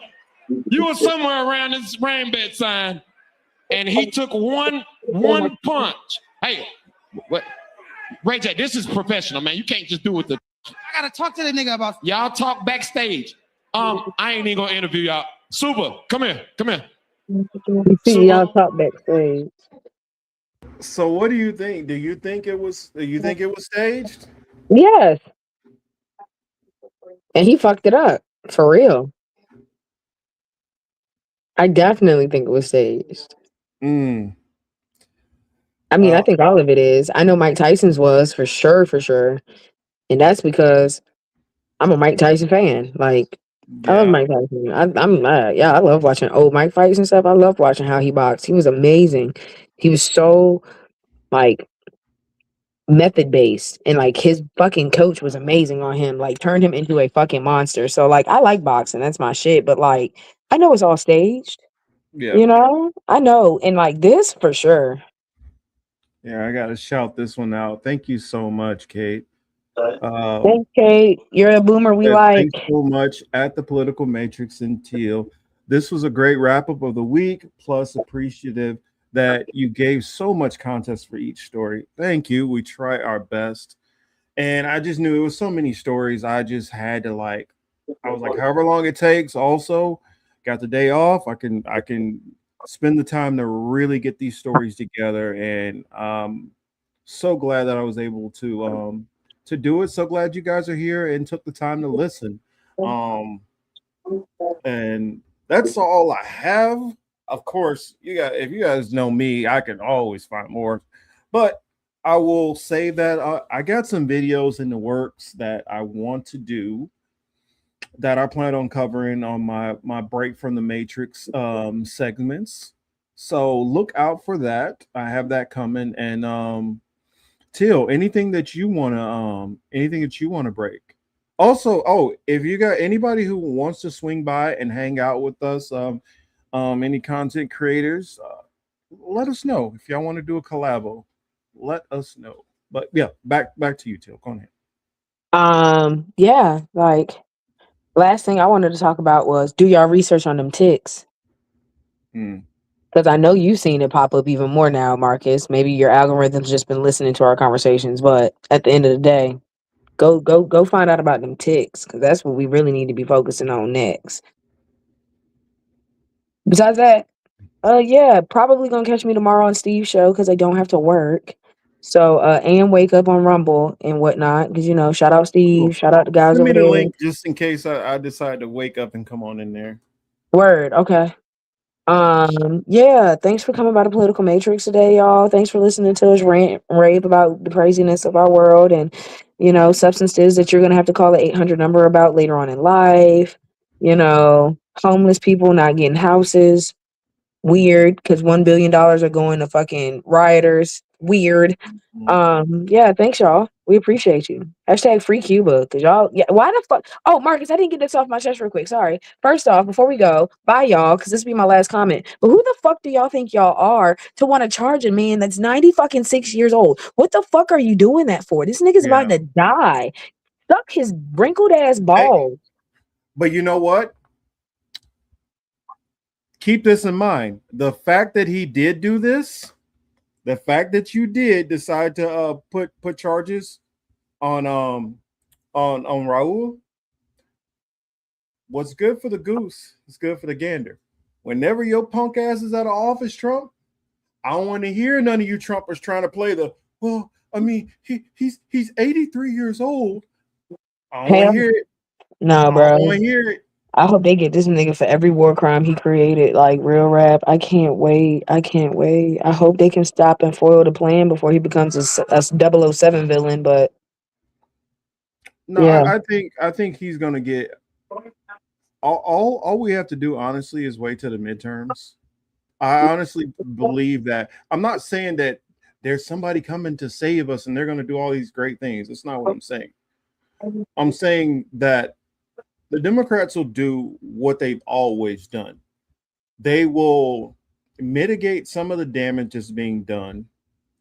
They will just get it back to the normal skit. They'll get it back to what it normally was. That's the same thing. That's the same thing which Biden did. He didn't improve things. He did his level of shitty stuff too, but he at least tried to stable things out from the negatives that Trump did. And then Obama did the same thing. Stable stuff out from George W. Bush. Just stable it out. Not going to really improve anything. We're just going to stable it out and stop the bleeding a little. so we're gonna go from Black Mirrors to The Simpsons. Got it. Yeah. Oh yeah, Teal. Check out Nemesis if you haven't been watching it. Okay. Oh, watch Nemesis. Gotcha. Each episode gets better. And I just heard Courtney Kemp just signed a big deal with what is it? Apple TV. And so look forward to Courtney Kemp putting some shows on Apple TV. I will not be surprised if you see Amari Hardwick starring in something very soon. Heard that. But that's all I want to say. Peace out, y'all. Yep. Peace out, y'all. Much love. Thank you all for swinging by. Hopefully you guys have a great week. And for this Memorial Day, read up a little bit about, those Black Americans who actually pushed and formed this holiday, and actually just look into some Black history, because you never know. Well, Black history is American history, but since they only want to show you about Martin Luther King, Malcolm X, and a handful of people during February, look into some of the people which they never talk about, and you'll have your whole mind blown on so many like wonderful stories out there. It's just, it's one that I was going to bring up. What's her name? Older Black lady. Well, she's passed now, but I guess I'll tell you this. Man, why come I can't remember her name? Do you know about who had the motorcycle? Yes. You already know where I was going. Thank you. Henrietta Lacks. This woman at the age of 16 decided she wanted a motorcycle. Her adopted mother got her a motorcycle. As a Black woman by herself, she left out at 18 years old and traveled all over the United States on a motorcycle by herself, not being able to get into, not being able to sleep in some of these places because they were segregated, and she's going through sundown towns and all that. She slept on her motorcycle sometimes by herself, camped out or whatever, and all she cared about is riding her motorcycle. She would pull out a map. Think about this. This ain't the time of MapQuest or none of that. She would pull out a penny, flip the penny, wherever it would land on the map, she decided that's where I'm going. And this woman drove and rode all over this country to the point she eventually started getting into bike races and all that stuff like that. And they didn't want to give her the money because a Black woman beat them. But she ended up going to Florida, starting her own motorcycle club, eventually even did some stunt work and stuff like that. And her fame and stuff reached to the level of even a Jay Leno and some of the night show hosts actually had her on the show to interview her. So, hey, oh, that's right. Yo, Bessie Stringerfield. Sorry, that's right. Bessie Stringerfield. Getting my names mixed up. Thank you. Bessie. Sorry, my apologies. That's who it was. Henrietta Shout out Lacks, Black Bike Week. But yeah, I wanted to just talk about how put something in your mind and just do it, and don't let anybody Don't let anybody tell you what you can't do because you're black, because you're Latino, because you're Asian, because you're Native American, because you're a woman, because you're short, because you're tall, because you're big, because you're little. Don't let nobody tell you can't do nothing. Do what you have in your heart to do. And when you look back at it in the end, you will be a legend. And you will inspire a whole generation of other people to follow and be a legend in their own right, in their own fields. Thank you all. So much love. So much love to y'all. Yeah, look up Henrietta Lacks. I forgot. Henrietta Lacks, no, she worked in science. What was it? Was she focused on, was it like cells or stem cells? I can't remember, something like that. What was it? Where'd it go? DNA, that's what it was. She worked with a lot of discoveries dealing with science and DNA and blood and stuff like that. But yes, that's what I would leave you guys all with. Yeah, that biker club in Florida. I like I said, just look into some black history. It's a lady, like, what is her name? Ashley, Goddess Ashley or something like that. She does phenomenal work. And all these other creators who are out there who are bringing this sometimes forgotten knowledge. Hey, it's a rich history out there that we're not getting enough attention on, and I think it's important that we all do that. So that said, this is the Political Matrix. Speaking for Till and myself, thank you all for being with us. Please, if you didn't hit the like button, please hit the like button. If you thought that we did a great job, please share it if you can with others. Bring them into the conversation. If you have stories and stuff like that that you want us to add into the show, please send it our way. And as my cousin can tell you, I am going to do the research to add to it. Thank you so much. Much love and appreciation to you all. And take care. There is discrimination in this world, and slavery and slaughter and starvation. Governments repress their people. Millions are trapped in poverty, while the nation grows rich, and wealth is lavished on armaments everywhere. These are differing evils, but they are the common works of man. They reflect the imperfection of human justice, the inadequacy of human compassion, our lack of sensibility towards the suffering of our fellows. But we can perhaps remember, even if only for a time, those who live with us are our brothers, that they share with us the same short moment of life, that they seek as we do, nothing but the chance to live out their lives in purpose and happiness, winning what satisfaction and fulfillment they can.